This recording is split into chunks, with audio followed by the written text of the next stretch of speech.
Mic check 1 2 1 2. Mic check 1 2 1 2. How's everybody doing out there? How's everybody doing, man? Welcome to another.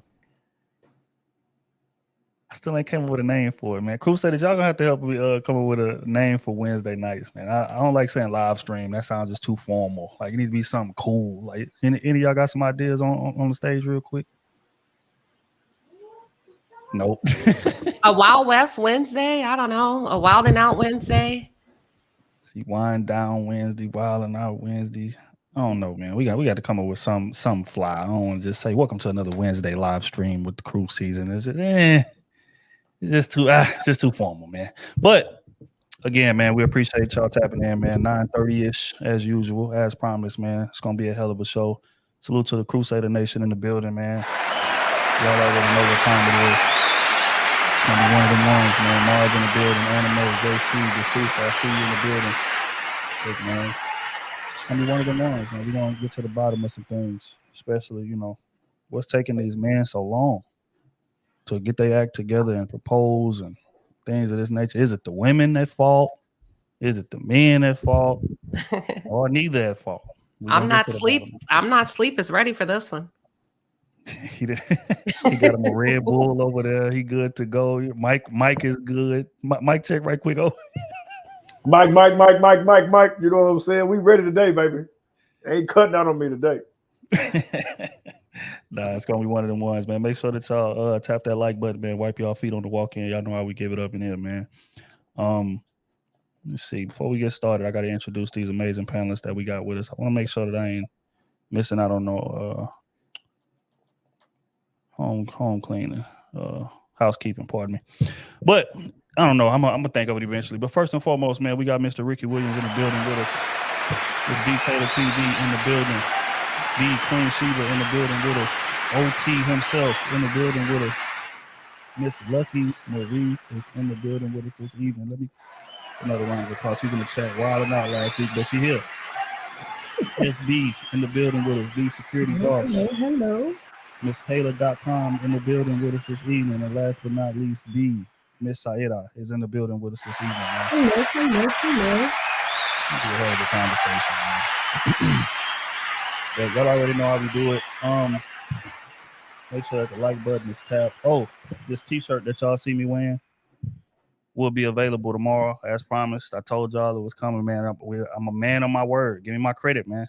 I told y'all merch was coming, and we done been flooding the game with merch. So make sure that y'all support, man. Y'all done been supporting like crazy. So I definitely want to commend y'all for that. We done ran out of a couple sizes in the sweaters and stuff, but I got those being made right now, so they're gonna be available soon. When they are, I'm gonna announce the restock. But these t-shirts, man, they will be available tomorrow. So make sure that y'all, tap in and support, man. But without further ado, let's get right to this, man. We going to O first right out of the gate. You know what I'm saying? Because I've been told, my boy falls asleep on panels and he don't really be paying attention like that. And you know what I'm saying? So we're just gonna alleviate all of that today. Oh, first question of the night is: are finances an excuse for a man not to be ready for marriage? Context, because we hear that thrown around a lot. You know what I'm saying? Man, I gotta get my money right, man. I gotta wait till I can get, to a certain point. Is that an excuse? Oh,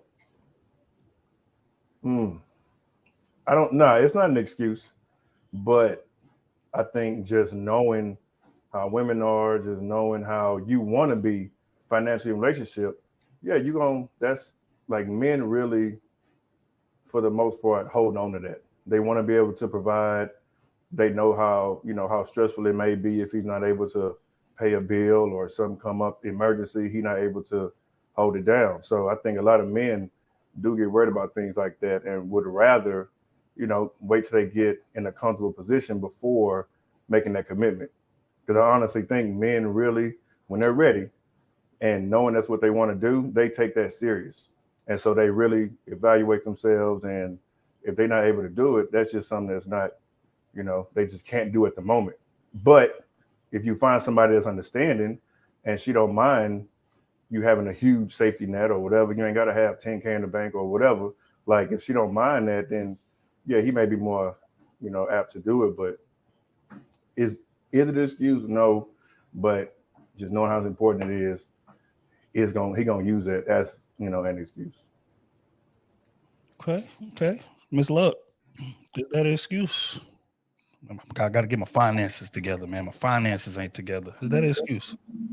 I wouldn't say it's an excuse. It's a valid reason, because when you think of a marriage, you should be thinking about all of the different bank accounts you're supposed to have set up for any situations, emergency, medical, big purchases, rainy days, all the stuff like that. So we can't be thinking, especially in today, not just economy, but just in today's world, we can't just keep thinking struggle based to be okay to start having a relationship when most people are having sex, and then you're going to have a kid, then your kid's going to be in poverty and all these other issues, or the struggle, which can be traumatic based on the certain things that you have to take on while juggling a kid and getting your finances together.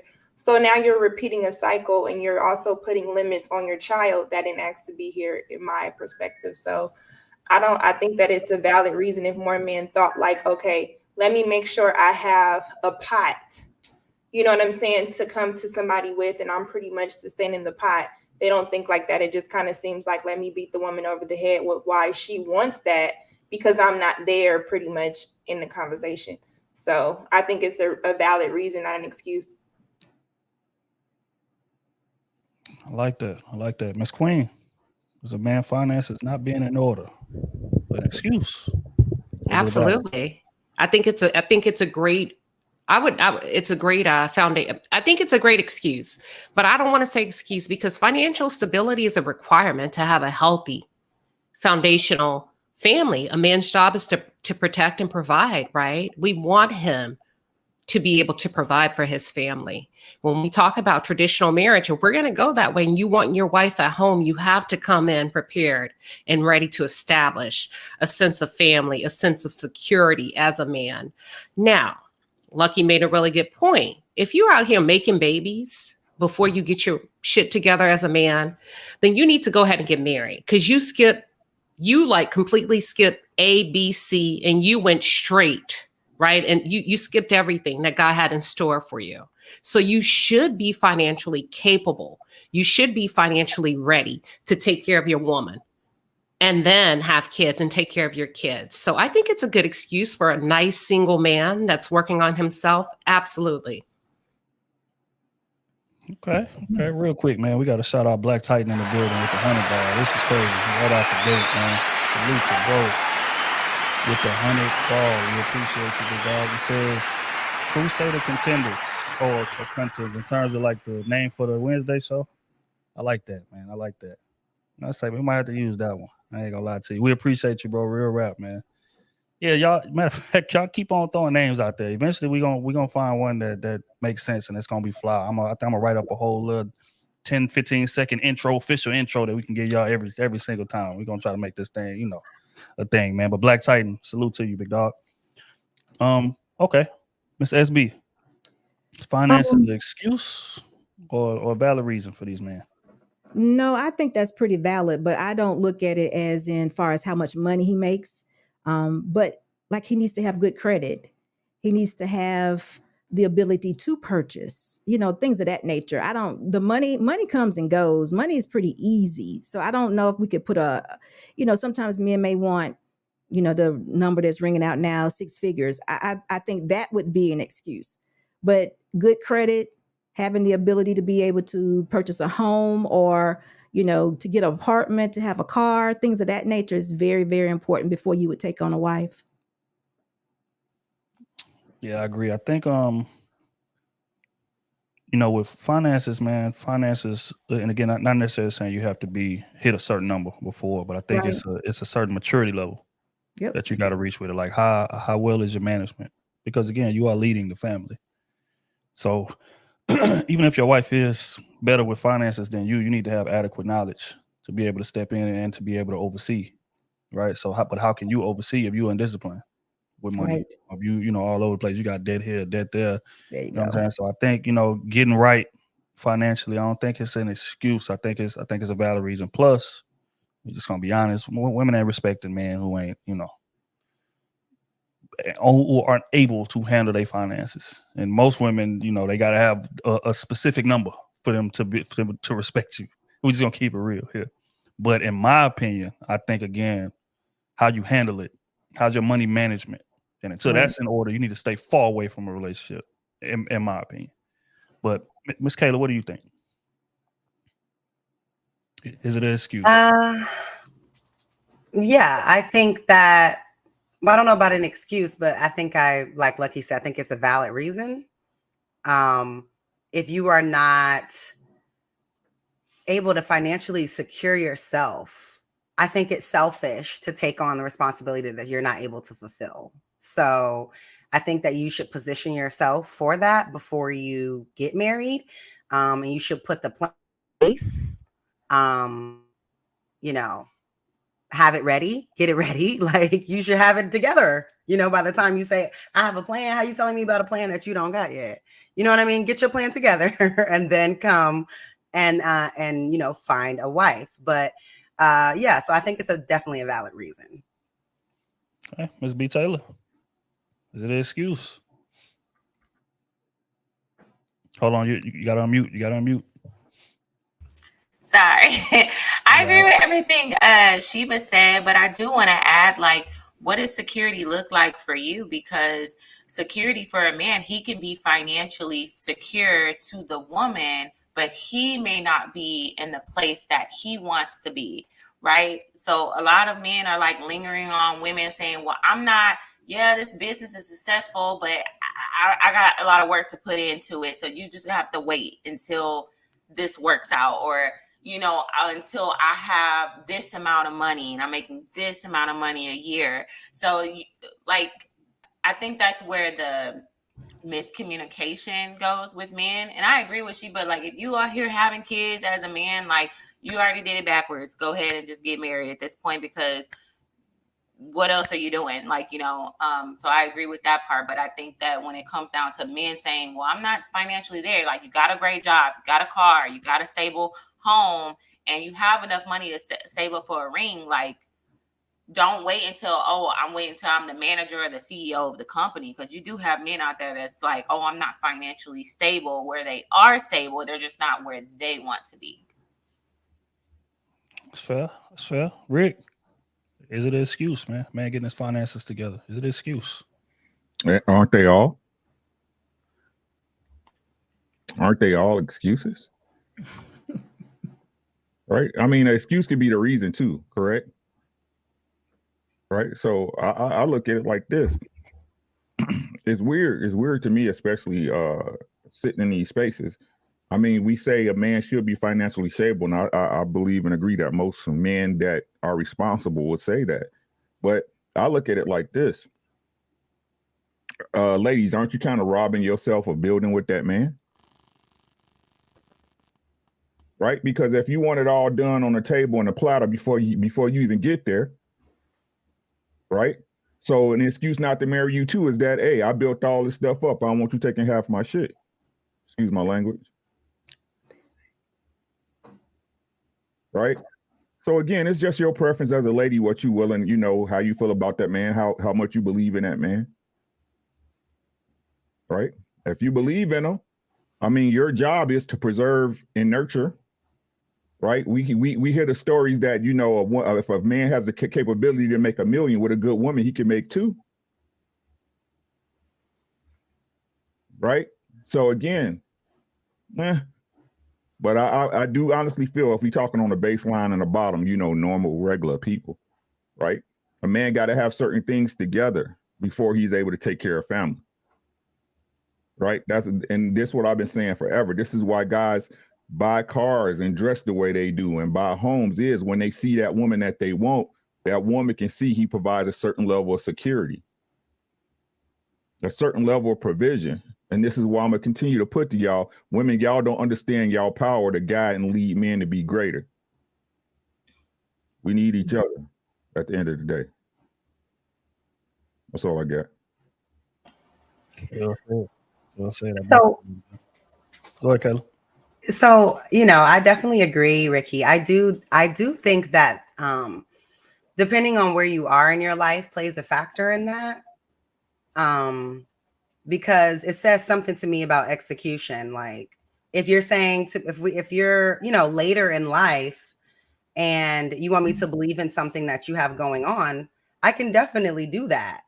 You know what I'm saying? Even if what you did before is something completely different, you're stepping out of your norm and you're doing something different, I can get with that. Mm-hmm. But if you're telling me everything that you did before, like you didn't find to keep anything that you had going on prior to that together, it's just like, I don't really see that. And then when you're younger, you know, you have to have a strong belief in them because it's a chance. You never know which way it's going to go. So I do think that each person has to make an individual decision based on the options that they're given. All right, Miss Aida, is it an excuse?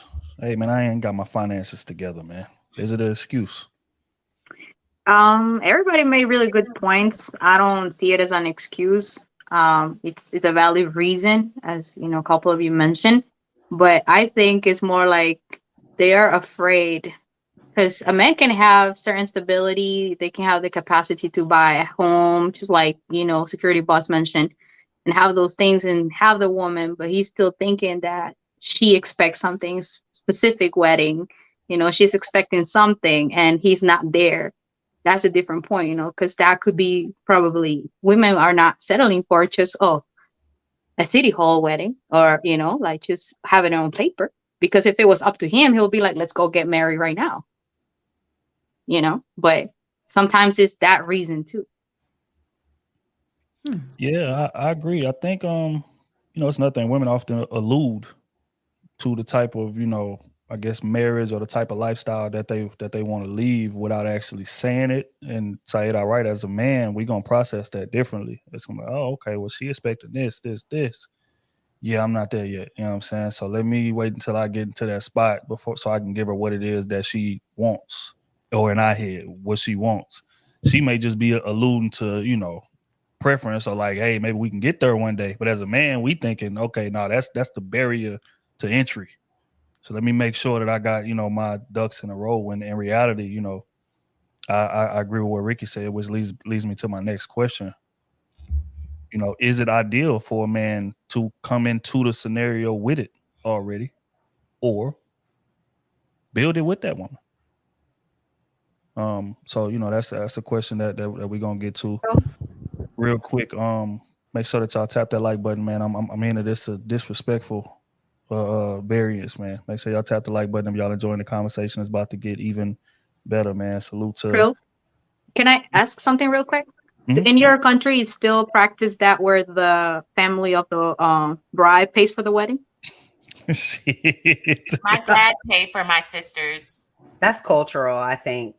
Yeah, widely no, because a lot of families are struggling. So it's like, you know, Right, you want to get right. married. I can't afford to pay for the wedding. A lot of times that women won't. Like, let's just be honest. I think when we was looking around, pardon me, when me and my wife was looking around to get married, looking at venues just in Houston, average price 20,000, 22,000. You know what I'm saying? People ain't got that to just come off. Hey, you go to 20, man. Y'all do y'all thing. You know what I'm saying? People are struggling. People going through what they going through. So oftentimes, you know, the couple themselves has to pay for it. Now, her family may contribute, but shit, his family may contribute as well. You know what I'm saying? Depending on the circumstances. So, yeah, I think that may be the intention, but is it widely practiced? No. All right, good to know. Yeah.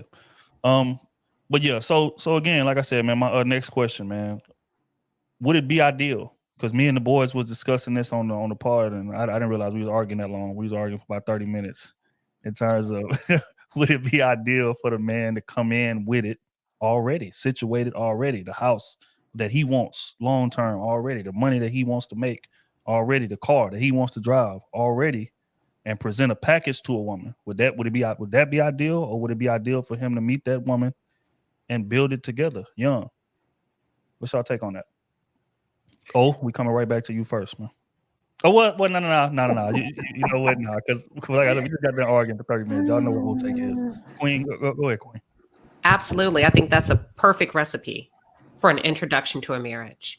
Absolutely. That's ideal. When we think about historical, right? Arranged marriages. You remember affordability, sustainability, dependability. He could afford that bride. So you got the bride based on your affordability, and her father and the other men in the family vetted you out by your resources. So that is definitely ideal. Yes. B. Taylor, I see you nod your head. Go ahead, jump in on Yes, it. because you know what you're getting, and if it's not something that you want for yourself, then you know it's.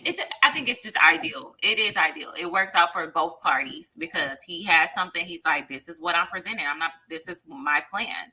This is what the house that I want to live in, the neighborhood, everything. You know, so I think it's ideal. Let's see where we go. Look, is it ideal for that man to come to the situation with everything just laid out? In a fairy tale world, I would say yes. But in reality, usually men that feel like they're coming, that are actually coming in and they just have to accept you in the house. Most of the time that comes with a lot of things that most women aren't willing to deal with. So I think that ideally, when you think of it in conversation, it sounds nice. But the things you're going to have to do, the compromise is the fact that overall, that's a 100% dictatorship. A lot of women don't really know what that entails until you're actually in the situation. And then it's kind of like, you know what? I want more say so. Let me go out and try to get my own type of independence so I can have a voice in my own house, so to speak. So not saying that he's taking your voice, but it's just a certain type of rule and authority you'd have to be okay with. So ideally, like on paper, just saying it, yeah, he comes in with all of this, but that's usually painted like he's going to come in with all of this. And I also get to say what he doing with it, what time you doing it. You know what I'm saying? I get to control. And it's like, hold up, you're going to learn real quick. That's not the kind of situation. And now you the woman who's being told what to think. Now we're talking about something like being gaslit or whatever that is. You know what I'm saying? Like, it's like certain things that you start to realize. I don't really have the type of relationship that would be idealistic. If I'm talking about it now, I have to pretend to be happy versus the other relationships that kind of start from the gutter. They have a stronger bond. They kind of understand, like, I trust this person if I don't trust nobody else. You know what I'm saying? They have more of a bond. But then you also have to think about saying that you want a man to build with. That's assuming that most men who say they want marriage have said vision. They understand, like, look, I just need help with this, or this is where I'm trying to go. Most men don't have that. Most women come into situations believing in a guy, giving him her vision and trying to make him what it is in her head, thinking that's building with the man when it's not. He should already know what he wants to do. And we know most men don't know what they want to do. I don't appreciate how you just threw out most on that, but you know, we're gonna keep it. Y'all talk to him. What y'all think? Are these the men that God ordained to lead us?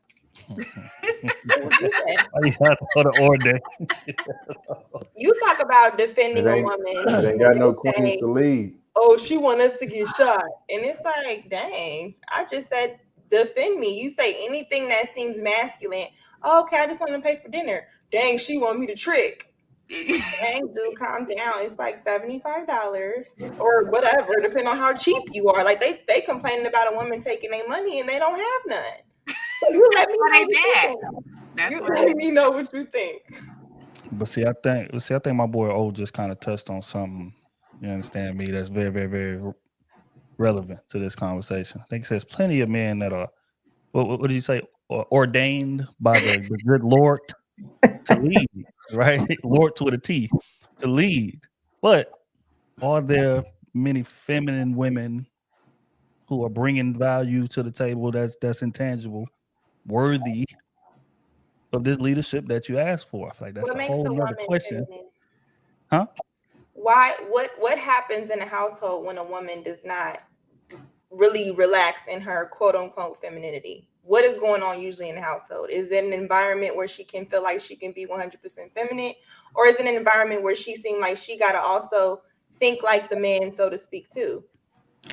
I'll wash the dishes tonight and you can wash them on Thursday and Friday. And then maybe I'll get them on Monday, but we need to eat out on Saturday. That's kind of what it looks like. Is he emotionally available Where you It's just, be I mean, emotionally available. Like there's a lot of things that play into. I've seen the most quote unquote masculine women because y'all know I'll be the one like, nah, she just this and that and the other. But I had took me to see it. She got under a different type of man.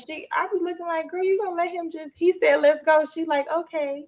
The last man, he'd be like, okay. She'd be like, hold on, I ain't ready. You know, it's a total different thing. So it's like, are women? I'm starting to ask, do men think women just really aren't feminine, or they're not really in environments that produce a woman to be feminine? I agree. being feminine though is a mindset. We're getting it too confused with long hair, nails, and dresses. It's more Right, to it than right. that. No, but you have transformers that wear that. That's what So I'm I saying. mean, And I that think a lot, It's a I think mind. Go ahead. I'm sorry. it's a mindset. But I want to go back just a little bit because Lucky, you pointed it out very graciously.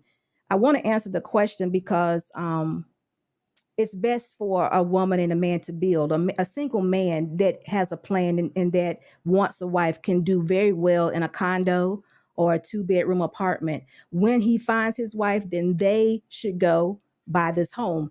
Her name should be on the deed. It should be their home. She should be the person that's managing the home, and he should be the one that's actually paying for it. But this builds up trust along the way because she was there. She put in whatever it was that he needed her to put in. But Lucky, what you mentioned was that a lot of these men, they're not the ones that God ordained. You're probably right. And then Trill, you mentioned that could it be that these queens are not the ones that are wives? You're probably right. So both of y'all are right. So we just got to figure out who are those people and waste our time on them. And the other ones we just need to ignore. Because you're gonna always find a dud that doesn't want to be a husband, or a wife that doesn't want to be, a woman that doesn't want to be a wife. That's a million of them out there. I mean, we see that every day. Okay, now real quick, SB, I gotta hold you to the fire. Now I don't disagree with anything you said, but I have a question to see if we can kind of pin something down here. You said that it's a lot of women who aren't ready to be led. You said it's a lot of men who aren't ready to lead. Both of us are right in that regard. My question would be, who's more right in that regard? From your experience? I don't listen. I If you think had to that just think of it in terms of percentage. Percentage wise, Yeah, wow. who has the higher percentage of their gender who's ready to step into this role that is ordained by the good Lord? Women. Well, I'm getting ready to blow your mind because Women. I think I hold the men more responsible because you were ordained to be leaders. God gave you the authority initially. Now, why along the way you decide to give it up, start compromising your kingship and all that, I have no idea. I have no idea why a man wouldn't want to go around beating his chest, being a king. I have no idea. But that's what happened. So we need to make sure men know this and can operate in that. And I really think the women will follow. But So to again, answer your question, you I could said be wrong. based on percentages, who's more ready to walk into a family to build based on numbers? Yeah, but so again, let me make sure it's clear. If we looking at women as a whole, we're looking at men as a whole.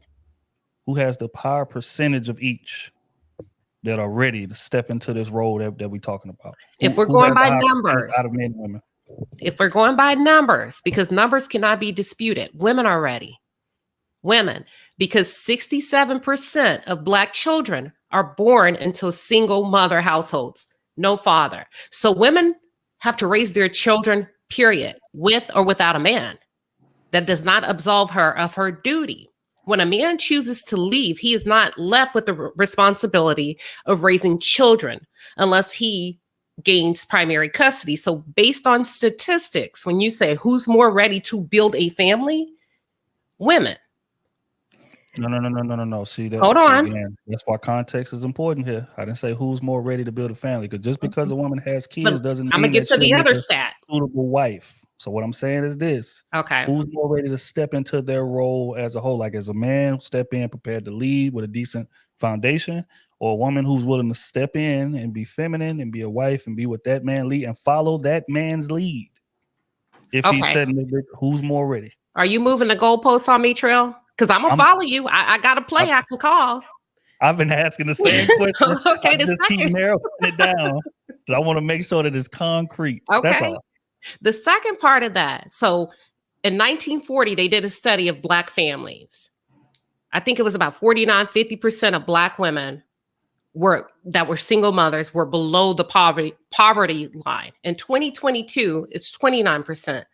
So a lot of the mothers have done a hell of a job of establishing a household financially. No, a lot of your mothers, single mothers from 1940 to 2022. So when you say, based on numbers, raising a family, coming in with the right ideology of we got to do what it takes to keep this family together, to raise these kids, to keep food on the table, women have proven it. And these studies aren't done by Black folks. They're done by white people. So just based on those, otherwise you're doing an emotional pitch.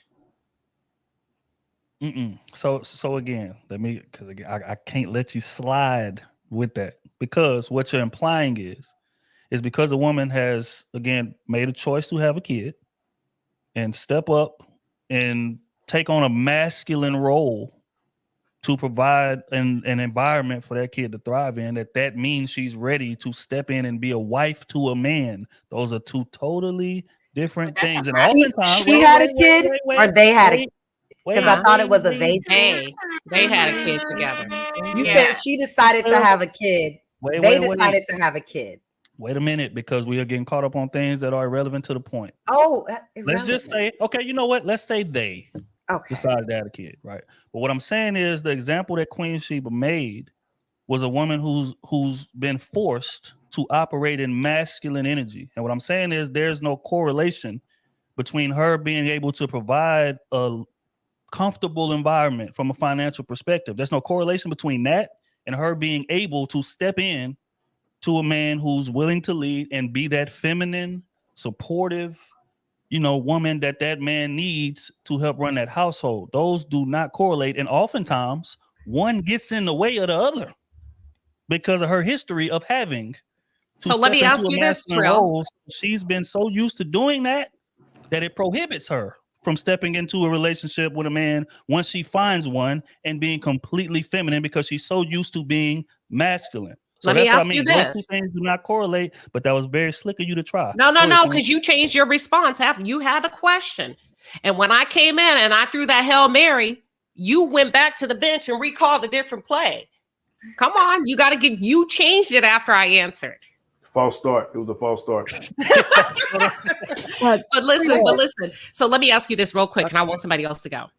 If 67% of Black households have no father, are you saying 67% of Black women are not deemed worthy to be wives? Trill? Yes, that's what I'm saying. Because just because you're having a baby does not mean that you have the skill set and or the want to and the will to be a wife. So no. Okay. And to piggyback on that, out of that 67%, how many of those women had the child? They're currently single mothers, but how many of those women were single when they had the child? So when they say single, were single when they had the child versus divorcees, widows, men that leave the relationship. Then give me the stats on the women that are just recklessly having children, because you guys love I think the majority of Black women. I'm almost done. Majority of Black women that I know that have children were married to the man before she became a single mother, or in a long-term relationship with the man. I don't actually personally born into women that have just had random babies with random people that they had no relations with and are just having babies. I understand that's the stereotype, Kayla. That's the stereotype that all single mothers are struggling. They broke. They didn't sleep with somebody that they didn't know, and they kept and trapped the man. That's the stereotype. Okay, go ahead. Go ahead, and then Rick, you can jump in right after. Like she said, it just says they're unmarried women. It doesn't say anything about their marital status. Yeah, and these are captured on birth certificates, y'all. This is real data. This is stuff like when you're born. When they do these studies, they know if you're married, single, who's the father. They put all of this right on these birth certificates. So this is real raw data. But go ahead. Quincy, but so technically, even if somebody's together, they're engaged, or they're this or they're that, and they're in a relationship, they're living together, they're common law husband and wife, they still jot that down as this single parent home. They put however you answer that question when they're extracting that data. So I'm guessing 67% of whatever is checking not unmarried. Well, because if you're not married, you're single. So we understand how wealth is first built. Usually it comes from married families. So if you're usually, and we understand also the statistic that shows kids that are born into single parent households are more likely to struggle, more likely to have a lot of other issues that more than likely they end up having because it's hard to be two parents. So you're kind of already setting your child up for failure versus in a married household, they understand you're going off of household income. Usually you have a better chance, things like that. You have in-house help. So it's set up like that to kind of put you somewhere because most women, the display of a single mother is a struggle. It's hard. I'm a strong Black woman. I got to be the mama and the daddy. Happy Father's Day, Mom. That type of stuff. I'm just saying with these statistics, like how many people do y'all know that are like together and they've been together for like 10 years and they got a whole family and they just neither one of them want to get married. Like there's I don't know nobody like that. That's like that. But they wouldn't be wives, right? They would just be they would be long-term girlfriends. I don't know about neither one of them wants to get married, but they're just not married yet. Right, or there are people in these relationships that want to be married, but they're just not married yet. They've been together 7 years, 9 years. That's what I'm talking about. Like that. Like these people are like the woman is still waiting around for the ring and the man hasn't gave her the ring yet. Are they counting those households as single parent households? I think they are. So Trio, I want to answer the numbers are just off then. I want to add something to the initial question. The men are the ones who have to ask the women to marry them. So again, I still think that the men are at fault, but there are ladies out there that want to be married. I agree with that too. Again, that's not what I asked. Women to marry. You wanted me to quantify whether the man was ready or the woman. You wanted me to say which one is more ready. Wanting and being ready are two different things. There we go. Words matter. Yep. I was gonna say that, like, we all women want to get married, but we don't have like the willingness to work and put the effort into like the marriage. That's different.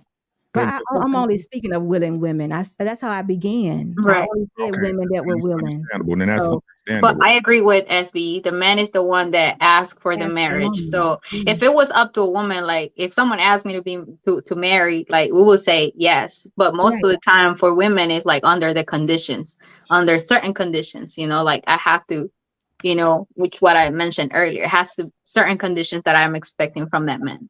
So I think it's like we all want to. It's under certain conditions, and I would say men and women, we all have our conditions. We want to do it our way, but wanting it and willing to it makes you a wife. Just because you want to and you're willing to makes you a wife. No, it doesn't. No, said how many are. His question was who, because we're not talking about. Remember, we said not the people we're not the ones that don't want to get married, not the ones that don't want to adjust. I'm saying not wives, not the rah-rahs. Not the ones like you mentioned, the men that can't lead. We're not talking about them. We're talking about people who are ready to be married, men and women. Most women are ready to get married. Well, they may be ready to, but not when they're telling the man what to do. They're not ready for actual marriage. They want to be married. Can the men tell us what? Okay, can the men tell us what are you deeming a woman being ready based on what? She's ready because she has these things in order. We hear women all day say, men have to have this, and this, no matter how they say it. So from men, what would you deem she's ready? Whether she wants to or doesn't matter. You could be ready and not really have the tools. So to men, what does that look like? She's ready and we know this because she possessed X amount of traditional values. Cooperative, patient, understanding. Like that means for the most part, you're easy to get along with. That means when we're having something difficult or not, we can have a conversation. If we're going to be combative the whole time about everything that we do, that's not somewhere that a man would be. So a lot of times, because women be single, they've been doing things their way for so long, you know, naturally, that's their fallback, you know. They just go back to, you know, who they are, and they try to be the aggressor, and they want to be the lead. And sometimes it's like, you just got to chill. If you pick that man to lead, if you pick that man to be in a relationship with, you should be able to fall back and say, you know what, you're right, or let me look at it a different way. But a lot of times you don't get that. Yeah, I would say everything O just said, and mental security. Has she addressed a lot of the trauma that typically comes with her before she gets into this marriage? Because that's a qualification as well, right? How can you follow my lead if you have a big ass issue with following because of things that have happened to you in your past, the men you've dated, maybe your upbringing, whatever the case may be? Are those things sorted out? If we're gonna be honest here, most women may say they are, but they not. They ain't really took no active steps to get that sorted out. What do the women typically do in circumstances like that? They go from situation to situation, hoping that they luck up with a man who's willing to help them get there, or with a man who's willing to just accept them as they are. Like, we hear women say that all the time, like, accept me as I am. I think it's a whole song referencing, if I'm not mistaken. I can't remember who sing it, but it's a popular song. Somebody take me as I am, right? But again, that readiness is, you know, a lot of women say they are, but how many women are willing to step into that wife role, just like O said, and sit in that passenger seat without reaching for that steering wheel and listen to that man and accept what that man, trust that man in terms, not only to lead him, but with how he moving outside, but with certain things. Like, it's a lot of women who, again, say they are ready, but they'll question a man at every turn, even though he hadn't really given them, you know, valid reasoning for them to second guess him or anything like that. But a lot of they'll say, well, you know, just because the men I've dated or whatever, the last dude, I had to lead him because he wasn't sure of himself. He didn't have a solid plan. He didn't have a whatever. So I'm just used to lead. Like, we had a battle of the sexes. I think it was 4.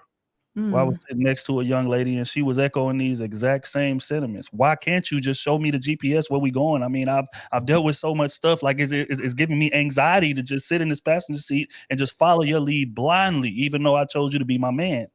She just expressed it. A lot of women may not express it, but they just move like that.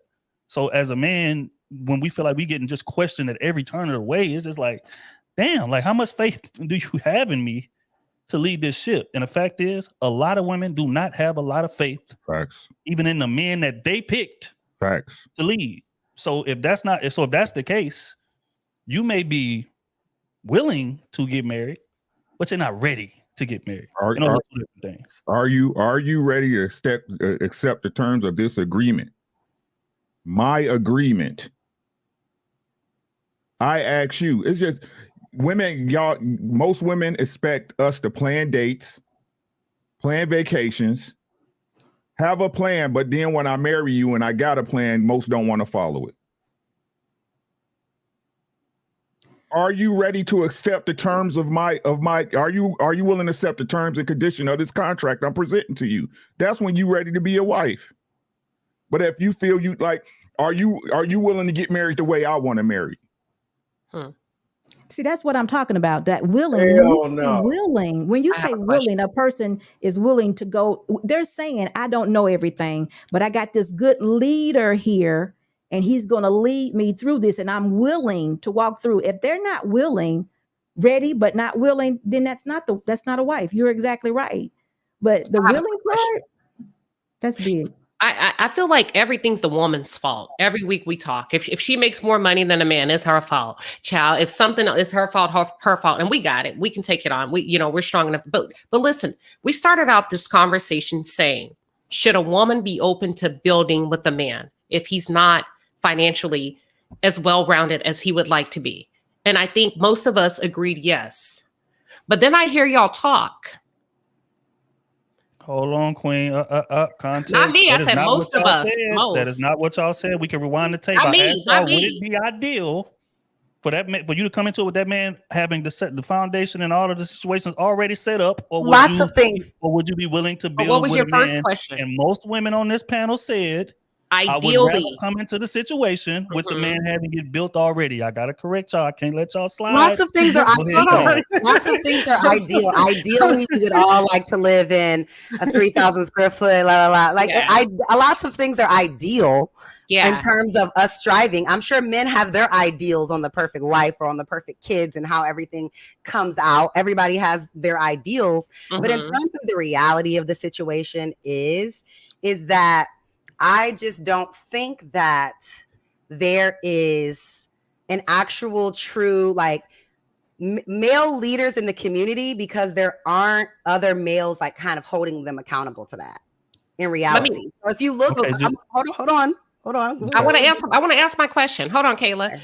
before you interrupted me. Hold on. I'm Okay. gonna give it right back to you. But my question is, so should a woman be open to building with the man financially? The But question y'all was, which seen it. situation is more ideal? That was the question. What situation is more ideal? Would you rather come into it with the man having everything already laid out, or do you think it would be a more ideal situation if y'all built it together and formed that bond and built the situation together? And most women said they want to come in with a pre-made Ideally. package already. Ideally, we would like to, but that's not the reality in today's day, right? Because you talked about, Syeda said, do you, in your culture, do they pay for weddings? You said that's not realistic for today's world because people are struggling, right? Question for you and Kayla now, because you seemingly hopped on her point that she made. So my question is this: does ideal shape expectation? No, not for me. Not for me. I think that ideals are important. Ideally, I would love to marry a millionaire. Yeah, but my reality is I need to accept what I have. So does it shape my ideally? That's a fantasy. Ideally, you like become a millionaire if you help him build it. Huh? Okay, so what I really wanted to also ask was when we were saying he come to the table with everything, like he has a car, he has a place to live, he has these things. So can you give me the context on what that is? Because every single person that I know personally, that I'm friends with personally, they have those things. Those are kind of the basics, you know what I mean? You have an apartment, you have a car, you can feed yourself, you can do these things, like you have some type of stability in your life as like, so when you say like come to the table, are you talking like big long money, or are you just saying like, you know what I mean? Because I don't understand how or what there is an expectation to have anything kind of less than that. But see, unless you're very young, if you meet him at 21, 22, but as someone that's like early 30s or mid 30s, and you meet a man and he doesn't have a place to live, a car, a job, can feed himself, is he even a part of your pool? Like, I don't understand. I'm confused on how that person is part of your dating pool. So when you're making this juxtaposition, I'm just trying to understand, like, you talking long money? Because the way y'all making it seem like, oh, he got it together, as if like as if that is an ideal. I got you. I got a reality for most people. Needs to be your reality. I got you. I hear what you're saying. However, right? However, what I deem is enough for me is enough for me. Right? This is where ideals set and shape expectations, right? I can come to you with my 1993 Honda, right? My one bedroom condo, right? And that's good for me. But like I said, the question, are women ready? Are y'all ready to be wives? Fix your face, B. Taylor. Fix your face. What I take for me, what I deem for me as good enough, you're going to be like, hell no, dog. Is it just about what you deem is good enough for you when you're by yourself? But once you start to add another individual, shouldn't you be thinking about what's good enough? Exactly. That's a great point, but that's where building comes in. So I gotta help you build a space to add me in your life. It's I'm already really trying said. to- Wait, It's Hold on, already and stay in said. your feminine. And It's stay in your already feminine. said.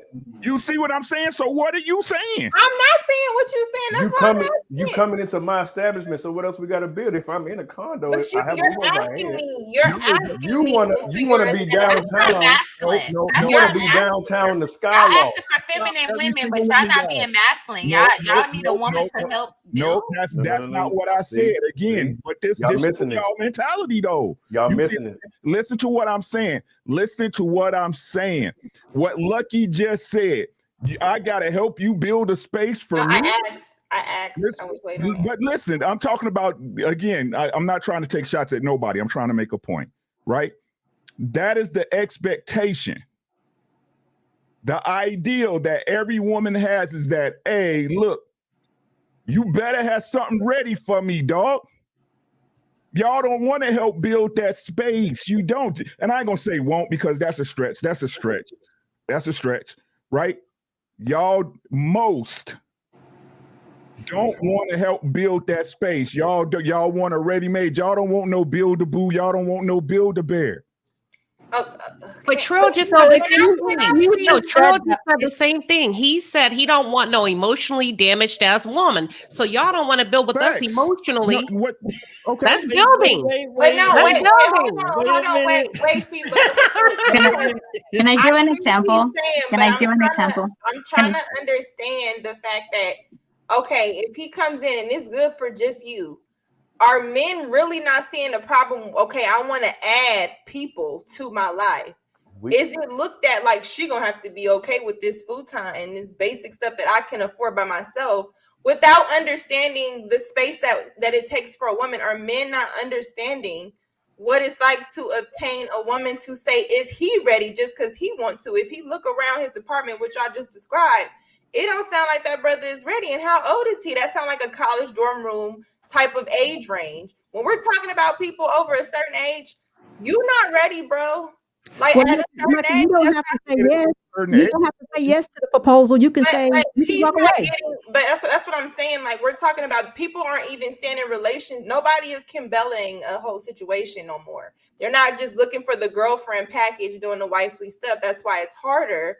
And we're having these conversations. So they're not even being in serious relationships with men who even think like that. They're playing y'all. Again, we're talking about men.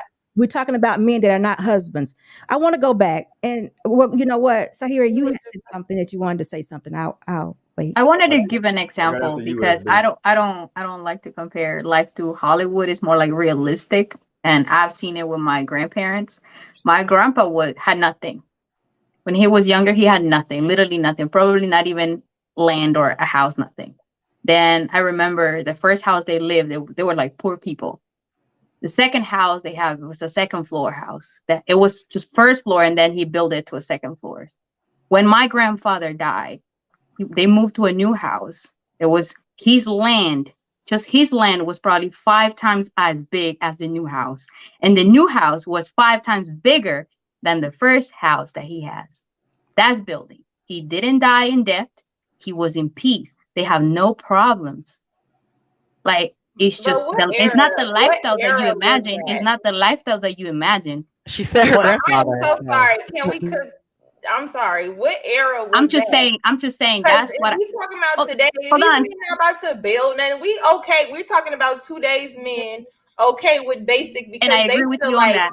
even going to a different state, trying to get 2 bedrooms or anything to talk about comfortability. I'm not saying you got to be rich. But soon as you enter into anything in the conversation that seems like above anything like mediocre, all of a sudden women are deemed wrong. You're asking for too much. So I'm trying to ask men genuinely, if you putting it like that, are you saying that we are ready for marriage, but we want you women to be okay with building a space for you to be in our life because we're the ones that ask you to be okay with our ring. And also builder's license. You have to also be okay with the fact that the ring ain't gonna really be like right. What is she getting? It don't sound like so I just wanted to clarify. I just wanted to clarify something. Hold on, let me clarify something. I just want to clarify something. That's what I see as building with a man. That's all I'm saying. That is what I see and as building with a man. Like that's what I see. I know it's a different country. For you, it's different. You know, the economy is different, affect differently. So people have to accommodate. It's not the same. It's not even you know, country, No, though. Diana, It's a Diana, you made a mindset of an point. era, You made of a point, but generation that's gone. That generation is gone. exactly, Wait, Lucky. wait, wait, You wait, made a wait, point, wait. but like even I in agree. building, the things that they used to build infrastructure in the 40s are not what they use today. So we want to really get down to building architecture, the whole nine. What they're building today is not what they used to build in the 40s. So we have to understand that things evolve, things change, and I do think that they. Y'all wild. I mean, I'm Wait a just second, saying wait a what second. building is. Like this house, the bigger house I'm telling you was built probably like No, I 5 get the years ago. trajectory, It's though. not too long ago. I'm just saying it's a huge house. Huge. And I'm telling you, huge house. But what I'm saying, that's building. But I totally agree with you. Times is different. A lot of people, men especially, don't want to accept that they need the help of a woman if they both want to have a specific lifestyle, not just a woman, but if they both want. Because if I want to have kids, I want to give. I want to have, you know, That I want is to the give. main way that Black I want men to give obtain like wealth is through marriage. right, The and I wealthiest get Black it. men are in this country are married. We talking about Dual credit, like being in a marriage is literally the way that people of color obtain wealth in this country. So what are you shaking your head about? I'm not But disagreeing. wait. Go ahead. Hold on. Oh, just no, real quick, SB man, because I first. gotta lay some SB first. context. Huh? And I said the SB got to go first. Okay, but look, so hold on, because again, I feel like what Ricky said is getting lost in translation when he's saying that. Hey, because essentially what he's saying is a man coming in being able to provide necessities is not enough for most women. Most women want to come in to a life of excess. Those are two different things, and there's a wide range of space in between there. Just like she just went right to the futon on the floor, mattress on the floor, no furniture. No, that's not necessarily the case. The man may have an 800 square foot apartment, 1 bedroom, sure, but shit, it's just me and you. Why do we need 2 bedrooms? But again, and just like Rick said, you got a 93 Honda. Last I checked, the 93 Honda had 2 seaters. 4 seats in the car. So wait. Let me finish. They don't even sell alternators for 93 Hondas no more. Okay, it don't. We can find it. Mine running good. I don't need no alternator. But what I'm saying is this, right? Is that car is able to get y'all from point A to point B. That house is able to be livable for both of y'all to live comfortably. But again, most women coming into a situation like that, they don't want just necessities. They want excess. And what Ricky's saying is that if you want excess, you need to be willing to build with that man to get excess. You shouldn't come into a relationship expecting excess. And can you give us an example of excess of X guys? Sure. So okay. Just like we said, the 1993 Honda, right? Let's say that you had a man that had that, pulled up to the date with that. Most women would look at that car and he'd be written off immediately, right? So what I mean by excess is compared to the man pulling up in a Benz or the man pulling up in a Lexus or whatever high price car, whatever, then she's going to hold him with high respect. So that's the example of excess. Apartment. He may have an apartment that's just, again, a regular 800 square foot. It ain't, he ain't got, stainless steel everywhere and marble on the countertops and things of that nature, but he got something that's decent. But again, a woman coming in wanting excess. No. I need a wait. Let me finish. She asked the question. Let me answer it. They will come in and expect a man. Okay, I need a man in a expensive ass condo or a house already that's in in the suburbs somewhere. Those are examples of excess. So what I'm saying is a man shouldn't be written off just because he's not driving a Benz, or shouldn't be written off just because he don't have a condo on the 32nd floor that's 2,000 square feet. But what I'm saying is that a lot of women come in which is why I asked you that question earlier about ideal, shaping expectation. A lot of women, because of what they deem as ideal, may write a man off because he's nowhere close to that, to what their ideal is. That's what I mean by it. So subconsciously, you may not care. You may not. Ideally, you want a man making $1 million, sure. But that same woman will write a man off completely that's making $40,000 or $50,000 and living comfortably. That's because not true. She may want a man that's making 100, or she may want a man that's making 90. So that's what I mean. When 50,000 is decent enough for a man to provide the If necessities. he got good credit, like I'm with SB on the credit part, right? But see, you see how when I said futon, y'all said, "Oh, that's an extreme." But if we said something else, you said, "Why his apartment got to be on the 30-something floor?" And we never said that either. But you went from 93 Honda Civic for the conversation, right? That's an extreme. We're talking about you can have an Acura. You can have a He could at least said a 2006 Infinity. Help us out here. Like, come on. It's a 2006 Infinity. Okay. See, and his credit, the thing is, you gotta add working parts. Oh, if he's ready, what else is we not just looking at the living condition? Come on now, we know a lot of women who have kids with men who date regular people. Like, you know what I'm saying? The problem becomes, what is his mindset? Nobody is talking about that man's mindset in that position. So if you're coming into a relationship, say, yeah, I'm really looking for marriage. You know, most men ain't even saying, I want you to come help me build an environment for you because this is what I'm thinking about. They don't come in with that conversation. It's like, this is what I got.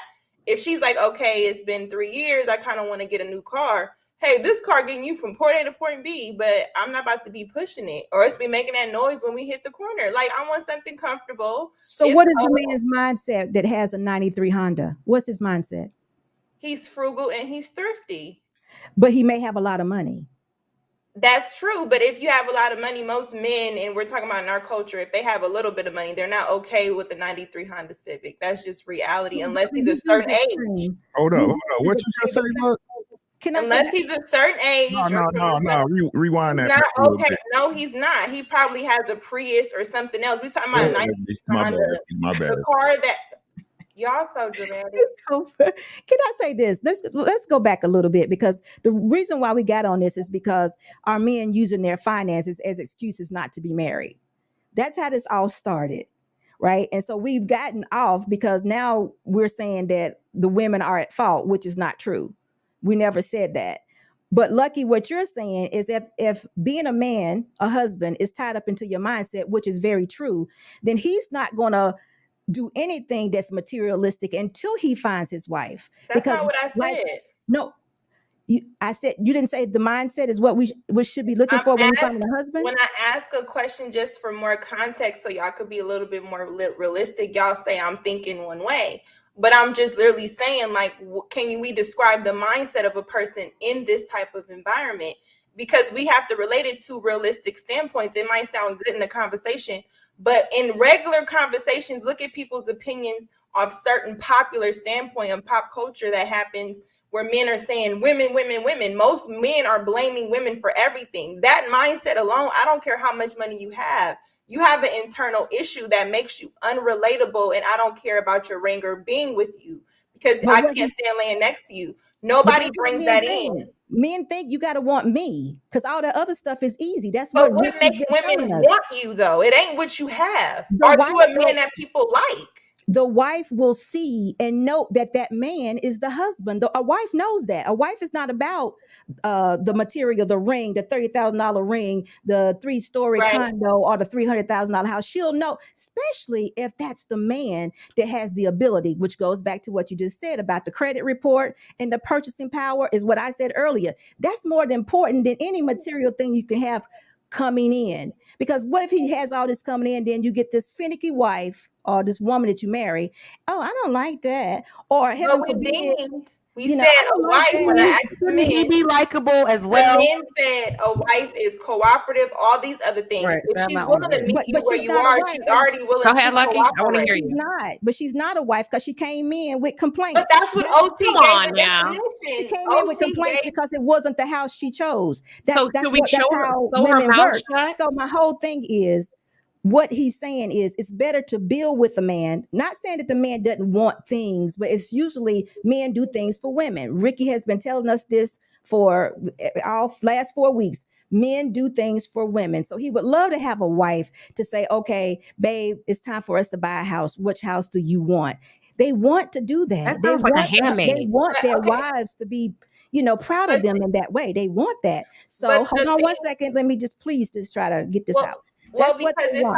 Like Can I please get this out, Lucky? Are you saying you're not gonna let me? Okay. I just want to get done with the thought, and Don't then try I'll to act be like we're quiet. arguing. We're not arguing. We're not. In No, I was just conversation. asking. But Right, you, but what I'm saying is what happens is we say words and we get far off of it. And I'm just trying to stay on the point, because now you're saying he does things for women, but Ricky just said, I have this here and I need you to build it. If he was doing it for women, he would make sure he had it to invite her in there. not until That's what I'm saying. not until after He will do it for the her. right It woman, not for would any come- woman. He will do it come for the right woman. afterwards. It comes afterwards. You find a wife, then men have to know. Listen, men want respect, but they absolutely have to know that they can trust their woman. If a man thinks a woman is here for the come up, there's a problem. That's the first thing men always say: is she gonna take all my shit? So let him have a $300,000 house. He brings this woman in. 5 years later, this ain't big enough. I think, honey, can you work a second job and we get a bigger house? Then no, he says, no, babe, you got to be here. You got to be good with this. Then she's out. Guess what? That's not happening. She get half of the $300,000 that she That's needs not to happening. contribute to. She Most get half of situations. it. That's not I happening. probably would have to wait. We till just had a Ricky, because situation. this seemed like a contradiction, and it just Yeah. seemed like a contradiction, because I'm not saying I don't. Y'all know I understand wholeheartedly, but the conversations when you say one thing, we do this for women, but you're not creating a space that women would like, because I need you to build it. Oh, for the white woman, I'll build it. So what are you doing, dating, and then once you feel like she's the right woman, let me go back to my house and build an environment, and then come. That's not what they're doing. Y'all just saying stuff for conversation, but when we try to bring it to reality and what most women are complaining about, it doesn't add up, because most of the conversation seems women. So what is it on the men? If it's for women, Yeah, or thank is you. it for women, or it's not?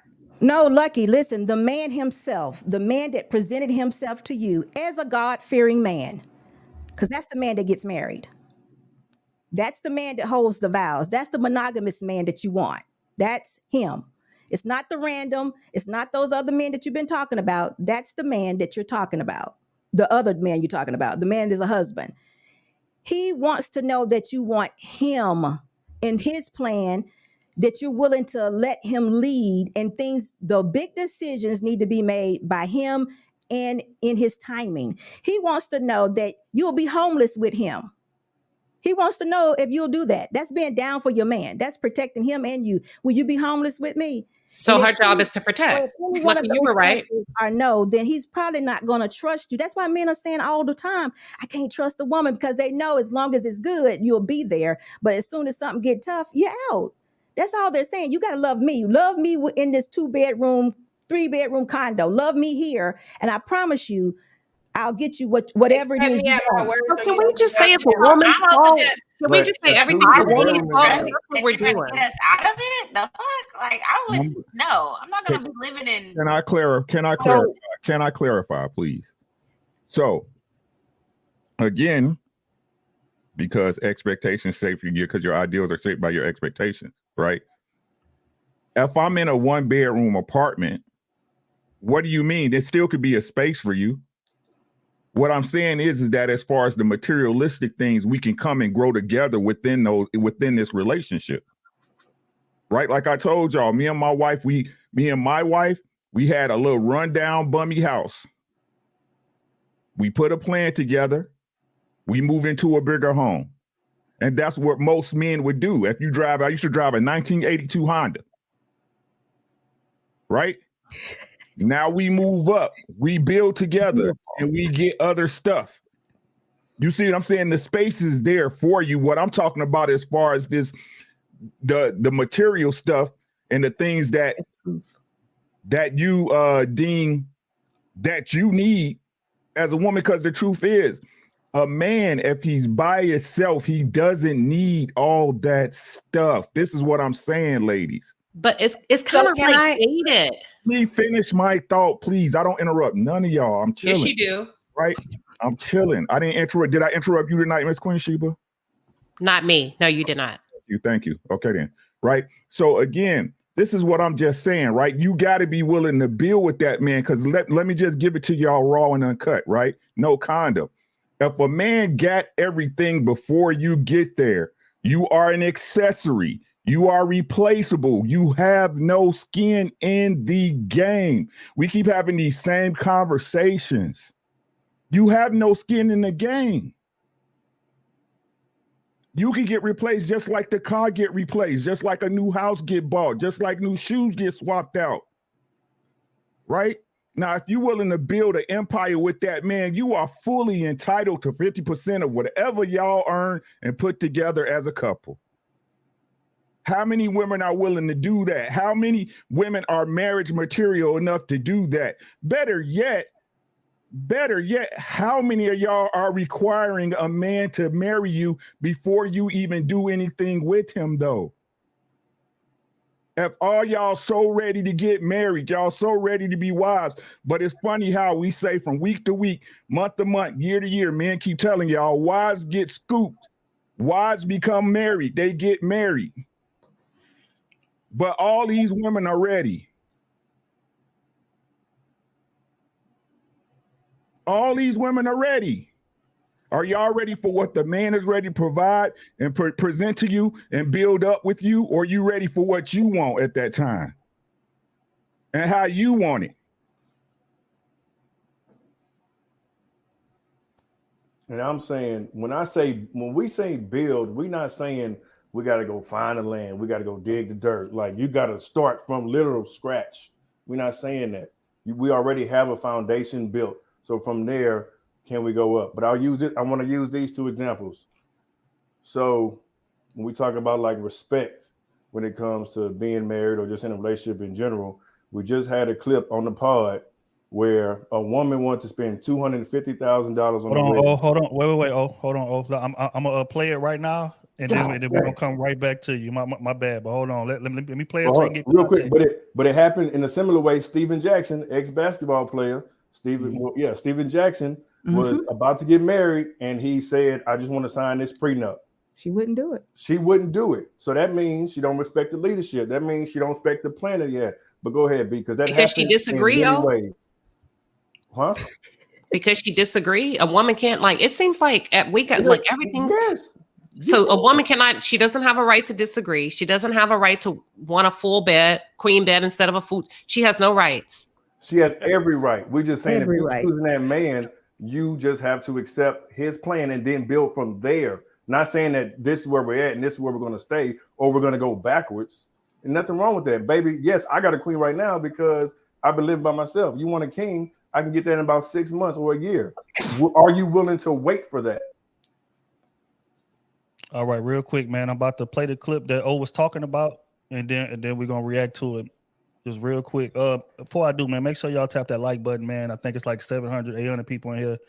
The likes is at a disrespectful level, man. And y'all already know, man, get them where they need to be, man. It's a hell of a conversation. If y'all can't tell, you got to be deaf, but for you to think otherwise. But real quick, we're gonna play this video, and then while we playing it, man, y'all get the likes up, and then we're gonna react to it immediately. Deserve to be somebody's wife. $250,000. $200,000, the type of wedding you want, that's how much it costs. You're bugging the we're gonna invest that. My job as a man is to hold the household down, and she hasn't worked in years. I'm not spending $250,000 on a wedding. I'm not doing it. So you have no plans on getting married? I have plans on let's go to City Hall. I'm not a City Hall bitch! Because shit about to get left. Like, I'm telling you right now. At the end of the day, I love you more than life itself. But you gotta be easy with all this. Love ain't enough. How long you plan on being broke? All that word broke. Out your mouth. That's not broke. Too much. That's smart. Broke people behavior. That's smart. All right. Listen, you call it broke. You know what I'm saying? Leave and see what your ass gonna be. So again. Go ahead, Kayla. Go ahead. You can go first. You know about that. Go ahead. So this whole clip is literally the manifestation of what we've been talking about today. Everybody is on these extremes. No. What the hell? It's either a $250,000 wedding or City Hall. This doesn't make sense to me. Why is it always it's either a 99 Honda or a Benz? Like, why is it always these drastic ass? No one, like, really? Y'all cannot be serious. I was and gonna think get to that. that No. this is like logical in any instance when you go to these dramatic extreme sides. Most people meet in the middle on everything, even politics. Most Republicans, Democrats, none of them are far right, left. Everybody is somewhere a compromise in the middle. And so when it's a pointless argument to argue over, to me, it's a pointless argument to argue over these vast extremes of City Hall or 250. Like, they're both tripping. You know she don't want City Hall, and you know he ain't paying 250. Why are y'all doing this? Is this for TV? What is this? This happens on. This is crazy. This happens on many levels. Whatever your financial level is, this happens to many men. Whether it's a wedding, whether it's a house, whether it's a goddamn ring. A lot of women are materialistic, y'all, and y'all operate in excess. That's just what it is. If a man said, "Hey, I'm gonna buy you this $1,000 ring for right now," you're not taking that. That's just what it is. So stop playing. We're gonna do this $5,000 wedding. We're not gonna spend. Get somebody else to do it. Exactly. We're not gonna spend. Get somebody else to do I it. disagree. We're not gonna spend. Hold on. You said $1,000 ring. You better not have nothing. You Nah, better not let have me go. nothing Let me over cook. Let me $1,000 cook. Let in me your cook. possession, in your jewelry, in cook. your collection. You better not Let have me nothing over cook. $1,000. I have a purse that Let costs me more cook. than that. Instead of spending $25,000 on a wedding, baby, let's spend $5,000. Let's spend $7,500. Let's do something in somebody's backyard, still real nice, super catered up. You can still get a nice dress, a super nice dress. Come on now, y'all got to be realistic. That's how a lot of women operate. And if you don't get your way, you are upset. Marriages start off in debt a lot of times because the man be like, you know what? I know this is what baby really want. I really don't want to upset her. I've been giving other suggestions, but she want to spend this 25. I don't see why we need to spend 25. We ain't even got a goddamn house yet. Why are we spending $25,000? Preach. It's stuff like that happens all the time, man. And again, it goes back to us wanting to do these things for you because we love you and we care about you. But then when we be a man and say, no, this is not the smart thing financially, you get upset. LT, so I agree with that, but would you say a man a man who is firm in his principles, do you think that if he's coming into something saying, I want this woman to build with me, is that the same man you're saying is also bending on his principles to please said woman? Wouldn't that be putting her before your quote unquote plans or vision? If you saying this is all I got. I'm trying to, but it's not getting through to you, especially when it comes to a wedding. You know how to. So how is she being the person you proposed to if her mindset wasn't in alignment with what you wanted anyway? This just happens. I know a lot of times, but that's when we separate. That's a lot of times we separate. But okay, it's either or. A lot of times, either that's when we separate, or that's when he bends, and then y'all end up being divorced a couple years later because he folded when he shouldn't have. Or in this situation, like the clip, she now think, first of all, it was funny when he said, I'm gonna leave your ass and you're gonna find out. I feel like that's what he should do. Yes. But at the same time, you've been with her for X amount of years, knowing this was her mindset. Where is your responsibility in the situation is my point this whole night is where are men's responsibility? Y'all bending because y'all worshiping the female instead of saying this is my principle and my standard. You know what I'm saying? I agree with that. I agree with that.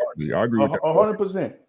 But I do think, going back to the original point in terms of him being ready for marriage, I think that you need to being ready for a wife, being ready for a family. I don't know, y'all saying it like y'all didn't know all of a sudden, like, oh my God, weddings cost money. Like, what is it that you think when you go to propose to a woman, to get married, to make these things cost money. But then when we get to talking money, it's like, whoa, money. Just take this little bit here, little this right here. Just take a little bit of this right here.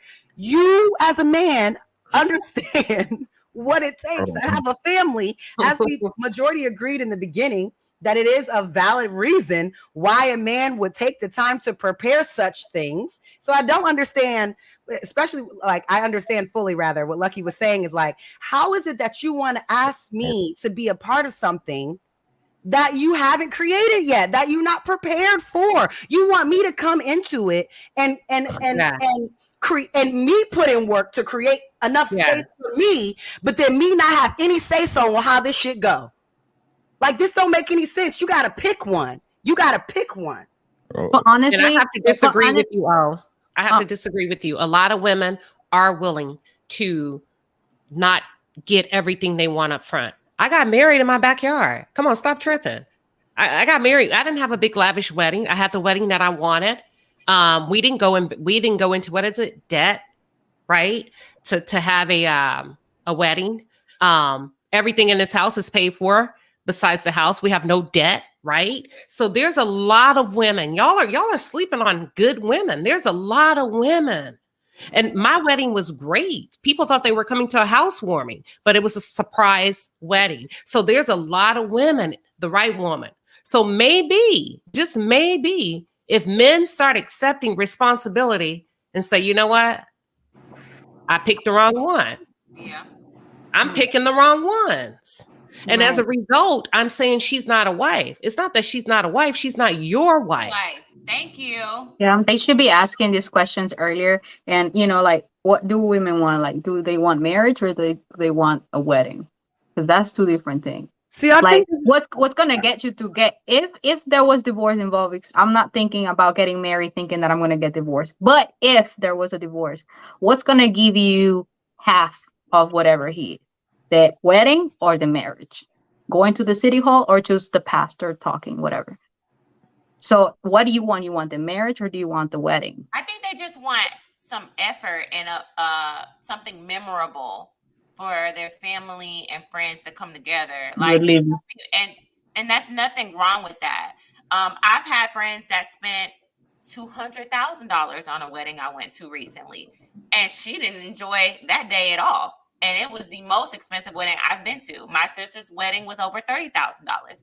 I learned from all of them to say, I don't care about none of that no more. I thought I did, but after going to these extravagant weddings, I realized that some people didn't get to go on their honeymoon. Some people didn't even get to enjoy their day. So therefore, my ideal is not the courthouse. And I said that. I said, but it can be something more intimate, small, like 50 people, like for me personally. So it is about the woman and her age.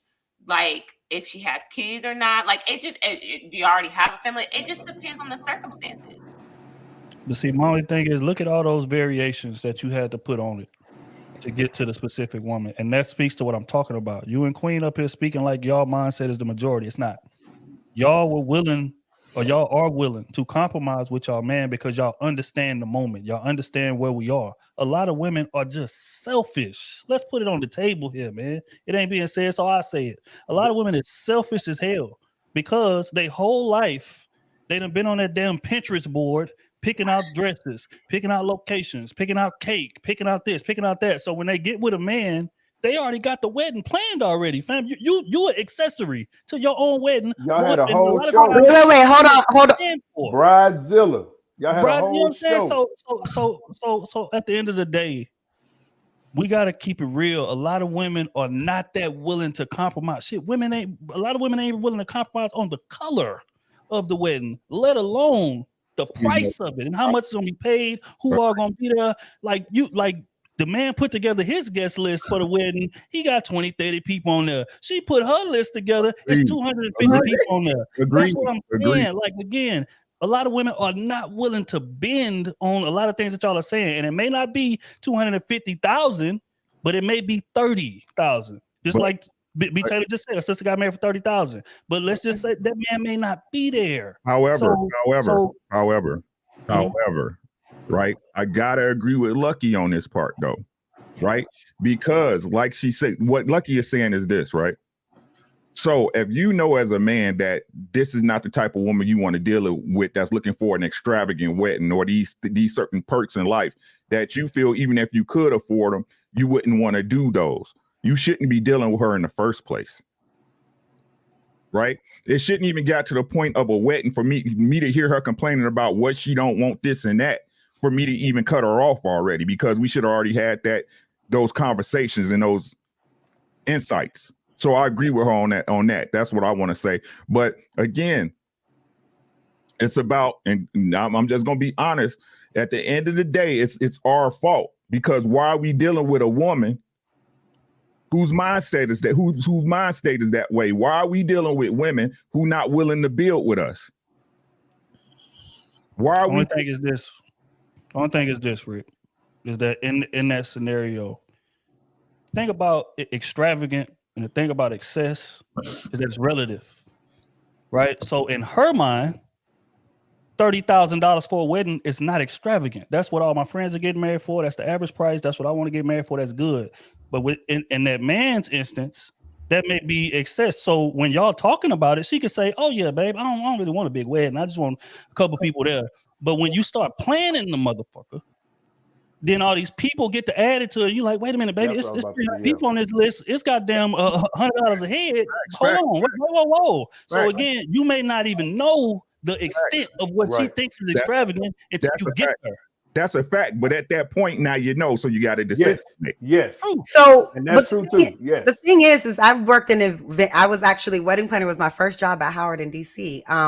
And as far as I've seen working in wedding planning for many years, and I worked here in Florida at Crystal Ballroom, most of the women are also paying for this wedding. There have been very few weddings of women, of people of color in general, where the man or one person is just paying for this wedding. Majority of the weddings, young, older, both parties are contributing a substantial amount of money. Even a $200,000 wedding, like B. Taylor said, that I actually did a job for like 5 years ago. They split it. They both paid for this wedding. So I get what you guys are saying about, oh, she shouldn't say blah, blah, blah, blah. But if she like True said earlier, people are putting in the pot. She's paying, he's paying, her family's helping, his family's helping. How are you going to tell her that that some of the things in this wedding shouldn't be a part of what she sees for her day? That's kind of wild to me. Now, if you're not footing the bill at all, you're not putting up a dime, that's a different situation. It costs to be the boss. But 90% of these weddings, the bride is contributing, her family is contributing to the wedding. So whatever price tag y'all give, let's get rid of this fantasy thing that this is the price tag that's hanging on a man, because it's not. I know women that have helped pay for their rings, their dresses, the food. Like, let's not do this. So I get it that we have this ideal that, like this clip we just saw, but across America, that is not what's happening. Let's be clear. Okay, real quick, two things. For one, you just made my point for me, and I want to thank you kindly. When you said, how you gonna tell her what to do on her day? Her day. We hear that word a lot, right? In terms of a wedding that you just admitted that this man is paying for too.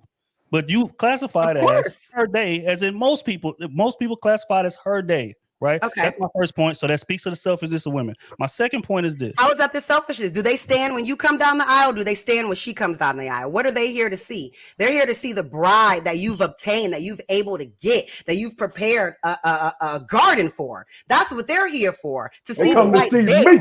That's what they're here for. Of course, they're here Y'all for better you. pass that offering plate. They're here for you, young sir. Of course. Ain't nobody come to see you. Let's be clear. They stand for the bride. Let's be clear. I'm not saying most men they care about the food, the music, who's gonna be there, and possibly what the guys are wearing. I haven't seen a lot of men like the flowers. These two are too pink. They're too pink. I need a hue. Stop it. They care about the food. They care about who's gonna be there. They care about the music. I'll tell you what. I gotta stop you. He can have those things. You split it up. It's a partnership.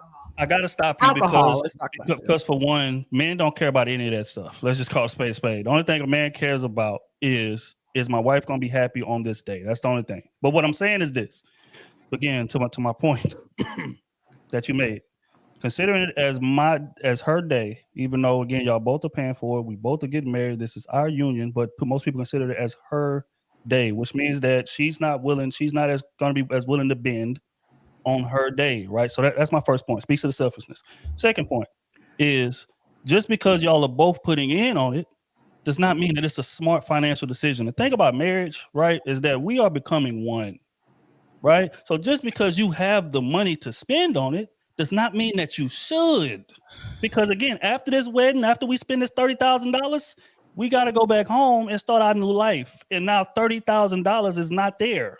But just because you had it at the time, we could afford it. No, you couldn't, because again, the afforded ties into what y'all plan or that man's plan is, because again, you following his lead. He's the leader. Fits into what that man's plan is. So just because you have the money does not mean that you should spend it. And that also speaks to my point about the selfishness and not looking at the overall picture. And the fact is, most women think like what you just illustrated. Most women are not as willing to, you know what, okay, I know I've been thinking about this, wedding for all of my life and I got it planned out perfectly. But right now, we're not in the space for that, man. So my man feels like we should spend $10,000 on it. Most women are not just going to take that and say, okay, you know what, baby, you're right. That makes logical sense. You're right. No, emotions are going to come into that. This is my day. You only get married once. I just want to make sure everybody's having a good time. Crying, all type of shit. All that extra emotion come in it. So let's not sit up here and act like women are just the most logical people in the world, especially on what's considered her day. And Trill, I'm with you. However, say you got married, anyone on the panel at 30 years old, right? Prior to 30, have you ever had a birthday party? Yeah, or going on a birthday vacation. And how much did that cost? $2,000. Mm-hmm. Okay, so if you, okay, I didn't expect that so low, but whatever. I'm just saying, if you look at all the things that you have thrown parties for over the course of your life before you get married, but you're telling me this day, that's supposed to be the most important day of our lives, that's not worth it. But the year we went to Cabo, when we went to Paris, when we did all these vacations, we did all these birthday trips. We went here for your cousin's wedding. We spent our money to go to your cousin's wedding. We did all these things over the course of our relationship and our life. But the day of the wedding, now all of a sudden, this purchase is unnecessary. This purchase we can't afford. You couldn't afford to go to Cabo, but you went, and you couldn't afford that car you're driving, but you have it. People make exceptions for all the things that they want. And now when we want to talk about marriage, like OT said, you want to get her $1,000 ring. Do you have anything that you own that costs more than $1,000? I know you do. So why is this the woman that's your queen, your wife, the one that you want to lay down her life to build with you? Why is it that, take this little here? I don't understand. This is so important. This is the foundation. But this thing isn't that important. But I see y'all on trips with y'all friends. The marriage is supposed to be the most important decision in life. Nobody really cares about the wedding. It's the marriage, because you got to get through the marriage. The people that care are the people in the marriage. Those are the people that decide what they care about. We don't get to decide what they care about in their marriage. They get to decide what they care about. And the wedding is just a ceremony. And what they can afford. We don't pocket watch other people either. We let them make the decisions for their life. Hopefully they're smart. If they're not, then they have to figure that out. But when we pocket watching other people, when we policing people's happiness and wants and what they feel like they need in their relationship to some type of standard of nothingness, because it's anecdotal, because that's just your life or the people around you, which is a small bubble compared to the actual sample size of the country. You know what I'm saying? So I don't really agree to that. I believe that marriage is the most important. To have a nice wedding, one of the most important decisions, and you want that, you should do that. In their lives, and marriage is what's most important. Period. So when we devote our times with all the material things that come around it, it's putting stress on the marriage, because you could put a $30,000 marriage or wedding, I should say, on a credit card, and it'd be done. But now you got to pay for it, and that adds stress to the marriage. It really does. But ladies, you know what, Trill? I think you're exactly right. I think they have proved your point over and over again today, that the men are more ready to be married, are more ready to be husbands. Have they proved They're definitely not. They're No, definitely not. I think sometimes we get away not. from agreeing to disagree, right? And just because we don't agree with each other doesn't mean you're right and we're wrong, or I'm right and you're wrong. We just have different viewpoints. No, and it would be lovely. hard for people It would be very lovely if we can just get there and move on. No, but you all proved his point. I didn't Because prove nobody's point because I I didn't prove told nobody's you. point either. Hold on, no. You I did. told you a lot of times I'm up here bullshitting, but I'm all Oh, right in my real life. No, I well, told you that I the, did not the go in point debt. that I told you I got married in my backyard. All my cars are paid for. We do not have any debt with the exception of this home. So that's it. So I'm good. So I didn't prove anybody's point except you got to do what works for you. But for the women or men that choose to think outside of the way I think, God bless them on their journey. I so want to that ask was this. what Prince was saying. That was what he said, that he feels like more men are ready to be husbands, and I agree. I just honestly, disagree. If you're saying that you want her to come and build her own space for herself in your life, you're not ready to be a husband. Nobody- Husbands But that's prepare why I that space said women are ready prior. under their conditions. I said women are ready under their conditions. Only if their conditions, they're going to be ready. Otherwise, they're not. So I want to ask this really quick. I guess so, Kayla. This is for you. Would it be better if he presented a plan to you, like he had two options? So he said, "Hey, Kayla, I want to get married. You know, you're okay. I'm just calling out numbers. Your ring was 5. We need 20 for this house, and you would like to spend 30 on the wedding, like we just used." Okay. Okay. If I say that, then I'll say, but we can't do all those three things at the same time.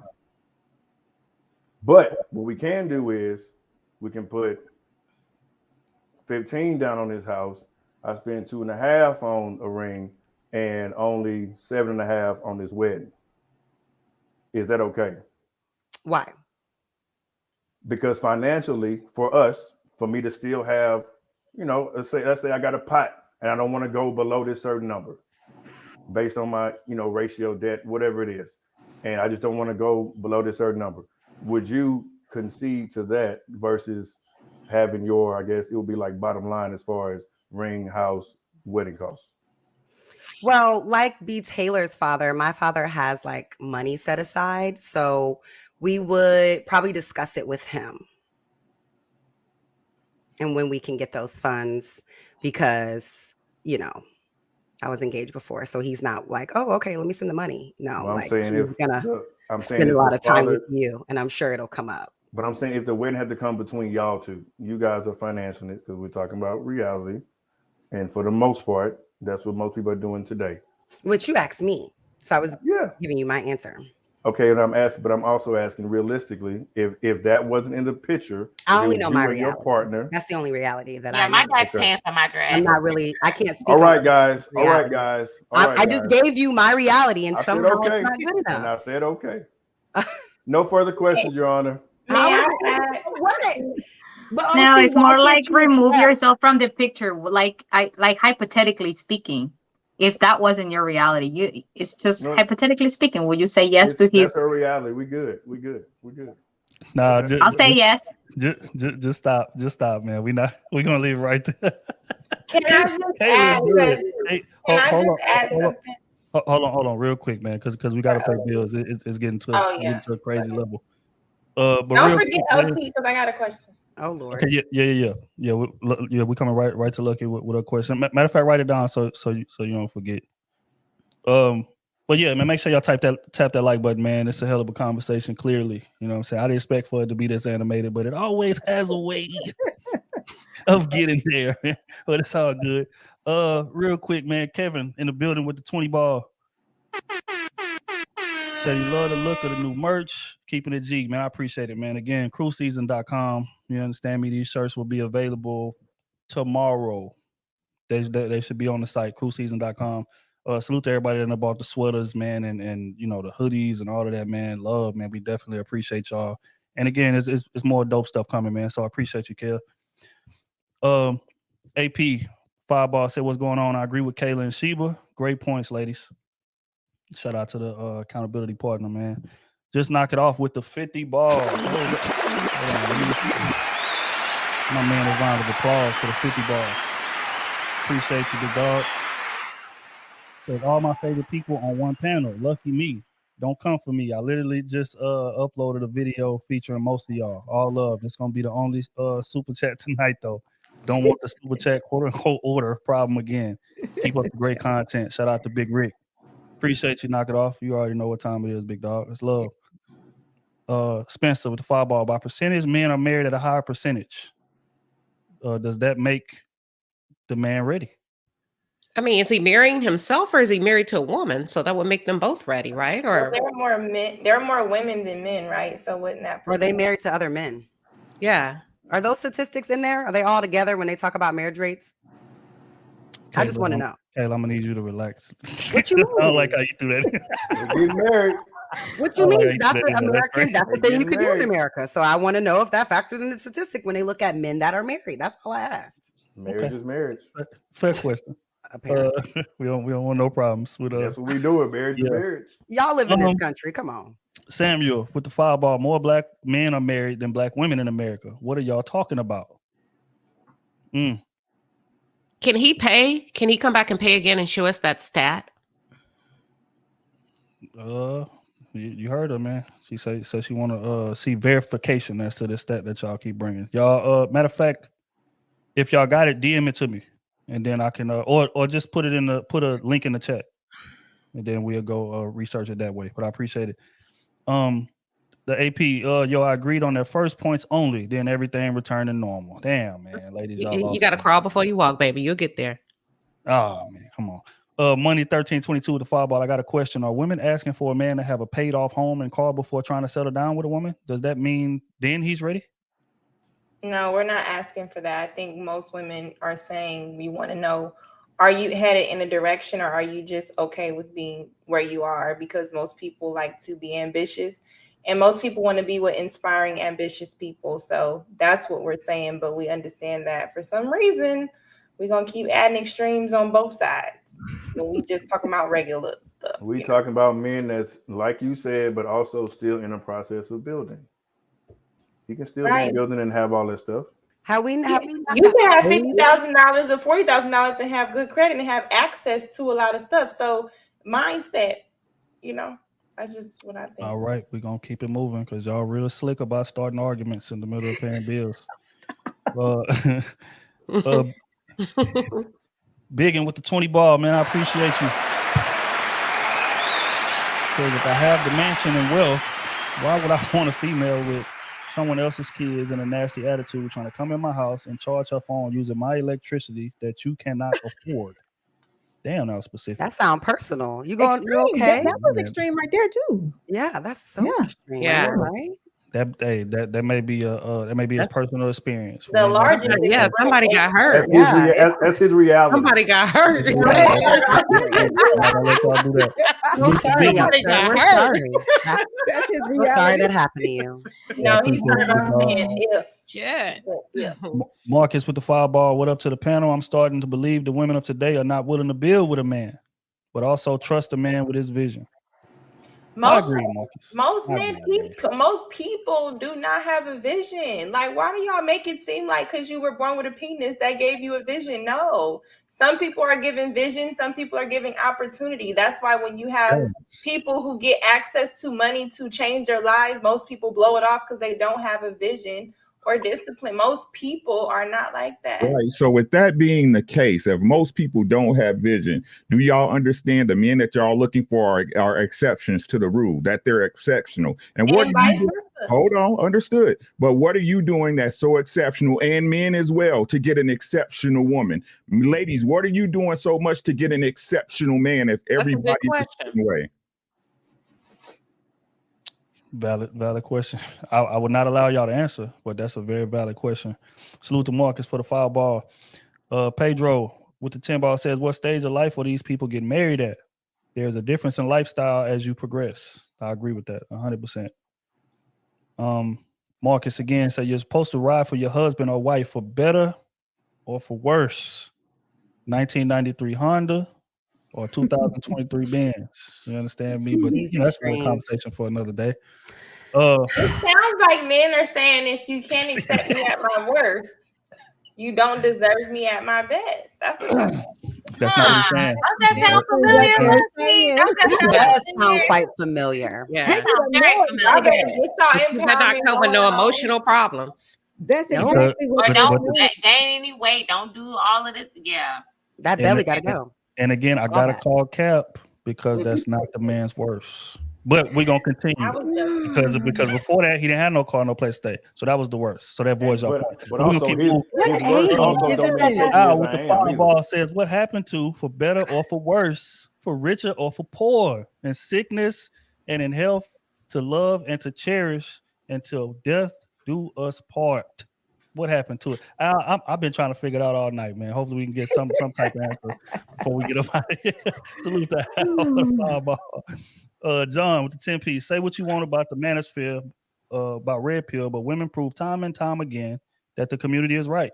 Women marry a lifestyle. They wait at the finish line and pick the winners. Hell of a point. Hell of a point. Web sling with the fireball. That clip always killed me when he said she hasn't worked in years. I agree. He was waiting to get that off. He was waiting to get that off.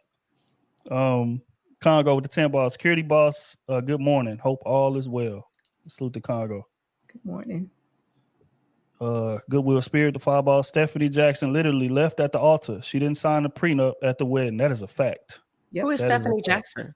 Stephen Jackson, the woman he's supposed to be getting married to, and he had promised her just a little background. Matter of fact, you know what? I think I'm gonna find that clip for us to watch, Please do. and then we can react to that a little later on. But we're gonna Yeah, because I'd like the details on this. Like, did he present it before, or did he show up on the Yes. day of the wedding with the Yes. prenup? Because that's No, very no. tacky. He stalled out. Okay. He said, before we get married, I got it. I want to sign this prenup. So they And sat she- down weeks before the wedding. Weeks, Okay. months. Okay. And 'Cause she I'm kept sorry, I don't know stalling. the story. Yeah, she kept stalling. Not only that, but it was her pastor that was officiating, and the pastor was pressuring him to do it. But he'll pull it up. I believe that women and men should definitely have prenups. So just All right, well that's a bet. We gonna appreciate you, Goodwill. Congo English again with the 10 ball. Ricky and Trill, keep going. We need you. Hey, look, man, I'm trying, man. It's a hard fight, man. It's a hard fight. Queen, fix your face. I'm trying, Congo, but we gonna get there. AT with the fireball. You should start small and go big with the 5 or 10 year vow renewal. Yeah, I mean, I don't know, man. I guess it depends. Everybody not willing to do that, man. But I agree. I wouldn't say start small. I don't necessarily agree with that. But I don't feel like a man should have to come to the table with the final ring we gonna buy, with the final house we gonna live in, with the final car we gonna drive. So I agree in that aspect. But starting small, I don't want to, advise bare minimum either. But salute to AT. My dog Daryl in the building with the 50 ball. Appreciate it. Appreciate it. The boy say the panel is on point tonight. Lucky us hit it on the nail tonight. Batman and Robin are goats. And Kayla, white eyes. I hear that too. It's 100. Appreciate you, big dog. Salute to Daryl, man. You already know what time it is, man. It's love. Chad with the fireball. Damn the wedding and spend that money on a honeymoon and travel for a month. Hell of an idea. Hell of an idea. still spending that money though. But a man would much rather do that versus a wedding, though. So since he much rather do that, it's now we can spend the money. Because I mean that point, I thought the money was an issue, and financially, was putting us a deficit. Start the marriage. It's about now being it's aware not of it. because you wanna. Oh, okay. It's about the man's plan, and his plan was to hit Cabo and spend the steady and not on the wedding. But that's not a conversation for the man's plan. So it sounds like what he wants. That ain't right either. Y'all wrong for that. You're wrong for that. No. I'm just saying. AT, see if the marriage is going to survive. A lot of people only look at the wedding day only to get divorced the next day.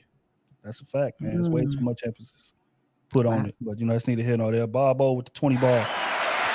Appreciate it, big dog. So the biggest story is she, as most women, prize marriage over health of a relationship. Women would rather be in a bad marriage than unmarried in a good relationship. Damn. That's a hell of a statement. Salute to Baja, man. We appreciate you, big dog. Al, 2-ball, use that money for a house and investments. I agree with that 100%. Marcus, 10-ball, talk trick. Look, man, I'm trying to tell him, man. B. Taylor, fix your face. I'm trying, man. I'm trying to tell him. Trucker with the fireball. Kayla is capping. Same woman talking about her engagement ring. Can't be no. Oh Lord, here we go again with the engagement ring. Why do they keep doing that? I never said that. She didn't Y'all say want that so She bad. didn't say Let that. it What's the go. story behind the 30K thing? 'Cause I Let see it They be on go. Kayla head about that 30K. Why do man. people keep breaking? It wasn't a requirement. It wasn't any of that. Someone asked me a question about how much something cost, and I gave them an answer, and that's it. I don't understand what this whole no less, none of that. Don't pocket watch that man. Don't do that. If he can do that, cool. Whatever you can do, you do for your lady. But don't pocket watch other people. That doesn't make any sense. I never said there was any requirements on a price for a ring.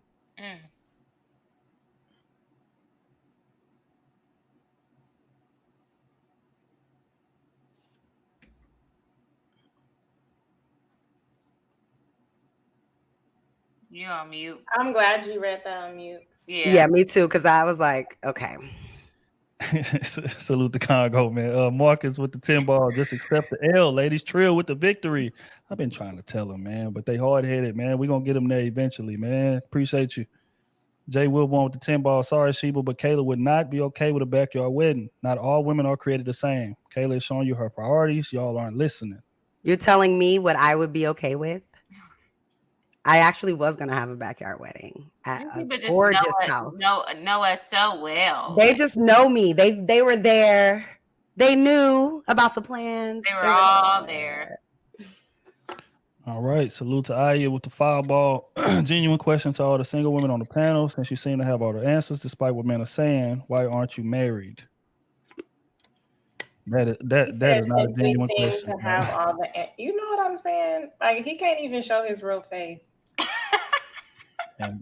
Right. It's why I be getting off YouTube because after a while it be getting to you. The walls start closing in. You just start. We don't even got a picture. Come on. All right, there we have it. Black Lexicon with the 10 ball. A wedding doesn't pay for loyalty. Marriage does. If the standard of loyalty were held to the cost of a wedding, a woman might consider the marriage abusive from high cost demands. Hell of a point. Al with the fireball. I'm only marrying in the strategic families. Fords, Waltons, Rothschilds. No more of this brokey talk. We expanded empires. Salute to Al, man. Pardon me. Antoine with the fireball. I swear to God, I need Kayla as my lawyer. I agree, man. I agree. Kayla's slick. I tell y'all all the time, man. You gotta watch her. Nah. Salute to Antoine, man. Big Saint with the fireball. And when I thought Kayla changed. Oh, damn, Kayla. You're gonna be all right. Black Lexicon, the fireball. Unnecessary, excessively costing weddings bring other benefits like mistresses. Look here, man. We will not condone cheating. We will not condone mistresses, man. But salute to Black Lexicon for the donation. Marquise with the fireball. My brother met his fiance during a rough patch. She supported him through it. He got back on top, and it wasn't easy. Going on a year strong. Salute to her, man. Salute to her. Marcus, fireball. Now I understand why Satan went to Eve to eat the apple. The Bible never said they ate an apple, but yeah, I get you. I'm gonna be difficult with everything. I just want to let y'all know. Franny the fireball. Fran from Patreon. Salute to the Patreon, man. If you ain't tapped into it, what the hell are you doing? Friend with the homie with the fireball. I believe the question may need to be reframed to what gender has the proper mindset for marriage. In that case, I'd agree men do. But I mean, essentially, that's what I was getting at. That's what I mean by ready. Mindset. Touche with the fireball. It's not even about wife material. Most black women are spreading the word that they are not interested in marriage. I don't know about most spreading the word, but it is a lot of them. There's a lot of them expressing that. I mean, sometimes the way people talk about it don't be sounding like that fun. Look here, Michael Newell with the 10 ball. Kevin Sanders correct again. Black women sex on holidays and shit. Do men you want do men you want you is the real question. Look at Michael with the 10 ball. Last one, Kendrick with the 5-piece. Does Kayla care to share why her engagement ended respectfully? No, there we You don't have have it. to answer that. Appreciate it. Appreciate all the super chats, man. Make sure that y'all tap that like button. Lucky, I ain't forgot about you. I hope you wrote that question down. No, I remembered it overall. It was really just for men and stuff because I see how most of you guys disagree. But I just want to know, like, what is your thought process as far as men? Do you think that most men that you encounter or that you know are ready to get married? And if so, at what age and what does that look like for young women? Maybe they are coming across men that are ready, but it doesn't look like what they deem is ready. Because I agree, overall, if we're putting on these different moving parts and saying we want the wedding, it somehow translates to you guys hearing it say, oh, well, I can't do all these things she wants, so she must value these things above actually being a wife. And then we hear, help us build. But then when a woman is like, okay, I want to go out and get that such and such degree, I want to go out and do those things so I can obtain it, the man is also not supportive to help her build like he wants her to be. So is it kind of like a woman is, if she wants to reach certain things in a relationship, she's on her own too, because she should be comfortable wherever he's at? Or is it like, what compromise do you guys think that men are willing to make to say that they're willing for marriage, or they're not willing to make no compromises and it is what it is? No, I think you made a great point. I think as far as building, it's the point that both of y'all benefit off of the work that's put in. You know what I'm saying? And what it should look like to you is that even if a man, because let's just be honest and to answer the question, if we want to apply it to real world where it makes sense, right? What y'all was saying earlier, I got to agree with too. A guy that's 23, right? A guy that's 33, 43, 53 should be at certain stations in their life, correct? I think that's fair to say. But what I'm saying is this, is that a 23-year-old, you should see him pushing towards something consistently, right? And with work comes results, right? If a guy's at 33, I think it's just being reasonable about your expectations of what a man should have and be presenting at that certain age and time, right? So if he's 33, I had a house when I was 33. I think that's fair to have in most cases, right? Because at that point, that will let you, I would think, again, to me, when I realized I wanted a house, I understand how finances work. I understand what responsibilities are. I think that was a fair assessment. When I was 43, I was learning to look into how to invest and buy stocks and things of that nature and work your Roth IRA in your life insurance policies, right? Now that I'm older, I'm about to be 50, I'm looking to other things to establish that. So I think, again, the proof is in the work, right? The proof is in the work. Now, if you got a guy, and I completely agree with any lady that would say this, if you got a guy that's been going for a stretch of 15 years and ain't did shit special, right? But then again, like I said, that comes down to you being smart enough as a woman to understand this is not the man for you, that he doesn't have this inspiration that you're looking for, that you're not okay with not seeing him push towards something better, right? But what I'm saying, again, at the beginning of the thing is this: if a guy is a certain place, meet him where he's at. And you should be seeing in his life. But like I said, you shouldn't be just getting with him off the back anyway. You're supposed to become friends with him, get involved in his circle, and see what he does on a day-to-day, month-to-month, year-to-year basis, right? Again, everybody gets into this thing that when you meet somebody you like, you automatically like jump into the pool with them. I don't say that. What I say is be intentional, correct? So if that's somebody you're interested in, be intentional, but don't just jump into something into them willy-nilly without knowing what they do, how they move and operate, if that makes sense. All right, there we have it. All right. Next question for y'all, because I found the Steven Jackson story, but it's 34 minutes. So I can't say 34 minutes of content. So I'm gonna try to scan through it and see what's the key parts, man. But while I'm doing that, we're gonna ask the next question of the night. How much patience should a woman be willing to exercise in waiting on this proposal?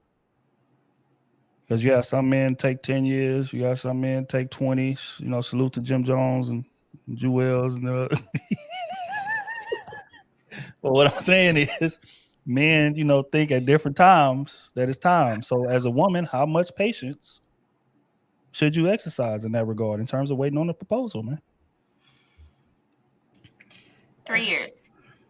I was gonna say 2, but I was gonna say 1. I wouldn't honestly put. I would say have a number in your head but I've seen people get married at the 5-year mark. You know what I'm saying? I've also seen people get married very early and they've been married longer than people who waited.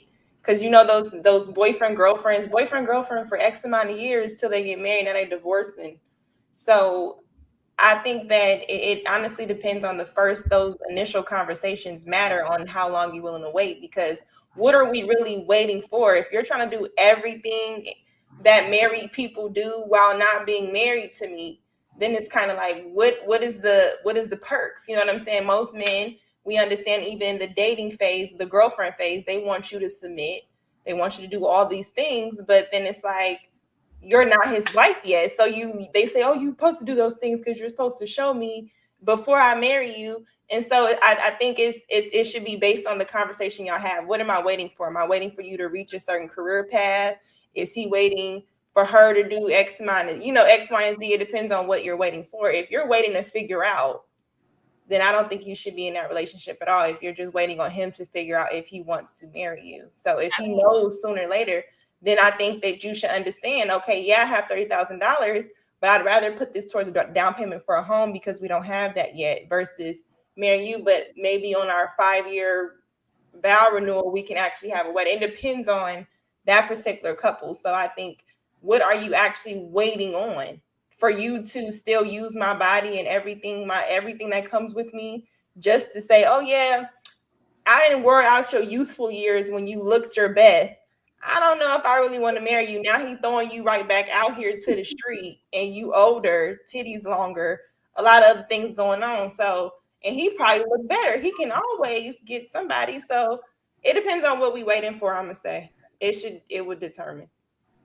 But you don't even get to know somebody until a good year in. Like, people put on a good front for a good couple of months, and me and Trill was talking about that. It was like 6 months, you'll start to see a little red flags because some people can hide it. But that year gonna show you who that person really is. So, girl, it's a show where they be like, who the bleep did I marry? They still don't know, and they married to somebody. So I think it just comes down to what type of conversations are you having, and does the conversations measure up to your expectations? Because women be expecting things that he did not say.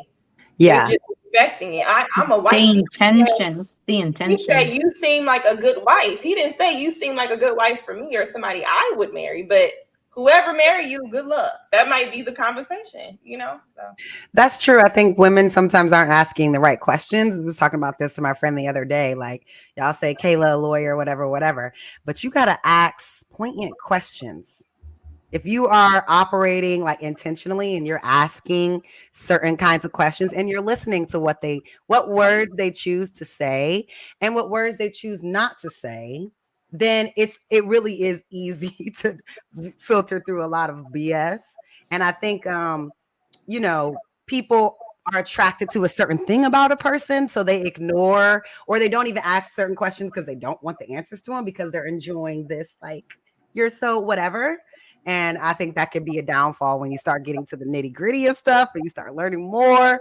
So I say, hey, hit him with it. If he's uncomfortable, the sooner you get rid of him, the better. Like, don't let him take up your time and energy and all of that. Like, get to the point in questions. And if he's really intentional as well, he won't mind them. So that's just what I think. You're muted, Queen. Oh, okay. Sorry about that. I'm gonna kick it back to the guys because, like, you're the hunters, and if we just basing it on he who finds a wife finds a good thing, so you need to be ready when you go hunting. Like, if we just stop there, you got to be ready in some capacity. Number one, just from my perspective, right? When a man is out there, what are you out there for? Right? And if you're not looking for a wife, you got to make that clear up front. That's the first thing. The other thing, Kayla, you said that the women should be asking questions. You really don't have to say nothing. You don't have to ask one word if you watch and pay attention. You don't have to say one word to a man, because you know what? A lot of people aren't necessarily good communicators. So if they answer wrong, you may get the wrong impression of him. Or some people can just bullshit their way through, right? Dating you until you're like, damn. So you really don't have to say a lot. Test the spirit in all things. Consistency. Is he consistent? Because a lot of people can be married to you before they actually marry you while dating. And what I mean by that, consistency, providing, protecting, guiding, leading the way. It's some good men out there that could actually be married. And what I'm saying is not, y'all, the literal aspect of I do, but you can tell he's headed that way with you. And you don't have to say, you don't have to ask him that. You're watching and observing his behavior. So how patient should a woman be? Just a little bit, not too much. I would probably say after a year and a half, if that man has not brought up commitment, if that man has not talked about marriage, then you know. And I didn't say he's saying if he hasn't brought it up, if he hasn't mentioned it, if he's not talking about a forever with you, he's not on that track with you. And as a woman, it's your responsibility to decide, do I stay or do I go? Period. Based on what you're looking for as a woman. If your goal is marriage, stop playing. So, Queen, just real quick, I just want to reiterate what you said. You say it's on the woman to get off the train, not necessarily the man to kick her off the train. I just want clarity, because a lot of times we say that and we get in trouble for it. Absolutely. Absolutely. When if a woman calls me, if somebody happens to call me and talk about a guy, I said, let's talk about you. Why are you there? What is it about you that has kept you there for 2 or 3 years in that state? What's going on with you?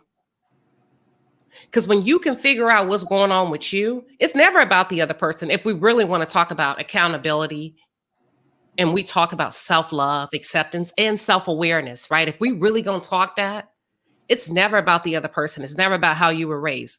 What are you willing to do now that you know as an adult? What responsibility are you willing to take and accept? And how are you willing to move forward without blame? So that's my 2 cents. So I think go ahead. Oh yeah, Rick came out to my. You can go after him, maybe. Yeah, I agree with Queen Sheba. 99% of it. 99%. I think people. I don't. I recommend all factions, men and women, don't sit with the unsaid knowns. Right? Like, why? And Sheba, I hear exactly what you're saying, but why waste a year when that wasn't the intent in the first place? You see what I'm saying? Like, if you know as a woman you want to get married, I'm not saying it should be pressure. It should be, something that's the topic of every conversation, but it should be said. You see what I'm saying? That way, from the beginning, you shouldn't even be dedicating your time to this gentleman or this man.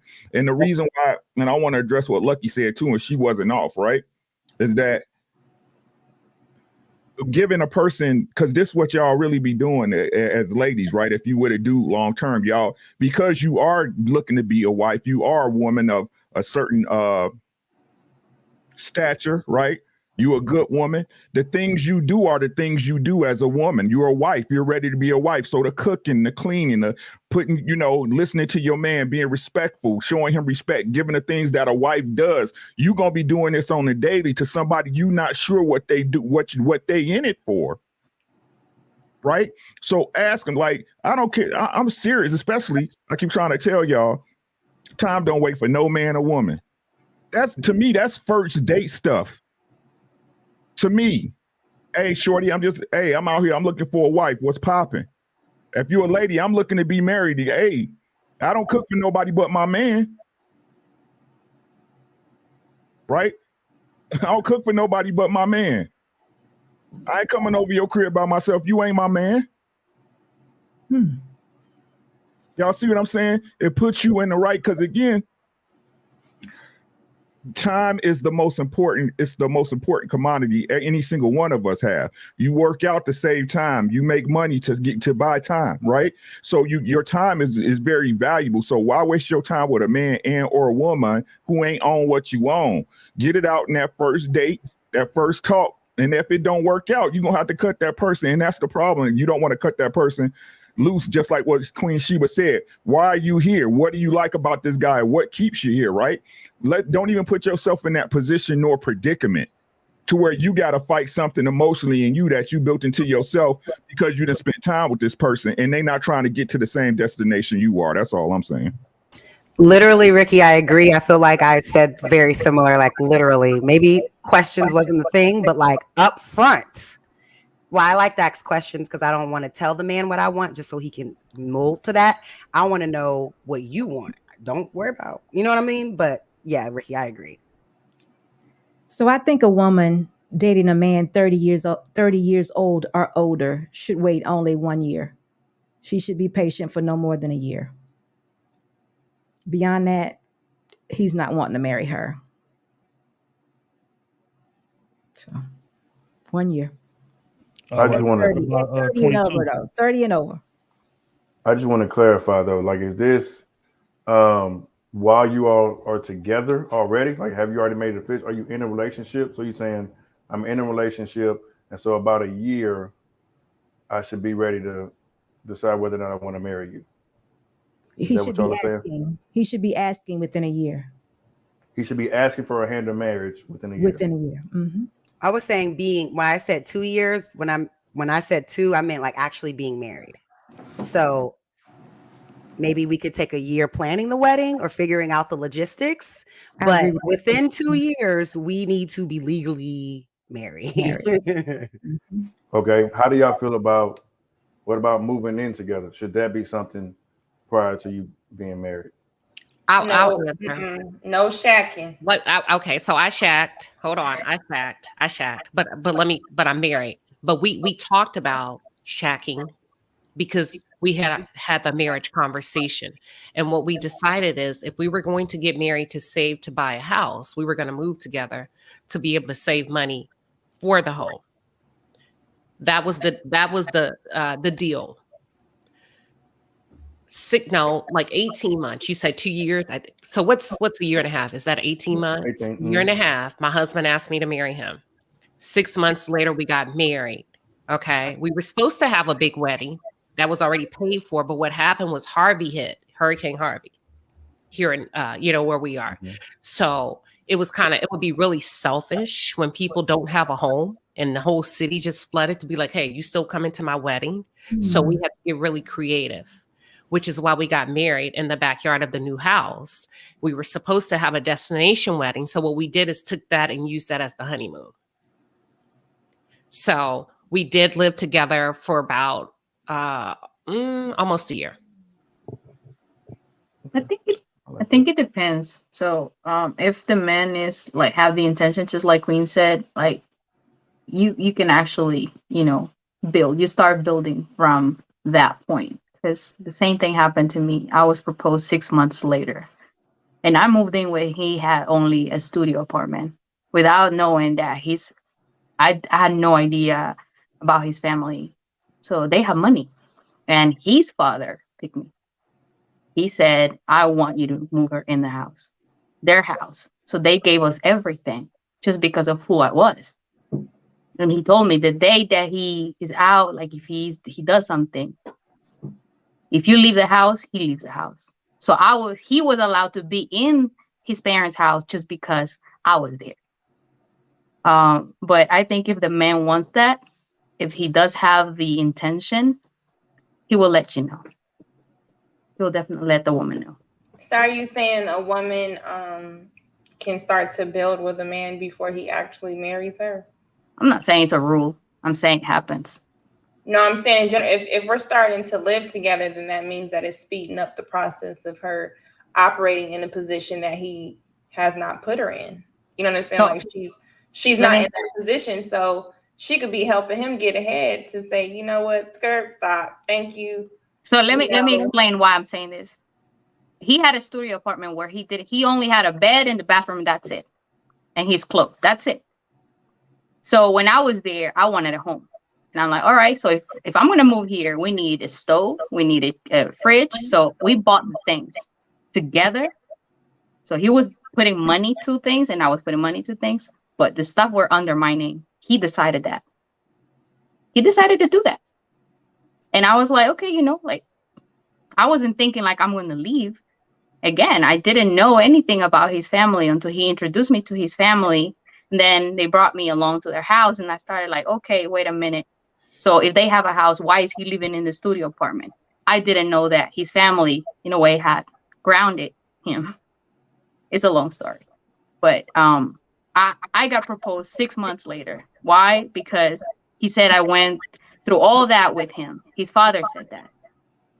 So that's what I'm saying. Like, it's not a rule, it's an exception.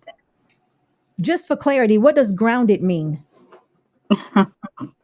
I don't know. He was under punishment or something like that. Oh, you mean like a kid? Oh, okay. Like a kid. I thought you Like meant a kid. Okay. Like a kid. Wealthy people like a do kid. that though. Parents will cut them off if they're unhappy about Yeah, something. it's not they're like- But you have to doing, understand or- that. Okay, so I don't Yeah. want to say it. They have money. They Right. had money. Okay. So it's like, if you want to enjoy this, you have to work for it. He had to put effort into that. So that's kind of like what happened.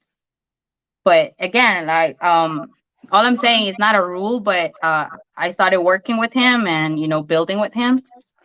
And I would say that worked. It worked for us. Oh. Yeah, I would say in terms of patience, anything past 2 years. Anything past 2 years is egregious. But again, I think it's ways to cheat the system if you paying enough attention. And if you can look at things from an objective place. And I feel like a lot of women don't really do that. They look at their situation with rose-colored glasses. They look at the situation through the lens of where I want us to be, or where, whatever. Like, it's a bunch of like false hope and faith and things of that nature. It's a lot of men that don't even bring up marriage. I think I heard SB say this earlier, before even a year. A lot of men will not bring it up at all unless she bring it up. Because more times than not, that man getting 95% of the benefits from that woman before marriage anyway. So it's like, why would I? I'm getting what the married you looks like. Like, if you it's interesting. Like, if you ask a woman, like what do you save? Like what is a man getting from the married you that he's not getting from the single you? A lot of women have a hard time answering that question. And I feel like that's part of the problem. You know what I'm saying? But, in terms of, what you should be paying attention to, again, you should be paying attention to how consistent the man is. You should be paying attention to, whether or not he even prioritizes marriage at all before you even get there. A lot of men don't even come from, households that was married, or don't really know many people that are married. So that's not going to be a priority to him compared to somebody who, everybody in his family has been married at least once. They may be divorced now or whatever, but marriage is important in his family. But, in some families, the way it ain't. You literally got people shacking up for 20, 30 years until they die. And it's just like, hey, we common law. It is what it is. So, all of these things, pardon me, you should be paying attention to. And that can kind of give you some insight as to his mindset. But yeah, like a man that wants to marry you, he's definitely going to bring it up first. It's going to be light. It's going to be when y'all out at the mall. Hey, baby, let's walk in K's right quick and just see what they got. Just light stuff like that. You know what I'm saying? That he's going to bring up, just so I can have an idea, the type of ring you want. So when I am ready, then I can come right. But again, that's a man that's intentional. That's a man that wants to be married. Now, if the man ain't intentional, that type of shit ain't going to happen.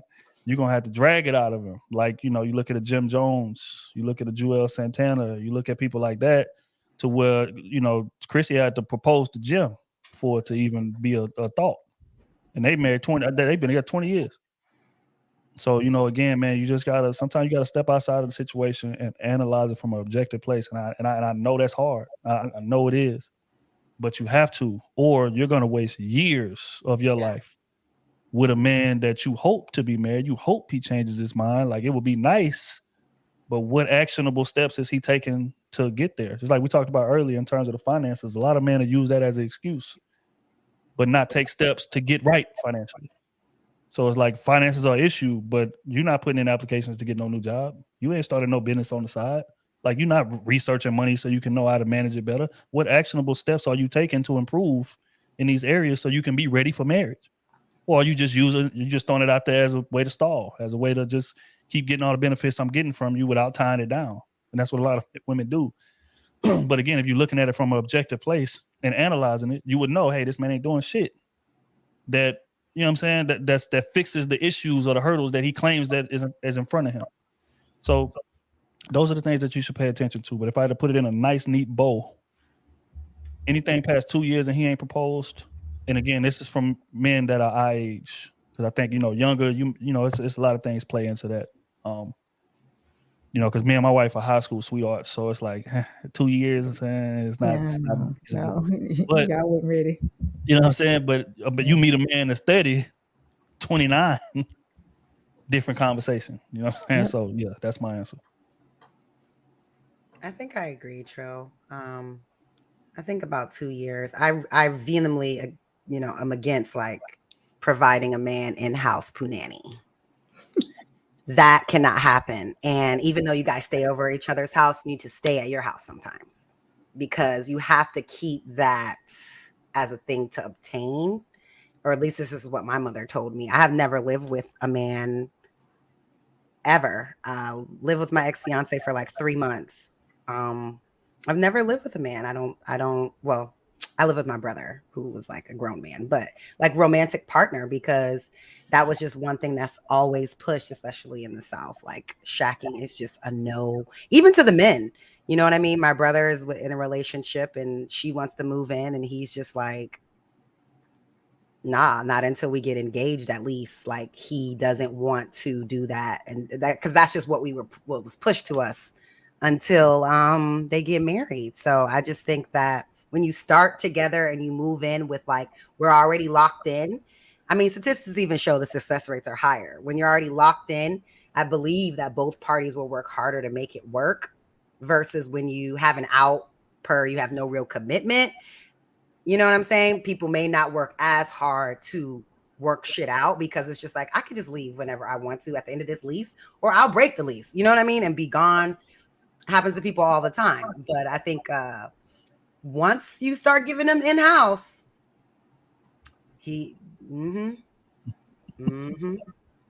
Go ahead, Rick. I got a question to the panel and a chat. If a woman proposes to a man, should she be the one to provide? Yes. She is now his husband, and she should provide a lifestyle. She is now his husband. Marriage, yes, and he should do his wifely duties.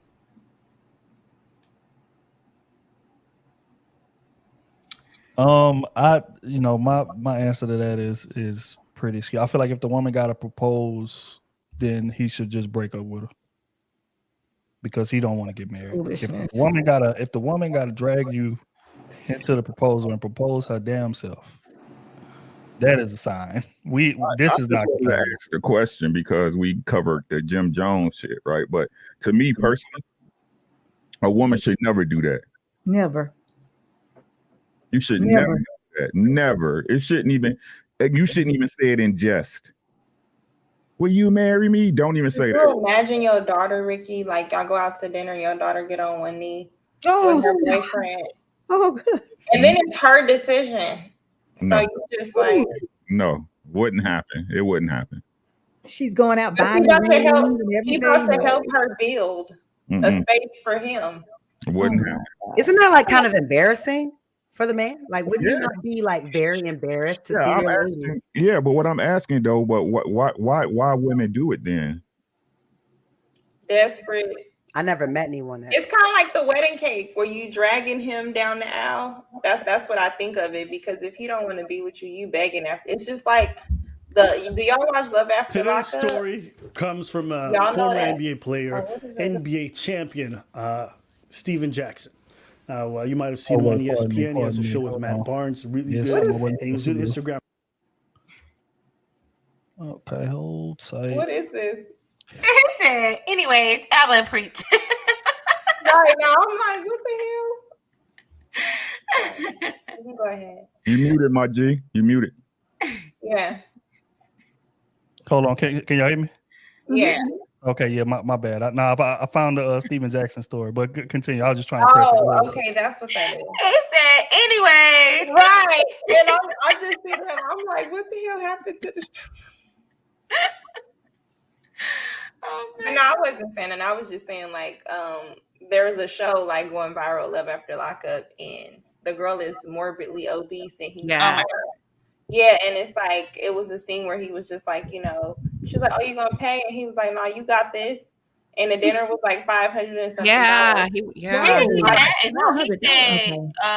she didn't even ask him. She said, "It ain't like I have a choice." She knew. Send us that clip. Can you send us that clip? It's all over the internet. I don't want to see it. I feel bad for the girl. Crab, lobster. I don't. But I said that to say, like, there's some women who are desperate in situations, those type of women in those mindsets, I believe she would propose to him. She got him in jail. She picked him up from the penitentiary and took him home. Love After Lockup. Like, they go and pick them up. Yeah, never met him outside of prison, dated him in prison. That's as desperate you can get. She knew what she was getting into. Yeah. She definitely knew he didn't have no money. Whole food. It's just a whole food. Yeah, man. I'm sorry. Had a bunch of ramen noodles though.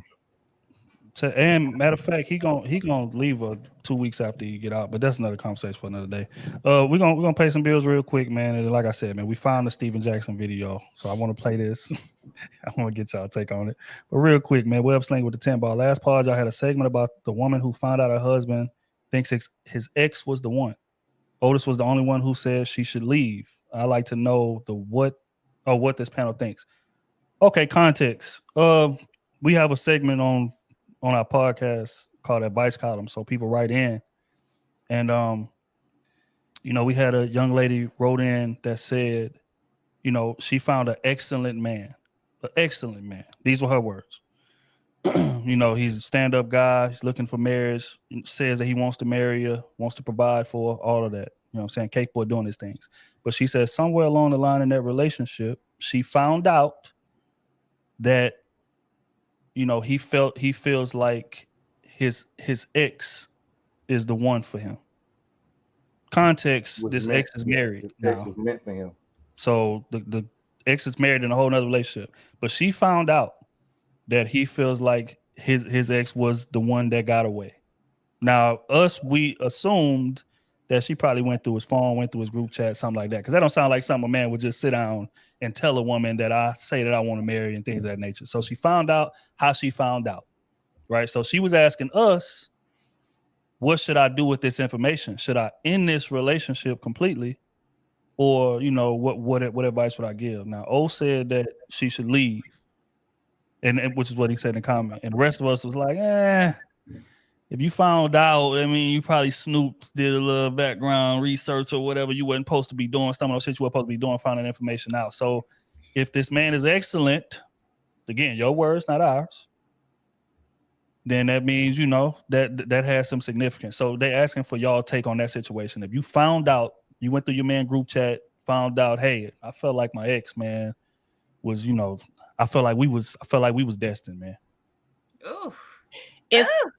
What's y'all take on that? So if she would have found out and dealt with it internally, you good, stay. She brought it outside. And when people start bringing shit outside, they are really bothered. That's a deal breaker. When she's bringing that to a podcast anonymously, respectfully, something's brewing. She hasn't been able to process that.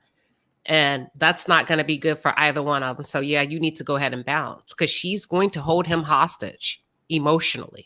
Yeah. Some women can't deal with the fact that the man that you married possibly did settle in a way that the one that got away you weren't his first option before he even met you, So, that's his past. His past is his past. But, it could be she looked back in her life. Maybe there was a guy in her life that she felt like if she really looks deep enough that got away as well. Like women have men that got away or that ideal man that they want to marry. But this sounds like if she's calling him fantastic or whatever. And they're dating, right? Not married, dating. You said they were dating. Okay, go ahead. But he wants to get married. He's expressed. But they're dating. Yes.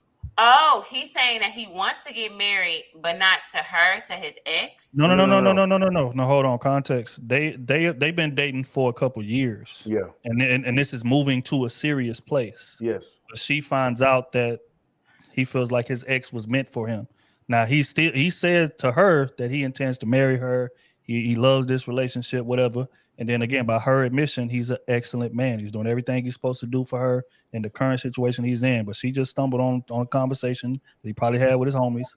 And was like, look, man, I felt like, Tanya. About that. That's not okay that he was talking to other, even if he did feel that way, nobody should know. Not even your friends. Nobody should know, because they're going to be looking at your future wife like, yeah, I saw your ex at the Walmart.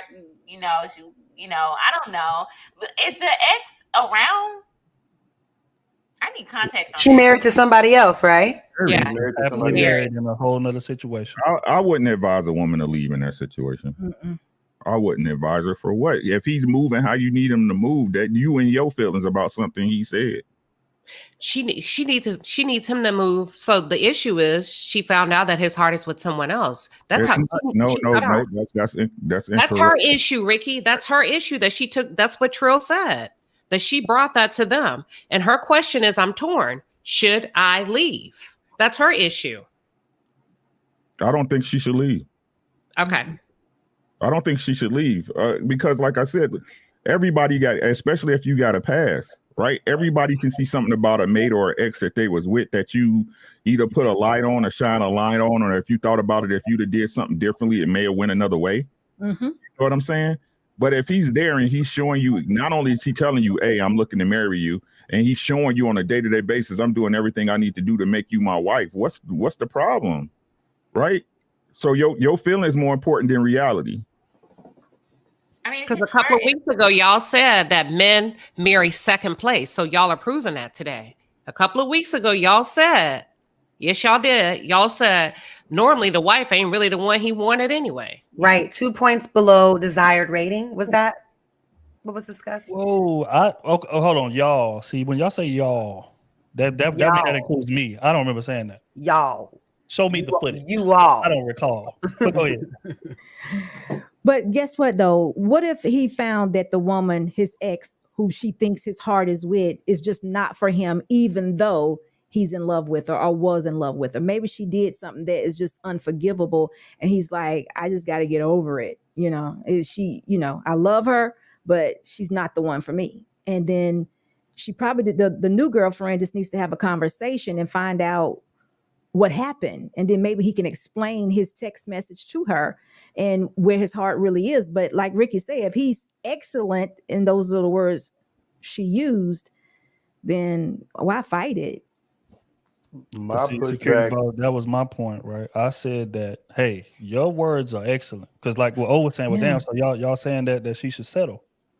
Well, yes, you should settle with an excellent man, according to your words. How is that selling, though? I want to take it back.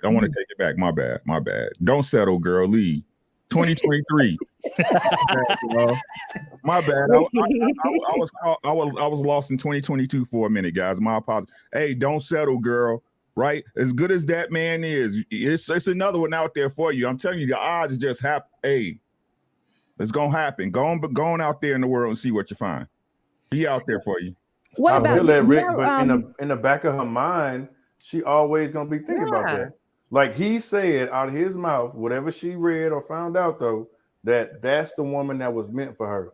Meaning that yes, I may like you and I care about you a lot, but I'm no matter what, I'm still this person is gonna have this hold on me. So to me, it's like you may be rocking with me or whatever, but you're not gonna be all in like I'm all in. That's how I see it. Women overthink too much too. Like every time y'all intimate, you thinking about her. Like I don't like women think too much. I would honestly advise confronting him about it because you already went and saw it. Confront him about what you saw because you're not gonna have peace with it. Obviously, she's not gonna have peace with it. Confront that man. Confront him and tell him what you saw, and then y'all work through that with therapy. If you want to stay, then you're gonna have to have a mediator. So you're gonna have an emotional wrestling match with this man over his heart. Yes, ma'am. That's So, what I'm saying, Queenie. I said if she decides to stay. Now, Okay. if she decides to stay, then she's gonna have to have a mediator come in, like a therapist or whatever, counselor, relationship counselor, to come and just kind of like, because she's not gonna have peace. And when you marry somebody that you always feeling like they don't really want to be here, they don't really like me, you start to feel like that. That's going to affect how you are in the relationship towards that man as well. Because you're gonna always think like, man, she can come in here any day and just swoop him. And what if she get a divorce? She gonna come and steal him. Like, it just doesn't feel. Security is big for women, right? Emotional security. It's not even just financial security. Emotional security is so important to women. So she feels like her place is always up, like, you know, for grabs. Then she's not gonna feel at peace. So if she do decide to stay, she's gonna have to confront him, get it over with, and get therapy or leave. Like, see, look, this right here is my only point, right? And this is what I told Owen them on the pod. I said that his thought process is not foreign, not only to men but to women. When you come into a new relationship with somebody, that person is fighting nostalgia. Period. We could paint it how we want to paint. We could say, "Oh no, my ex out of my system. I don't care nothing about him. I'm fresh. I'm new. I'm only focused on you." That's not true. When you meet that new person, they are competing with your past. That person has to prove themselves better than your old partner. That's just what it is. The only difference is that she said it out loud. Well, she didn't say it out loud to him, but she just expressed it in an open way. But most people think like that. You can't tell me that you meet somebody new and it's just a fresh slate. You ain't comparing them to nobody you ever had before. I'm just going to lock in on this. It's a difference, though.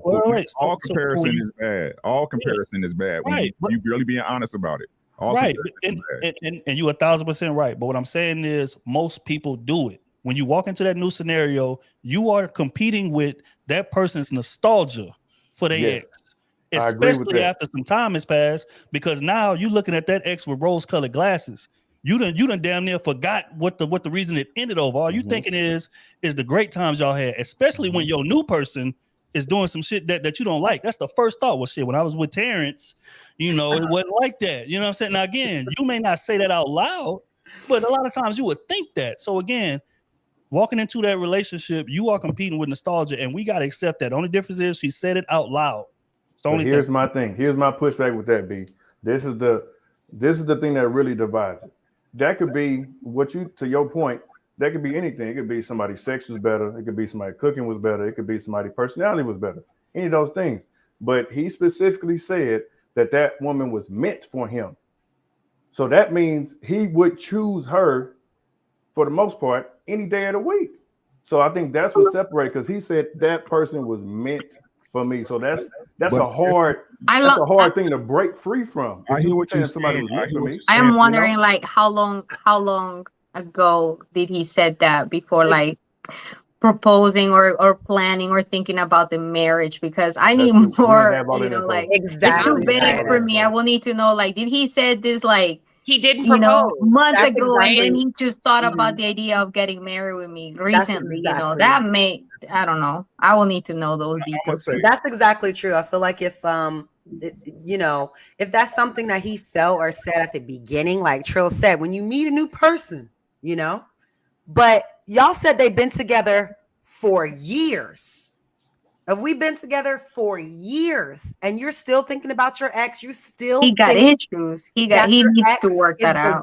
You still have not let that go, and you've been with me for years. I don't understand how you just not her. How do you even have a real chance? Because I believe I would think over all these years is everything I do, he's comparing to her. Is some of the things he's asking me to do things that she used to do, or from who she is? You know what I'm saying? Is it bad that you know, or should you not know? Like, cause I'm saying, like, is it bad that you know and you've seen it? Because that could very well still be the truth, and you just not know it. You know what I'm saying? So if he's still making the conscious decision to be with you and do things for you, maybe that's who he wanted to be with then, but you fit who he want to be with now. Hold on. But if he's still talking about her real now, quick. then I'm not the one he's been with, because if he's been with her for years and he's still Wait, talking wait. about her Right ex. there. Okay, I can see at the beginning. Right there. I gotta provide context. We added the years on by mistake. So let me read it verbatim. Okay. Right. She says, I have a question that is heavy on my heart. I've met an excellent man who wants to have a family with me and be married. The problem is I found out he feels that his ex from many years ago was the woman who was meant for him. She is married, but still in his life. I don't want a man who has his heart or attention elsewhere. I know that back in the day, people chose to have a family together as a smart decision. Am I focused on the wrong thing? Should I continue on with this relationship or stop it altogether? That's You what she need to said. stop. Still in his People life. sleeping Still in together. his life how? I think we missed that part. Oh, That's no. his life part. Why is she in your life? And they Yeah, can still be I sleeping together. I told you her spot is not secure. You know? Why is she even part of his life still? Like, even when she says like it happens years ago, that's what I'm saying. Like, But when I you needed hear to know that, more details to know like why whose do you need to issue know is that? That's what I'm saying as women. When you hear that, you go. Right. I was about to say, I don't need to hear nothing else. Right. You still talk to her? You still see her? This is crazy, but this is what I'm saying. Listen to what I'm saying. I hear what y'all saying. And hey, if everything was perfect, y'all be 100% valid. Listen to what I'm saying. Y'all be 100% valid if everything was perfect. But I want to ask the questions that y'all asking. Why is she still in his life? Does she have a child by her? Well, that's what we asked. Why is he still in her life? Right. This what I'm saying, Kaylee. No issue. I mean, you know what I'm saying? I'm trying to change for 2023 for y'all. I'm working on myself for y'all, right? So look, this is what I'm saying, right? So again, no matter what, like I said, there's a bunch of intangibles that we don't know about the situation. But if we're being fair and we're being honest, in this world we live in, more than likely they may have a child together or children together, which would require her to still be in his life. But hold on, look at it. She would have said that. They have a baby together. She wouldn't stay still in his life. We don't know that. We don't know that. But let's not make up anything. Let's just take the letter for what it is. I understand. Give me a second, right? So what I'm saying is this, right? If we're results oriented and results minded, right? Your feelings is what you feel is happening. Reality is what's really happening.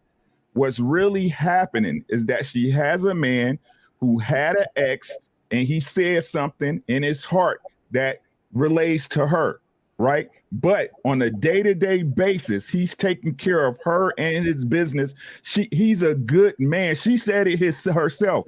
He's a good man. Excellent was the word. Excellent. Right? So this is my question. You're entitled to your feelings on this, not y'all, but she's entitled to her feelings on the situation, but he isn't entitled to his about his ex. That's not what. So listen, I think the thing is the lady is very bothered. So when somebody, you don't want that in a relationship, y'all. It's not about her breaking. She has to be healthy. We're talking about healthy marriages, healthy relationships. You don't just want some because and it's all effed up on the inside. She needs to get her mind right. Either you stay healthily and accept it for what it is, and you leave it alone after you read it, or you go. It's either or. But what I'm saying is when she saw it. Hold on, Queen. Hold on, Queen. I'm hearing the echo. If y'all got YouTube in the background, make sure it's muted, man. Or everybody mute up while Queen talking. Go ahead, Queen. When she saw it, she didn't leave it alone, y'all. We stop forcing unhealthy relationships. When she brought it, she's becoming unhealthy with this obsession. Yes, we want people to get married, but we want healthy marriages. That's the goal. And if you're going to pick this man apart because you read something and now you're taking it to social media, right? You confronted him. Now you're on social. That wasn't enough. Now you're on social media. She needs to back away for a second. Either you're going to stay healthily or you need to go. So when I say go, I'm saying go if you cannot show up fully in a relationship as a healthy woman. We got to stop pushing unhealthy relationships because if he's good, he needs her to be good. If he's an excellent man, he deserves an excellent woman. And the moment that you become so bothered and so torn up by something in his past, either you stay and fix it or you go. And she seems to be very bothered. That's all I'm saying. Can I ask a couple that is in their early 20s? She mentioned that he was excellent and he was ready to marry her and have children. She also said that he was involved many, many years ago. That sounds like 5 to 10 years ago. This may have been his high school sweetheart. She is very insecure and she needs to get counseling. It is not the man, it is her. She does need counseling because this man is trying to build with her, and we don't have enough information to say that he's doing anything wrong, but he might have felt this way. If this was his high school sweetheart, he might have been in love with her and she may have had a heart. He might have been sitting up saying, I thought she was going to be the one. I thought she was going to be the one. But she took it wrong. She listen, she said many. Y'all, that's got to be 5 to 10 years ago. Many. She's insecure. I agree with you, SB, but I think many to me is going to be farther. I just want to know, what was her position in her life when she was reading this message? Because if y'all in the dating phase, you don't know. He could start being serious with you, and now he's feeling something different. Yeah, that's what I said. Yeah, that's different. Yeah. So what stage are you in going through? I'm sorry, feedback. What stage of the dating process are you in to be going through his stuff to see that? And then what is your maturity level to where you want to tell social media? You know what I'm saying? So maybe that's his struggle that he's going through. He keep finding women who can't communicate with him and they communicating with social media. So he like, damn, she was one of a million, because I'm trying to find at least somebody with similar qualities. And I keep running into a brick wall. Just like when we say comparison all the time, most women or men, they found somebody that they probably would try again with, but that person is in a relationship or whatever the case. So they're trying to think of most people don't like to be out here dating. And then most people are have dating with their trauma and their issues and making attachments and doing all this. So it's like, you think back when you were at your healthiest or whatever to somebody that you probably would prefer, but in a situation, she's married. So I would think the only gamble is if you can't compete with whatever that is, or really show and prove yourself to be a good option. I'm not saying you got to necessarily be better than her, but just know that I'm a good woman, and he could never say he did this because I wasn't that. Unless you want to do that, you're kind of like taking a gamble with when that lady does become available. Is it going to be temptation on your time? So that would be the only thing. But I would want to know, what was her position in his life when she read the message? Because if y'all just now talking, y'all not really nothing yet.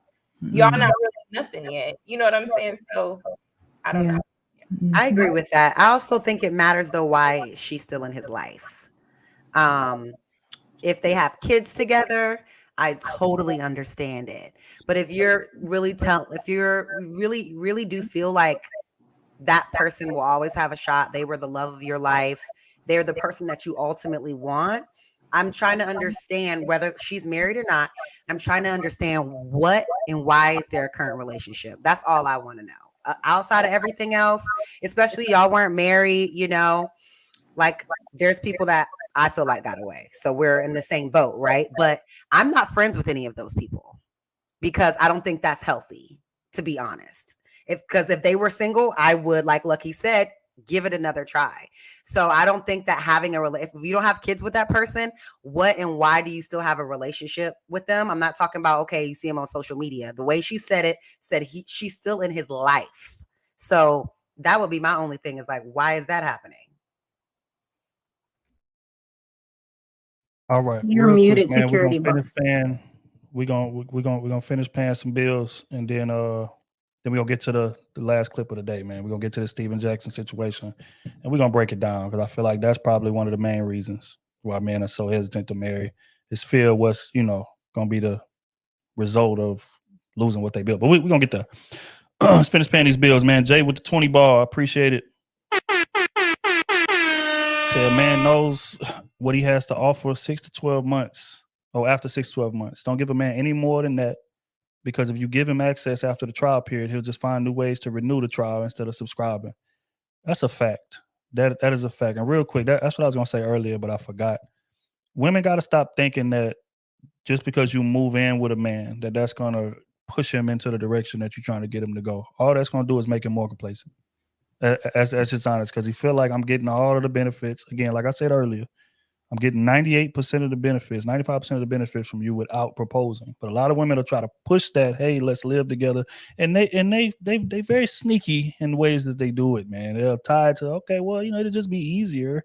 It'll be cost efficient. It'll be this. Well, my lease is up. I mean, we over at each other's house every day. We might as well. It's that. You know what I'm saying? So they'll push that, try to push the live-in together thing in hopes that that'll get him more in a relationship mindset or a marriage mindset.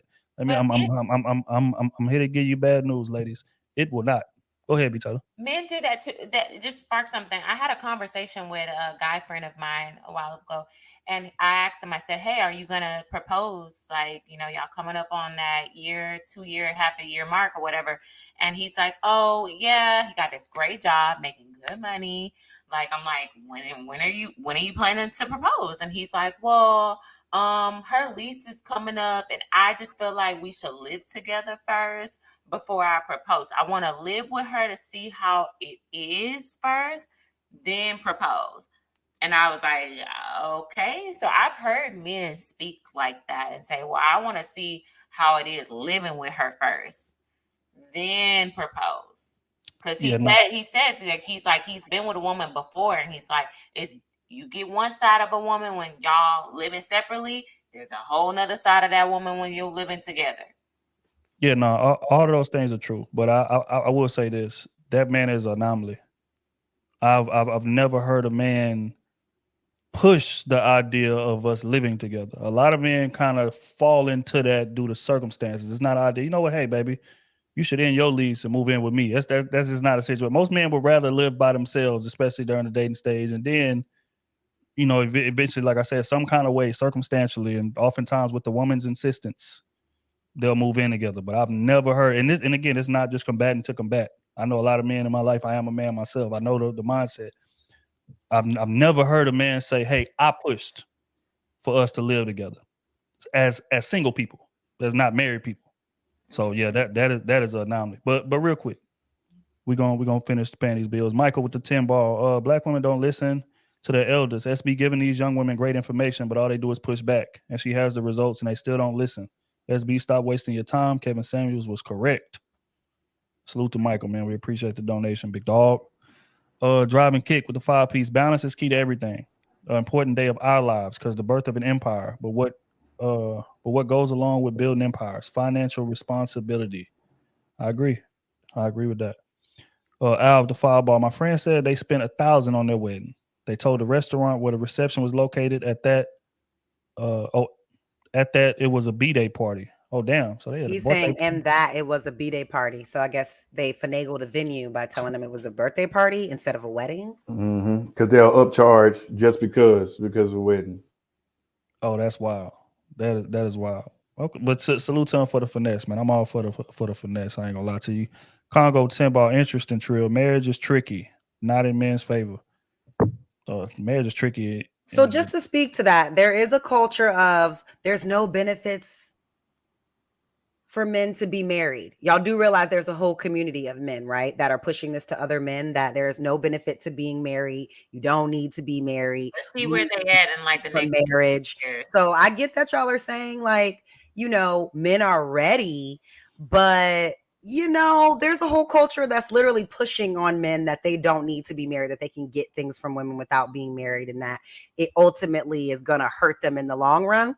And that is the mindset that's being pushed out there. So that's a thing. Yeah, that's fair.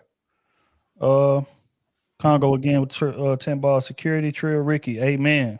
Love y'all gospel. We appreciate you, big dog.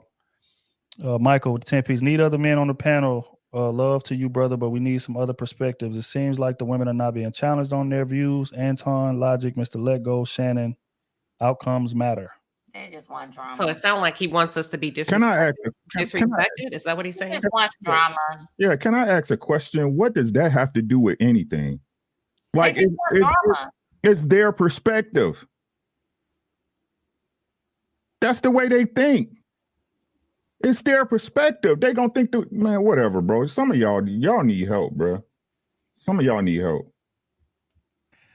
Yeah, man, they want to see World War III on the timeline. I mean, on the panel, man. Instead of like letting people get their shit. Because again, this is a situation, and this is what I keep trying to get across to to people, man, in terms of this YouTube space and the social media space. You're not changing nobody's mind. You're not. The only thing we doing on these panels, we coming to give our experience.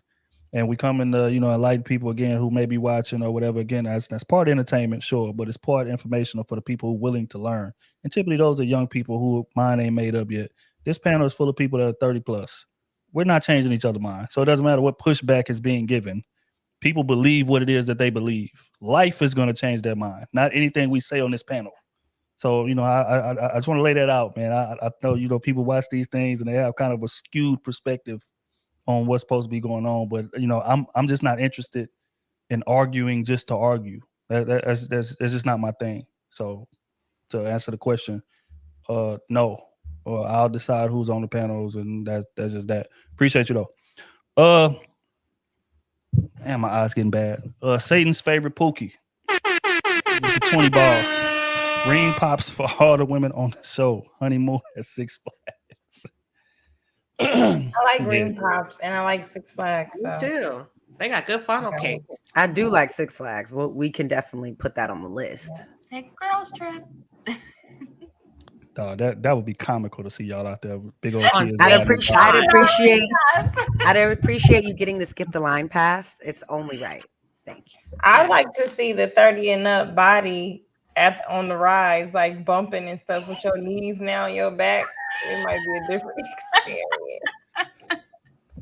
It's definitely a totally Just different walking ball around that thing. You're not even halfway around the park. You're like, whoo. Especially in Texas. Shit. That son out there be beating us down. Big Mel with the 20 ball. We appreciate it. Lucky is crazy. She's his husband. It's happening for real. That's when I said, when I think Ricky asked, or somebody asked about the woman proposing, and I had talked about that group. Yeah. Gotcha. Okay, bet. Big Mel, we appreciate you, big dog. You know it's always love with you. King Stephen with the 5-piece. That woman had a seatbelt extender. On Love After Lockup. Oh, wow. Wow. You wrong. Oh, wow. That's big. Y'all gotta relax. A Real Bravado Network with the 20 ball. The seatbelt extender is crazy. If you are a traditional leaning black woman looking for long-term relationships, a wife, you are in for a rude awakening. The days of a woman picking a man based on quality and character is long gone. Just sad for the black family. They must have some real bad experiences. Likable these days. Really That's the thing. with that? Mm-hmm. I mean, genuinely, do men up here agree with that? Are men, do you see men exalting their quality and their character, or they're exalting the fact that you should submit because I am the man and this is what most people are not saying? I am a man of value because I possess these qualities.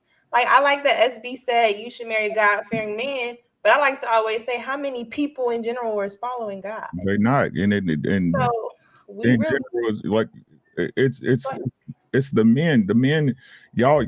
The truth is, men, y'all don't stand on y'all square when it comes to nothing.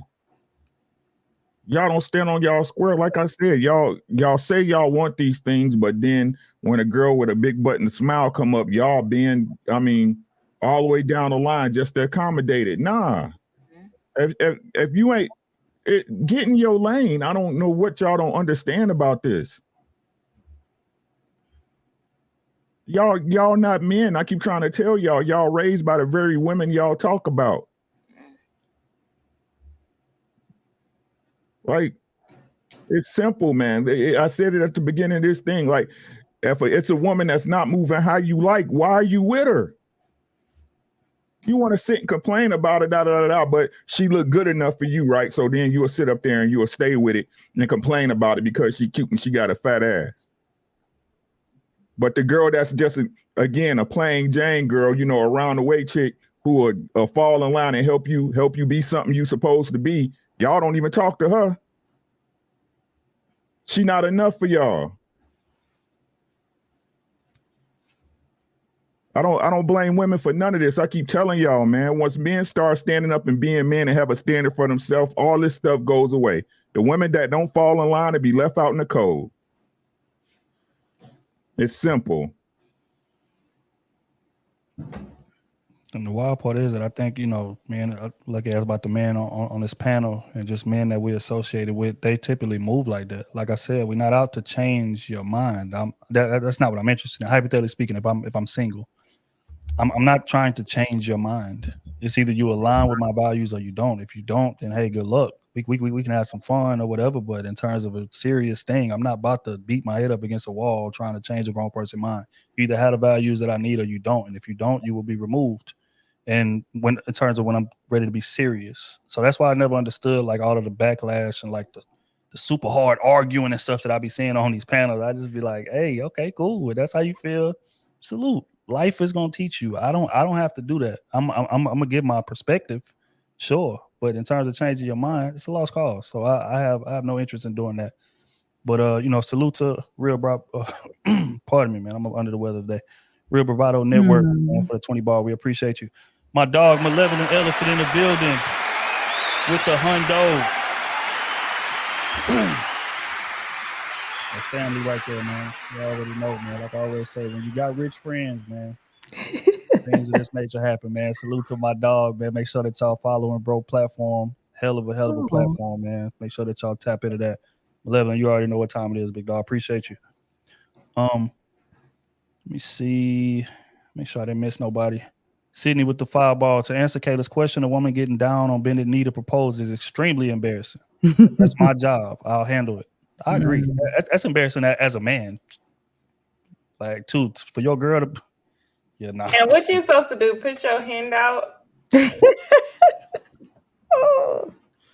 What Bow Wow did? Stop it. That is so... That's crazy. I'm sorry. It's not y'all place. It's just not y'all place to do it. Bro, I know two people that did that. Neither one, and they both ended horribly. I'm talking about horribly.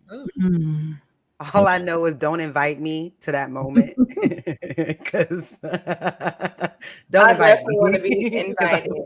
Please invite me to the moment because I'm gonna be so supportive. Like, you get your man, girl. No, I will not. I probably will bust out laughing. That is hilarious.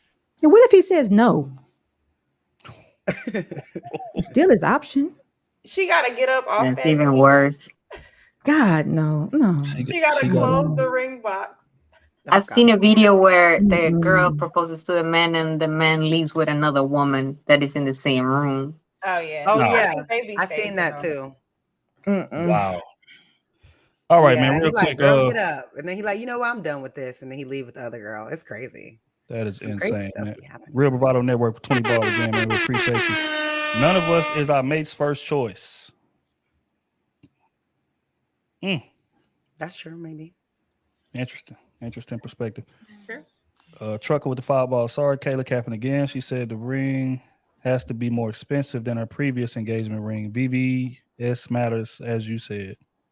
Well, they be keeping tabs on. I never said that. Oh, boy. I never said that. I did say VVS matters, but I never said it has to be more expensive than my previous ring because that was the first ring that I had got. So what are you talking about? I think you said, this is what I think you said. I think you said something like it has to be at least 3 months of your income. Yeah. And then in the same conversation, you were saying, what's regular? Like 10,000 a month. So they just assumed, 30,000. You want to that's what happened. It was that's normal Southern old tale. That's pretty standard. That 3 months rent, and that was his pay, and that was 3 months pay, and that was his pay, and that was a thing. But again, I never said it was a requirement because every man's wallet is different. Don't count other people's money.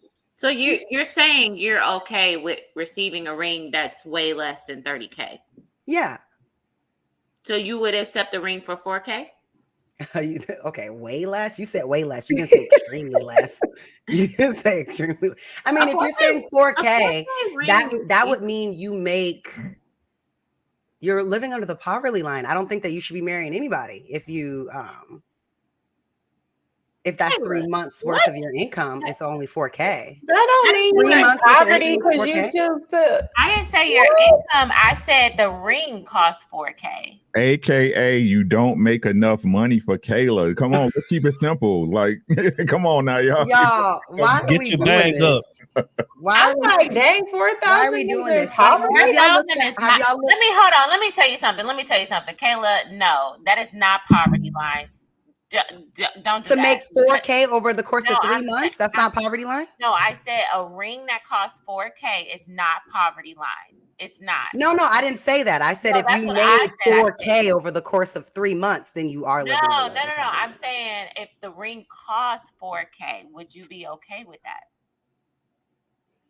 What does it look like? Like I don't see being able to get anything like of It's quality. like a 1.5 carat. You're not getting a 1.5. That's what I'm saying. Y'all mindset is very unrealistic.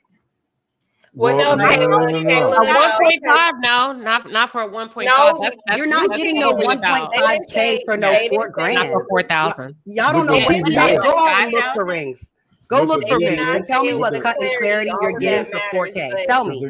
Go find it. Look it up right now and let me know. You can get a 3K ring, but the clarity is terrible. Exactly, So OT. she's talking about It's gonna look terrible. cut and clarity. So It's not even gonna be 3K. It looks like a NFL football ring. You know them. It's literally going to be.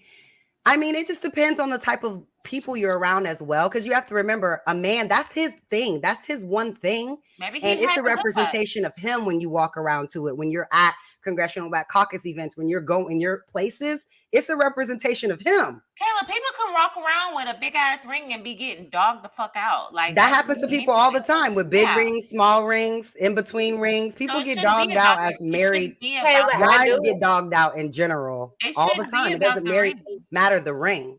Yeah, it should. Poor men and rich men cheat. They both That could can have do been that. your test, though. Like I know somebody personally in my family.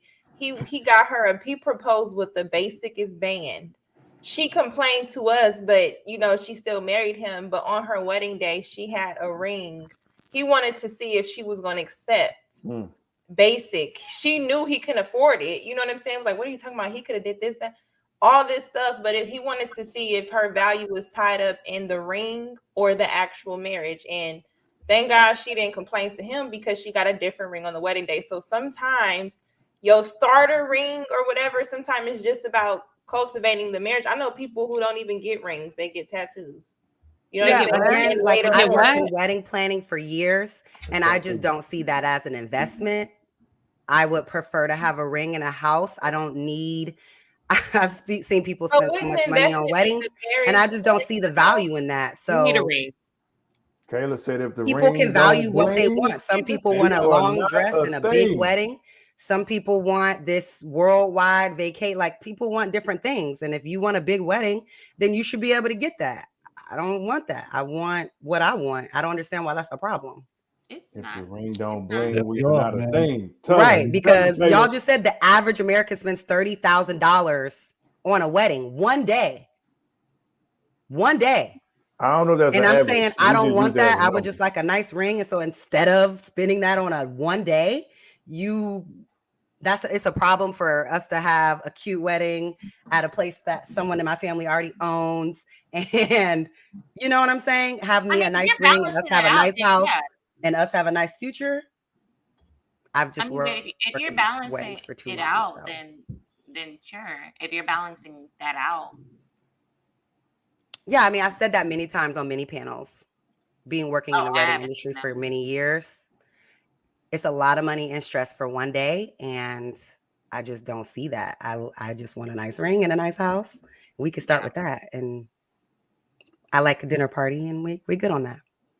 And there we have it. Like I said, y'all are very skilled at starting arguments while I'm paying bills, man. But I appreciate the dialogue. Money 1322 with the 5-bar. Women, well, when women dig in their partner's phone, does it have a date to how far back, how far past she goes? Women dig when they dig. I agree, man. Women be scrolling back 5 years. You talking about, baby, what did you mean? I'm a different man today. What did you even talk? What they got to do with today? So yeah, no, that's a fact, man. Women, stay out your man phone. Jesus Christ, it's ridiculous. Check that phone. Oh Lord, this thing with the 10 bar. If you decide to move in with your man before marriage, you're wrong. You are giving us a free trial of marriage. Real talk, we all need guidance from the Lord. We are all lost in the maze. All right, Shelton with the 2-bar. Great show, family. Much love. Appreciate you, big dog. Much love. Al with the 5-bar. 20-year relationship versus 20-year marriage. What's the difference? Besides lawyer fees and tax benefits, you can still get insurance, etc., without marriage. Okay, those one of those people you was talking about, Kayla. I see, man. Salute to Al, man. Talking about just discouraging marriage completely. Damn, that's crazy. Come on, big dog. Congo with the 10-bar. Great show, Ricky and Trill. Security boss, social media crush. Such a woman. Thank you. Man, that is a married woman, fam. You got to relax. Jesus Christ. Hey, chill out. Lord have mercy. All right. I think that's all of them, man. Let me make sure that I didn't miss nobody. No, hold on. I missed somebody. Out with the 5-bar. I can be a millionaire. You still getting $1,000 ring. Do you want me or the big ring, man? That's ridiculous. Al just trolling. He's getting married at the end of this year. He's just trolling. Oh, I'm about to say, why you got to pick? I just want to jump in and say, have a good night, everybody. All right, B. Taylor. Appreciate you. All right, man. Let's get to it. Steven Jackson tells an infamous story about when he was about to propose to this woman, man, and things didn't go the way he planned. We're gonna play this clip and then we're gonna respond to it, man. I'm very interested in hearing y'all response. Now, this is Aber and Preach reviewing it, so we're gonna have to skip around to the parts he actually talking. Like I said, the full dialogue, I advise everybody to go watch it if you ain't seen it yet.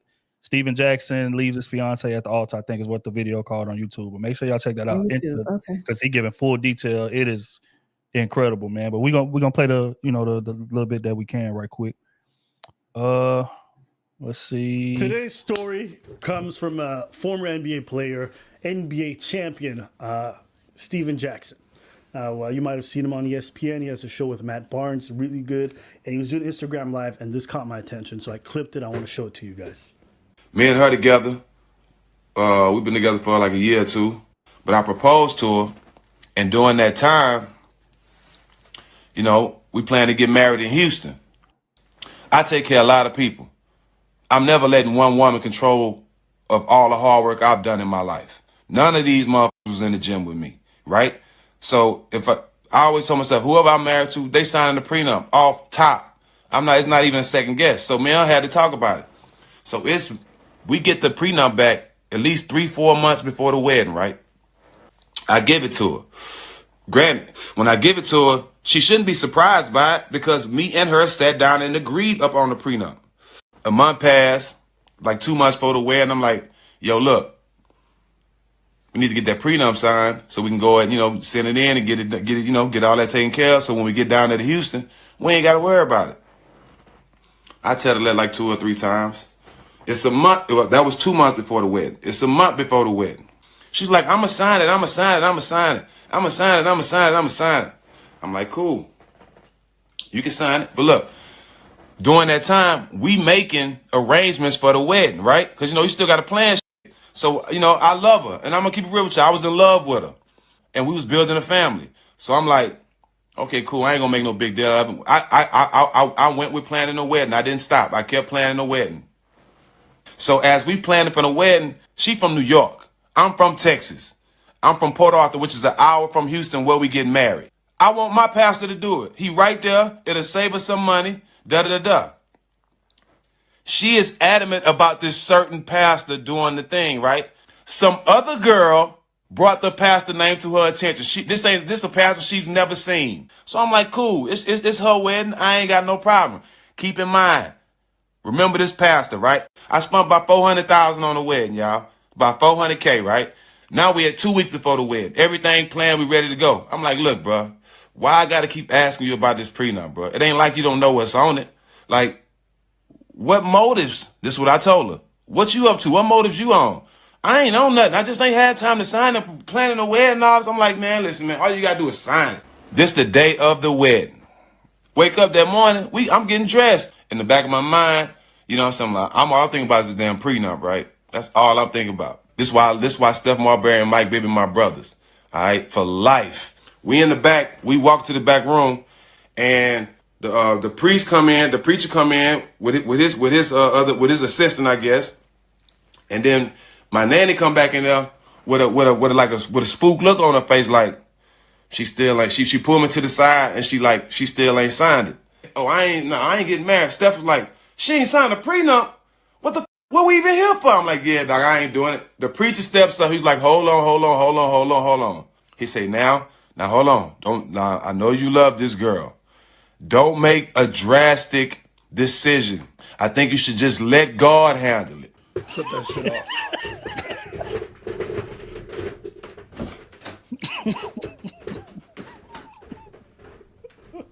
Door wide open, and you're. I think you should just let God handle it. Me, as a pastor, I don't believe in prenups. Nah, I know why she was fighting for you. You don't believe in prenups. Nah, it all makes sense. I ain't getting married. Damn what you believe in. I put everything in God's hand. And God is telling me to put the pen in her hand and make her sign this goddamn prenup. That's what God's telling me. So God telling me and you two different things, partner. As that's going on, Steph Marbury grows crazy. Hell nah. No, we ain't doing it. Hell, no, it ain't going on. Steph go crazy. Mike Bibby walks. Are you serious, Steve? Out of here. Everybody, no. Bruh, this preacher has the nerves to sit there for about 5 to 10 minutes and try to convince me that God told that he don't believe in prenups, so I shouldn't believe in them. Listen, bro, we ain't in the same tax bracket, first of all. Okay? Listen, girls. You wasn't at the gym pushing them weight. Wedding off. When everybody trying to figure out what's going on, we all get back to my room. I break down crying, dog. Honest to God truth, I can't lie. Because I was hurt. Because I was ready I wanted to marry her, bro. This is the honest to God truth. I break down crying, dog, for about a good 20, 30 minutes. Mike Bibby mom walk up to me, dog, and it's bringing tears to my eyes today. She walk up to me. She grabbed her bare hand. Mike Bibby's mom wiped the snot and all this from my face, everything from my face. And she picked my chin up and she said, you became a man today. Nigga.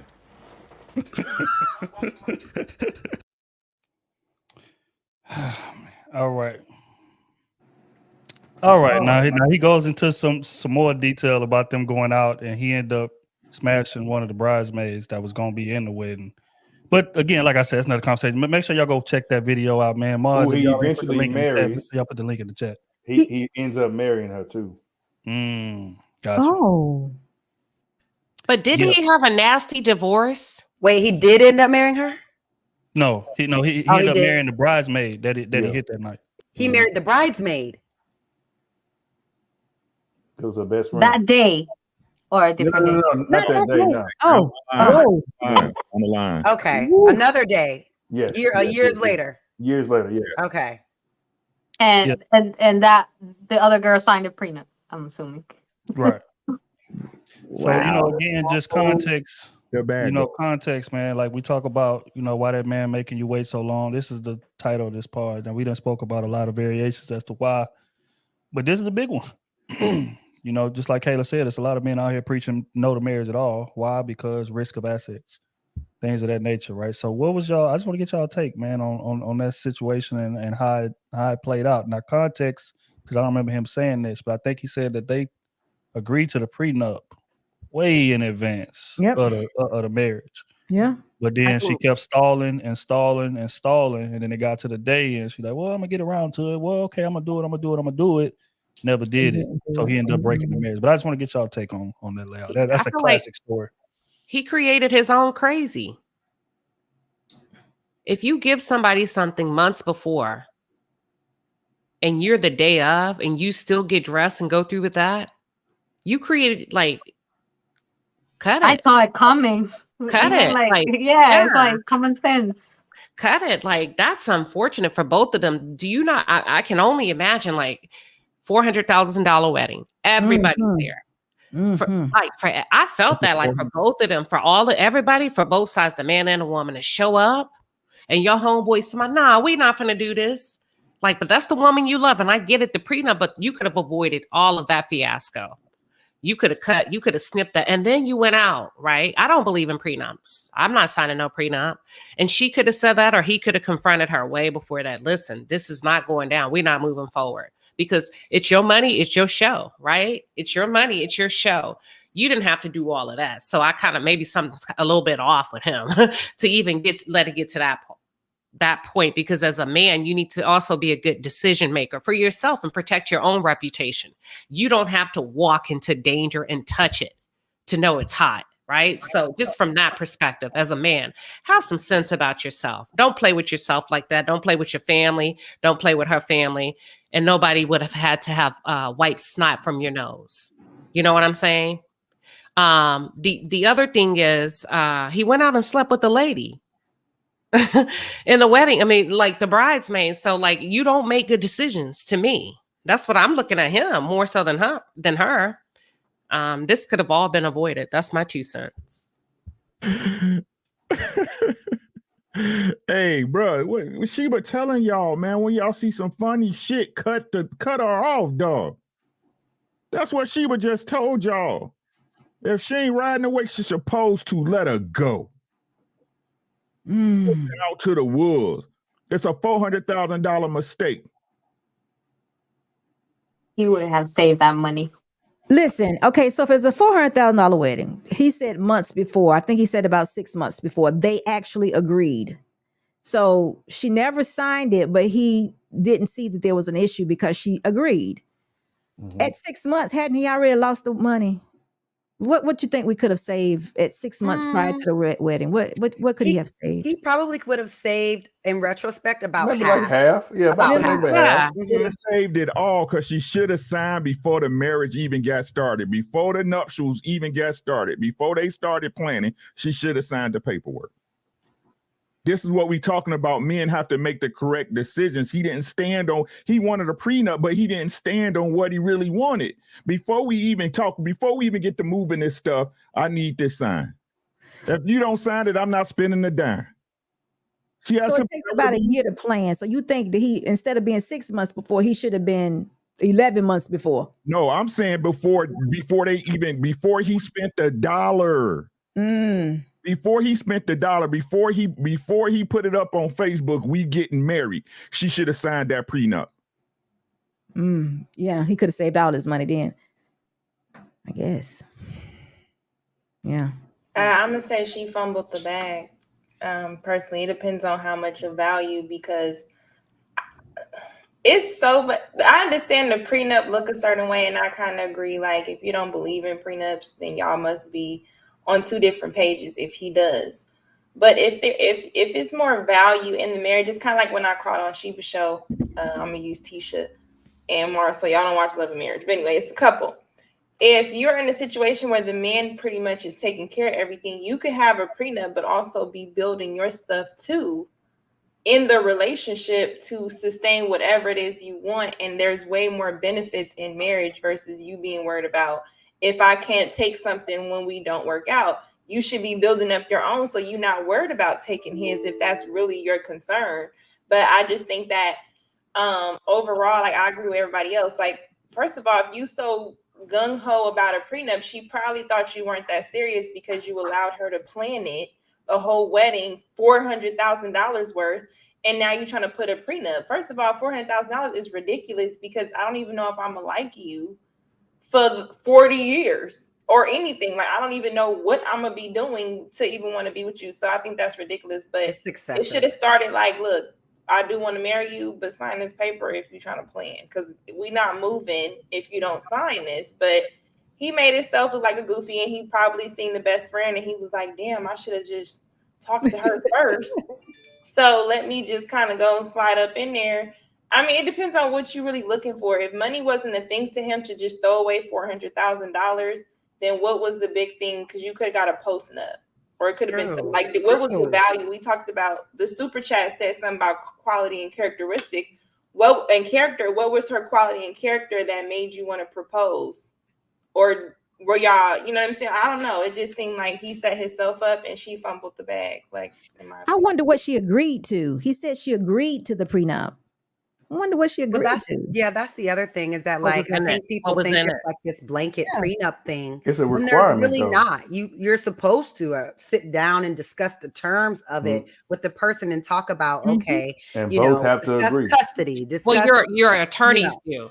Yeah. Right. It shouldn't just be like, here's this paper, sign it. You know what I'm saying? Yeah. Like, it should You be can where discuss, do I we agree with this or discuss, not? right, We're future being custody unfair. of kids and property and all of it where we both agree to it. So I wonder if the question was, hey, sign this, and whatever is in here, you have to be okay with it. Yeah. Even if it means I get custody, you get nothing, you have to move out of here in 30 days. Like, you know what I'm saying? We need a little more context to know, like, why was she so, because I mean, the way he told this story, he seems pretty cool, but I don't know what was in this prenup. You know what I'm saying? Like, was it very rigid? Like, especially because if it sounds like that, I don't want to marry you anyway. If those are if you putting stuff like that in your prenup, like I got to move out of here in 30 days, I can't take nothing with me, even the stuff that, you know what I mean? Yeah, but look, this is what I'm saying though, right?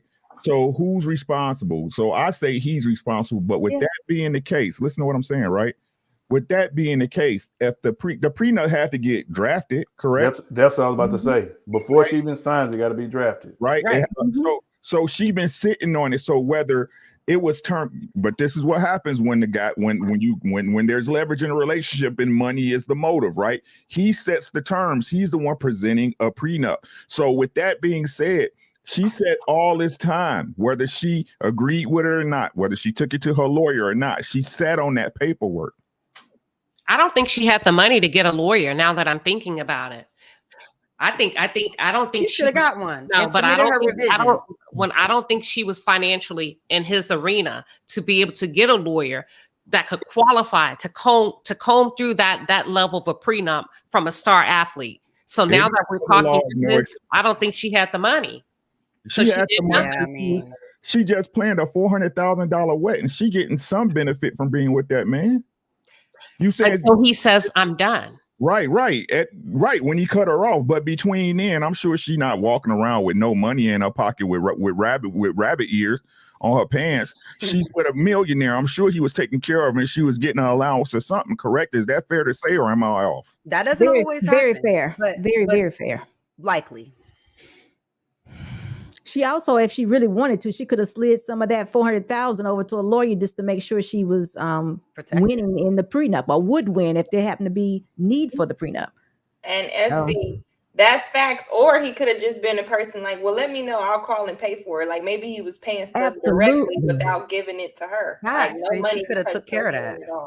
But what do y'all think about this pastor though? Wasn't he a little bit too concerned about the prenup? They crooked. He just wanted that money for the wedding. Like, he paid up. Well, he get paid anyway. They get paid anyway. They have money to pay the pastor. Yeah, but he was advocating for no prenup. So I feel like that she was using him as a manipulative tool in order to, that's why she dragged it out all that time. I don't believe that she submitted any revisions. I don't believe she said, hey babe, can we discuss this, segment? I feel like she just blew it off and thinking, I ain't signing that prenup. We gon', you know what I mean? He ain't gonna leave me on the day of after spending all this money. And she just banked on that and like got him in cahoots with her.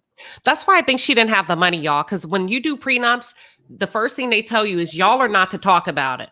Your attorneys are supposed to work that out behind. When Todd and Candy did it, y'all don't remember? Yeah. They were not supposed to talk about it. And like right before their wedding, they got into a real huge fight. Almost the wedding almost didn't happen. Yeah. Do y'all remember that? And the attorney said, leave it up to us. Y'all go be happily ever after. Let us duke it out. Let me work with her. And then you work with your attorney. But technically, y'all aren't supposed to be talking about it. Which leads me to say, I don't think she had the money to purchase an attorney. So I think she came in broke. But we're saying, Ricky. If I'm being honest, if I'm talking about me and the way the game go, I honestly think probably the bridesmaid that hit her dude was telling her not to sign up. There you go. Telling us something. It ain't enough. Ain't enough in there for you. Something sabotage the whole thing. There you go. Where Trill had that video, we was talking about the friends. That's what it was. She had her homegirl was like, girl, he not no good. Why would he do that? And then what Turn around what and sleep with him right it'd after be the real wedding. quick. Women be like, "F her, she not my friend." Look, he only giving you $3 million if y'all leave. That he making 84 million. What? You know, that's guaranteed money in the NBA. I'll tell y'all what, man. Gotta. I ain't even gonna lie to you. Pastor would have told me some shit like that. I would have swung on the pastor right there in the church, man. It's just honest. It's just honest. Because Violence in the house. No. Now you playing with me now. This ain't shit you said is in the Bible. So now you trying to play with me. I mean, Trill is more like pastor Peter. right there in the church, bro. Trill is like Peter in the Bible. I'm dead serious. What are you talking about, fam? I do see the pastor as being very disrespectful. Yeah, little out of line. And they never met. He didn't even counsel them at all. He was out of pocket. Like I'd have had my sister beat her up after that. Why? Why are you resorting to violence with you people? I'd have my sister beat her up. It's so crazy.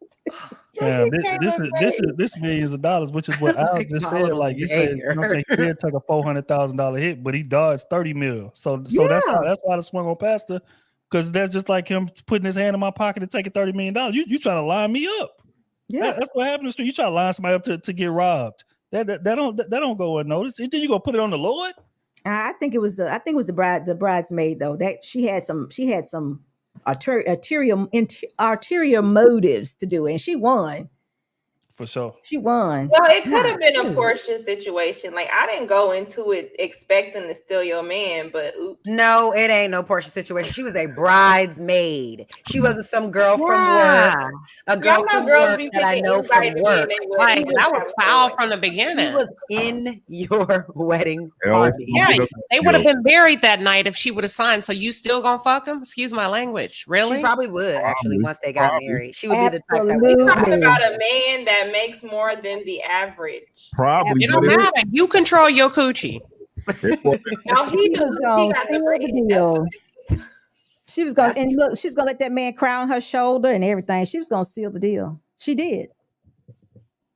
Clean up woman. I guess if that's how you want to get it. But it's gonna happen to her too. But I was about to say he's gonna enjoy the ride. Because like if that's how he moved, then that's how he moved. It's a dirty. I'm not gonna let y'all, because sometimes God put the person you love in your friend's wedding party, right? Man. You understand me? That's where God puts the person you love in your friend's wedding party. That's what I'm saying. Don't let your girlfriend keep you from your future wife, fellas. You know what I'm saying? Don't let your girl keep you from your future wife, man. She out there. She might be out there, bro. You got to discernment, guys. Oh, men could do it. Well, Ricky said, "Don't settle." He said, "Don't settle." That's part of not settling. The Lord put that woman in his life for a reason. And he might not be the finest one in the group. His friend might be. Come on. But how do you think that bride is feeling though? Like she lost everything. A good friend. Why would you care? A good husband or a decent husband, all in one day. She should have signed the paperwork. Why do you care? Feeling like a whole goofy If it was reasonable, I feel like she should have signed it, or they should have had discussions. She shouldn't have just put it off for 6 months. She should have read through it, sat down with him, discussed her concerns, why they are concerns for her, and did it the proper way. But like just putting it off for 6 months and then acting like I'm not going to change because he was in a power position. It wouldn't have changed. She could have said whatever. Those were his terms. Either she should have said, "I'm not going to sign it." So it ain't about asking questions. It's about being honest. She should have said, "I'm not going to sign it." Trill. Then he could have probably negotiate something. Why you don't want to sign it? Maybe we don't know. No, she wouldn't have. Most things in life are negotiable. Because it's true. I should have circled it because it's true. What did I say at the beginning of this live? Are you willing to get married on my terms, not yours? Yep, I said. I ask you. You don't ask me. That's why I asked the question. Why would a woman propose to a man? Right? The man asked you because you mess with me and you want to get with me and be my wife on my terms. She didn't want to meet his terms, so this is what happens. He had all the leverage. She had none. He could pick her out. He could pick another one. He did it that night. Did you hear what I said? You know, the more we talk about this, it wouldn't have worked no more than about 6 months anyway.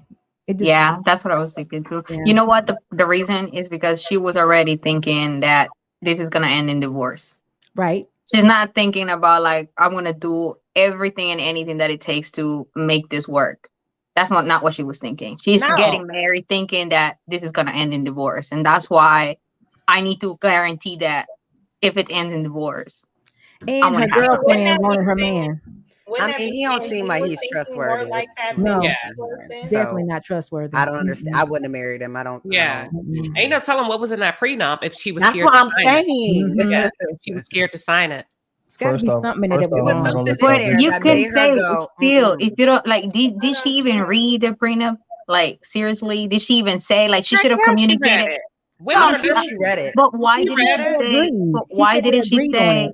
Why didn't you say like I'm not agreeing with this? Like He I don't want to sign it. Well, he That was never the first gave thing us he the said. context of it. He said we agreed to get a prenup. Oh, She could to have get it. Oh, agreed I thought- to I it. thought he said, okay. She could have agreed to it before she saw the actual terms. And then when she seen the terms, she was like, you know what? I don't know. You know what I'm saying? Okay, It could have been okay. a testament to his character based on the terms. We don't know. We don't have all of the context. But see, if look, you we tell gotta a keep it man, real, if you man. tell a man, I'm Okay. willing to sign a prenup, but can we discuss this? Like I'm Oh, pretty sure that he, absolutely. I'm all because he for said that. he You said can't he said negotiate. No, it ain't no. he It said ain't no negotiation. hold on. He This is said non-negotiable. I was in love with her. I really love her. He It said don't that. matter. When It he don't did what he matter did what at the wedding, it was out of like anger. Embarrassment. He He could have been yeah. crying because of the embarrassment of him Yeah. thinking that they were He going to get to the created day that. He and could that have cut she the would have cord. just signed it, and now we got to go tell all these people that we're not. You know what I mean? It could have been embarrassment. He was trying to act like he was heartbroken, but we don't really know Oh, him. We don't wow. know. You know, First off, wait I a mean, minute. men have feelings, Context but is I know they important have here. feelings. Context They is also feel important here. embarrassed. I'm not gonna let y'all disrespect Steven Jackson. He from my city. Salute You the don't know poor him. We'll go on man. his page. Shout out to the I'm just hood. kidding. You You don't understand know me? him. But We'll what let him what know. I'm saying is That ain't this, your homeboy. right? Steven Jackson Mm-mm. is a stand-up guy. Always been a stand-up guy. He That's your from homeboy? Port Arthur. I'm from Port Arthur. O from Port Arthur. Kenny from Port Arthur. Smooth from So Port Arthur. everybody All from y'all Port know Arthur is just a stand-up guy. is a stand-up gentleman. So Correct. he Okay. falls in line with that. So my issue is this. I felt like the reason that she didn't want to discuss the terms of the prenup is because it didn't matter what the fuck was in it. She didn't want to sign it. Let's call a spade a spade. She thought she was said going to be able that. to get all the way to the wedding day. And he was just going, you know what, baby, it ain't that important. Why? Because most men tend to bend to what it is that's going to make that woman happy. She thinking that the weight of the day was just, hey, we done already spent the 400. We already here. Your family here. Yep, Pastor yep. telling me that Yep. God told him to push me to sign. Yeah, So that's she's true. thinking all of that was Yeah. going to push him to do what it was that she wanted him to do, which was disregard the prenup. Because if she didn't care about signing it, that would have been some shit that we discussed that same day, that same week, maybe 2 weeks down the line at the most. Hey, baby, what's the terms of this? Let's go and get this shit out the way so we can move on to our future. But that wasn't it. She in it for a lick. And her not wanting to discuss it and her waiting till the day of tells me that. Anything else I feel like is delusion, and y'all shooting that woman way too much bail. And I'm not gonna let y'all disrespect Steven Jackson because he from the hood, man. Salute to Port Arthur. Oh, So, Lord. Okay. Stand-up guy when he slept with the bridesmaid. The night of the wedding, was he being Yeah. stand-up then? Yeah, was that stand Yeah, up? man. He didn't even give it 24 hours. Hey, I'm Man, we're single single at now. that point. I'm single now. How's that he disrespectful? gave it some months while the wedding was getting I'm planned. single, baby. Wow. The truth of the matter is, if she was legit, she'd have actually addressed it like y'all said, like, hey, I got questions, da da da No, da. I said she should have been honest. It wasn't Right. even about questions. She should have said, I don't want to sign it. I'm not signing it. Let's not play the question games, right? Let's not even get to that. I don't know. I don't want to sign it. I'm not going to sign it. Right, but she didn't. Yeah. She And then agreed to he it, should have though. he She should have wanna stopped change it. his mind. Should have stopped it right there. When he didn't get a response after 30 days, he said he gave her 4 to 5 months. So you, as a leader, right? You the leader, you the head of the house. You let this go on for he let this go on, y'all, for 4 to 5 months. I agree with that. I Yeah. agree with that. But I think it just falls in line with most of the things women do when they try to change his mind. Like when he says, I'm not looking for a relationship. And in the back of her head, she's like, no, he's looking for a relationship. And then she I'm realized, gonna change his mind. yeah, that's what that was. It's So you manipulation. believe It's that manipulation. He wanted to. She wanted to manipulate the situation and think that she was gonna get away with I'm it. gonna Like sex him into a she relationship. was or being keep my sneaky by way. bringing the pastor and thinking that she was gonna do it without signing the That prenup. means She she had it read in it. mind. That means she read it. But if she read it, she told her homegirl. That's why her homegirl said, "Girl, I got somebody. I got somebody that can help you with this. I know Pastor Trill. He from Port Arthur. Let me call him." So Trill showed up to the wedding. Okay, man. But she read the prenup. I said all that to say she read it. And I don't want to let that go unspoken. Pastor need to get his ass whooped for that. That is ridiculous. Bro. Y'all had already beat him down. Gosh. Come on, man. You're like, what did you? The He has Lord said nothing he else wanted left. me to sign this. I agree. But look here, I'm not gonna hold y'all long, man. It's the last question of the night. Advice for a woman. Is there plenty of women? I know a few that are in relationships years in, and a proposal has not happened. What would y'all tell the women that are in these circumstances? What is taking this man so long? According to the title, the callback, why hasn't he proposed yet? What's taking him so long? What advice would y'all give that woman who's years into a relationship, just wondering, hey, man, when we gonna take this to the next level? It all depends on her circumstance. If she, if there's still, no kids involved or anything, I would just go have the conversation and ask, why are you not asking me to be your wife? If he has a good explanation, I'll say, well, let's fix it. Let's go to counseling and head that direction. If he says, I don't intend on marrying you, you got to go. You got to leave. But if there are children involved, you still got to go to the counseling. You got to say, look, we got these kids. We need to raise these kids. You're a good dad. Either we're going to be together or I'm going to move out. But you still need to have a good relationship with your kids. But you can't just sit there forever and just wait. You can't. I'm I like what she said, but I'll go ahead and add, it depends on the conditions in which you were okay with in the beginning. Because sometimes what happens, even in marriages, you see when people agree to one type of marriage, such as just, for example, an open marriage, then years later, you not with the threesomes, you not with this anymore. You're growing as an individual, but that person is still on the terms and conditions you agreed to in the beginning. So you can't expect, just because you are now on a time clock or you're now looking at things differently, like now you can bring that to the table. So I agree. If y'all have kids involved and things like that, have a serious conversation, because if your kids are used to a household, they don't know that y'all not married. So I think that if you've been cool with those conditions and you kept having multiple children under those conditions, it's good that you want to get married, but I'm going to say what's best for your situation and thinking about the kids. But if it's no kids involved and you're just wasting your youth or your whole access to yourself, I think you should assess, why are you willing to allow these things, or what happened? What conversations didn't you have in the beginning that you probably should have now?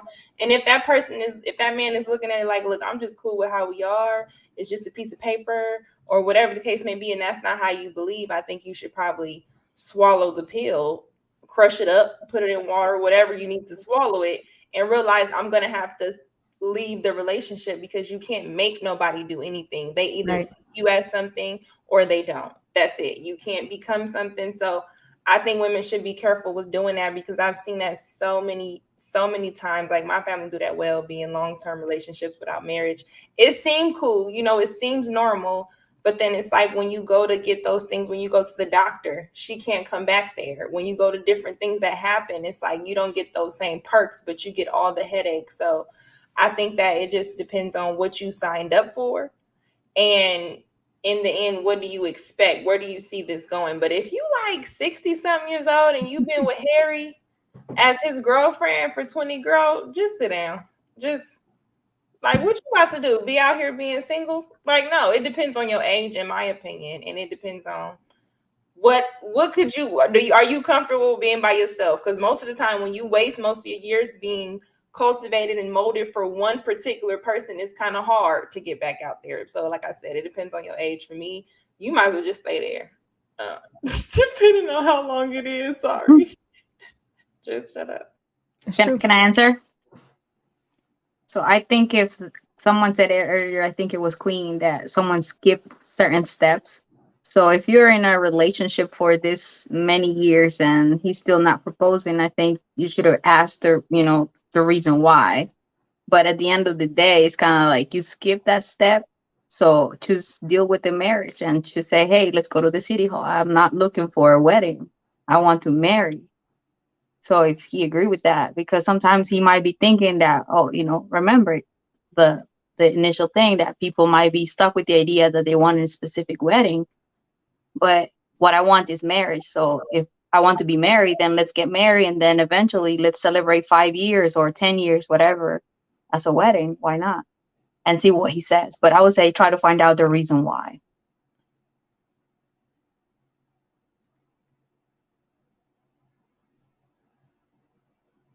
All right. I feel like the advice I would give her, man, is get realistic with your standards. That's what I would give her. Stop watching Disney Channel. Stop watching my best friend's wedding. Stop watching a lot of these movies that just put very unrealistic views into your head as to what marriage is. There's way too many women that focus so heavily on the marriage that they neglect let me rephrase. Focus so heavily on the wedding that they neglect the marriage. And that's part of the problem. And a lot of men, again, we be feeling that pressure. We feel that added pressure from you as, hey, this ain't going to be good enough for her.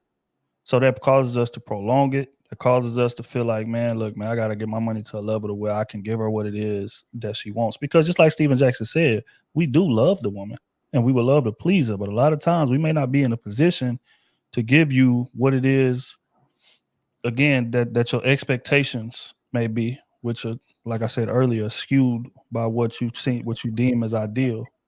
So as a man, we hear it as, even though you may feel like, okay, that's a preference, it's cool if I don't get it, your man hears it as, if I don't give this to her, she's going to be disappointed in me and she's going to look at me different, look at me less than a man, look at me as being broke, like the woman in the video called that man who didn't want to spend $250,000 on a wedding, right? So that's how a man takes it.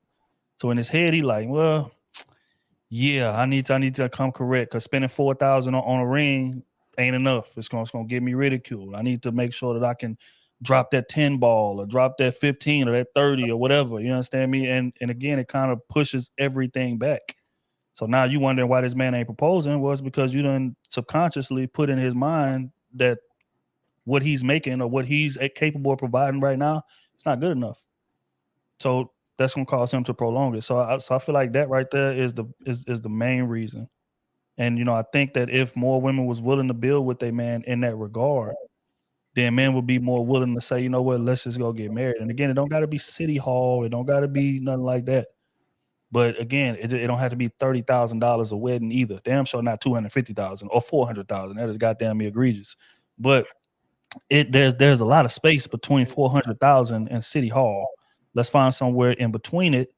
Be comfortable with that. Something that's gonna make sense for us on the back end from a financial perspective. Because little do women know, we have to actually engage in a marriage after this wedding is over.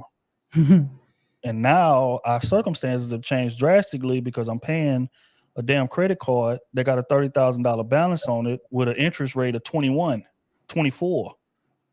Now I'm left with paying that off. You understand me? So realistic views, I feel like would change things a bit, and that would cause men to feel like, okay, I don't have to be Steven Jackson or LeBron James or Steph Curry to give a woman a wedding that she's going to be happy with and she's going to look at me with respect with, and they're going to be way more willing to get married. But until then, you're going to get men stalling, baby. We're going to stall, especially if I'm getting 98% of the benefits from your ass that I would be getting if we was married. That's my take on it. I mean, to me personally, a man not marrying you, especially after y'all been in a long-term relationship, is that he hasn't been required to. He hasn't been required to. Exactly what I was gonna say. You ain't spoke up. You ain't said nothing. Like I said, y'all, you will die by them quiet unknowns. It don't become real until somebody says it. You and her can be thinking, I know, she's saying stuff. She keep, I hear her. I see how she moving. She ready to get married. But until you say it, It means absolutely nothing. It means nothing. It's like the uncomfortable Thanksgivings with your uncles and your aunts, and you know what they did and shit. You know what I'm saying? Oh, wow. Yeah. Oh Lord. Yeah. Right? Everybody know, but won't nobody say nothing. No, put it out there. Let them know. Hey, I'm not here just for kicks and giggles, dog. I'm looking to be married. I'm married. I'm with you because I thought we was going to get married. But like I said, if you had that conversation in the beginning, you didn't even waste all your time doing this. Now, like I said, y'all play in the gray areas, and what happens in those gray areas, at that point, you become emotionally attached and you don't think rationally. And then you, again, right, you want to extend the grace that you expect to be extended to you. So again, that 6 months turned to 2 years, and then 3 years, then 7 years, and 9 years. And next thing you know, you're looking up and it's about to be, I don't know, whatever your birthday is, right? Stop playing. I keep trying to tell y'all that y'all want to know the game. It ain't no game. This your life. This is your life. And if you need to be married, you need to be with a man or a woman that's looking to get married. Otherwise, what are you doing here? Right? It's a contract. Y'all allow people to break the contract. The social contracts has been established since the beginning of time, since men and women started dealing with each other. Right? So if you looking to get married, ladies, open your mouth. Bro, hey, what's your intent? What's your intentions? I like you, you cool, yeah. But what's your intentions? I'm not out here running really nearly starting to sweep with a bunch of dudes. I'm trying to get married. What you on? Well, Bye. Same with the fellas. If you out here and you moving intentionally, I'm looking to get married. What you doing, young? Well, you know, I'd like my freedom and I don't want to be all the... But y'all expect somebody to change because you want them to change.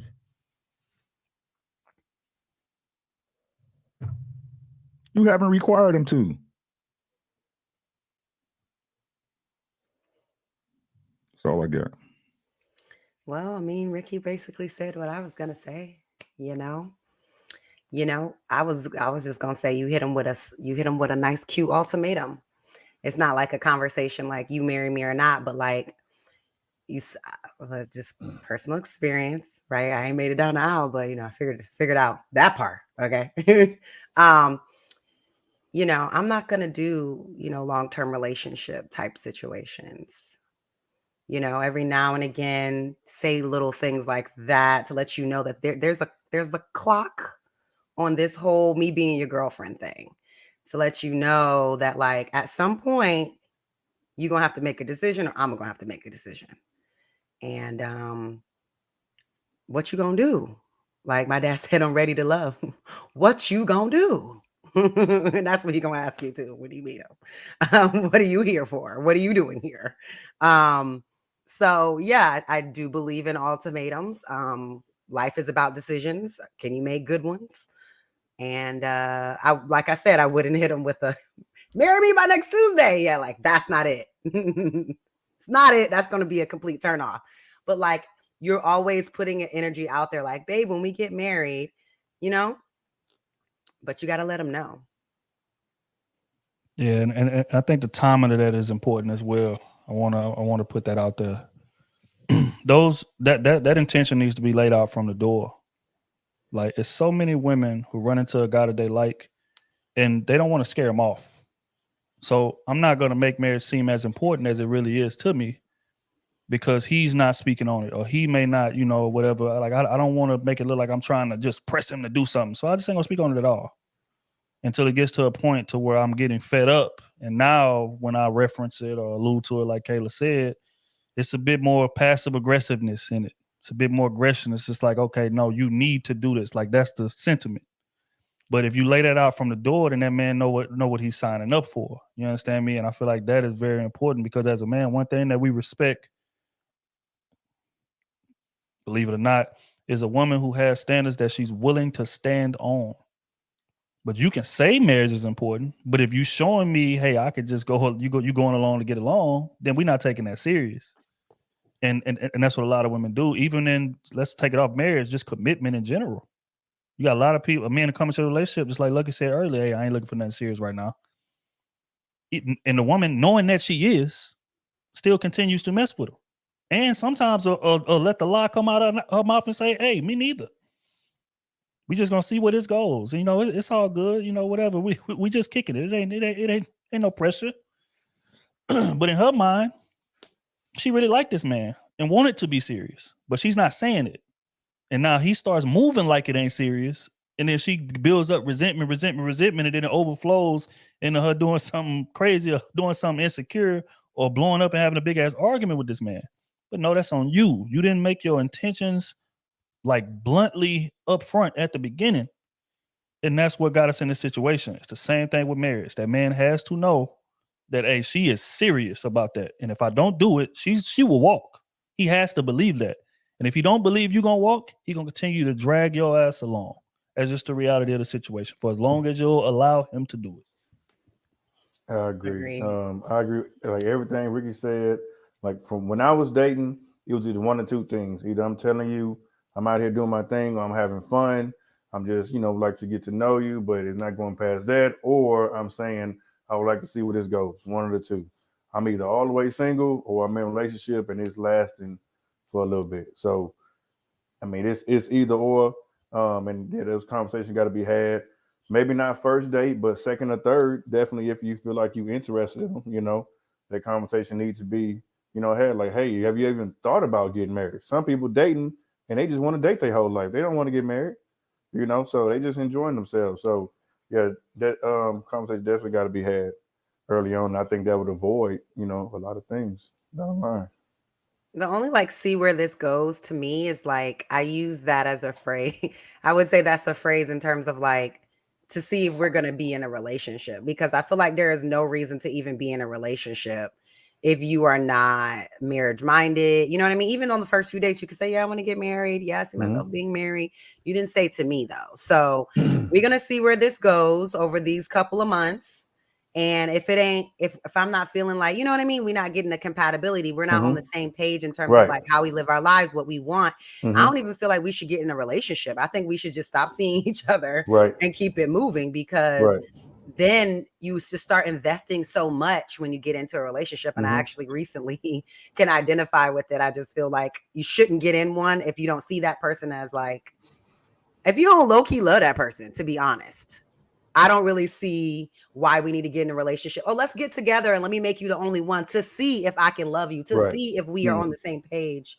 I feel like you need to find all that stuff out during the dating stage and maybe even start exclusively dating. But I don't think we should get in the relationship phase if you don't see me and I don't see you as husband or wife material. That's right. Because that compatibility, I got to say your personality, or we might get in our little first argument. Are you cussing me the hell out? Or are you talking to me like I got some sense, So yeah, those things are definitely important. Well, look here, that is nice place to put a bow on this thing. I appreciate everybody on the panel. Y'all already know, man. Crusader Nation, make sure that y'all following these amazing people on their platforms, tapping into their movements. You know what I'm saying? I'm gonna pay these bills real quick, and then we're gonna get to some announcements. I know SB has an announcement she wants to make real quick. G Firm with the 20 ball. Appreciate it. He says most men don't desire marriage. We get married to do religious convictions or to oblige a woman we truly love. So if a woman hasn't gotten a ring, either your man has no fear of God or he doesn't truly love you. That's a fact. I agree with that 100%. Matter of fact, I think I've said that in the past before. Men don't grow up aspiring to be married. Women do, because marriage validates a woman. Typically, doesn't validate a man. Like a man can be single forever. Long as he making money, he gonna be a man of respect. But if a woman hits 35 and she ain't never been married, people thinking, well, damn, what's wrong with her? So that's what the aspiration changes at. So I think, as a man, especially us growing up and not seeing many examples of successful marriages, we I don't know. And then it's gonna take a dope woman to come in there and change our mind and open us up to it. So I think what G Firm saying is 1,000% facts. Al with the 2 TLA says talk about prenups before even proposing. I agree. I agree with that. Real Bravado with the 10 ball. He paid for her lawyer. Oh wow. Okay, I didn't know that. I didn't know that. I didn't know that either. Al with the 10 ball. No, she agreed to the terms. Both of their lawyers reviewed it with them. He says it in the video. Otherwise, it would have been invalid. And later, he says she cried so she can sign it under duress. Oh man, look here, man. Yeah, because it don't count if she. That's the thing. Under duress. Oh shit. Yeah, under duress. That's the thing. Prayers to all parties involved, man. Prayers to all parties involved. Jesus Christ. If that's really true, I'm glad he slept with her friend. Well, I'm still not glad he slept with her friend, but I'm glad they didn't get married. I'm glad. It needs to be trifling because that's a representation of you, not the other person. Hey, it happens sometimes. Not all the time, but sometimes. Okay, we're making excuses for it. Okay, I agree. Char K with the 20 ball. We appreciate it. Just showing love, man. We appreciate you putting up leaves in the chat. Y'all already know what time it is. I think that's all of them, man. I appreciate it. Like I said, everybody on the panel, y'all know it's love, man. Crusader Nation, make sure y'all tap that like button on the way out. It's been a hell of a discussion. We're gonna be back at this thing again next Wednesday, 9:30-ish. Real Bravado, big 10 ball again. Good night. Y'all help me get through some of my night shift respiratory therapy life. It's all good, gang. We appreciate you pulling up. But yeah, so like I say, man, next week, 9:30-ish, brand new topic. And we're gonna keep this thing rocking, man. I appreciate everybody pulling up on us. Again, new merch is coming soon. We got some things being worked on in that regard that I dropped off today. So I should be popping up with them about 2 or 3 weeks, and then we're gonna throw it on the site, man. So y'all just keep supporting like y'all always been. Salute to our Patreon members. Salute to B-Box. Make sure I ain't forget nobody. Salute to the gang, man. Smooth and Kenny. Well, Kenny in the chat now. Smooth was in there earlier. Oh, you already know what time it is. He's very disrespectful in the chat. Who is that? Kenny. What? Mm-hmm. He said you stole his hoodie out his car. SB, I thought you had an announcement. I do. I was just waiting for the right. But yeah, just real quick before SB make the announcement, Mods, man, make sure y'all block Kenny if y'all get a chance. Go ahead, SB. Mods can't block a ball. You got to unblock him. Okay, so on Saturday, 3 p.m. Eastern, we are having a conversation. We coming with some solutions. We're trying to have solutions to the problems that we have today. So it's me, Trigger Mike, Trill, Aaron O, Alan Girl Q, Sherelle, and Hink. We have a star panel, and we want all of you out to be there because it's time to have some solutions. We've been going back and forth. We said this at the beginning of the show.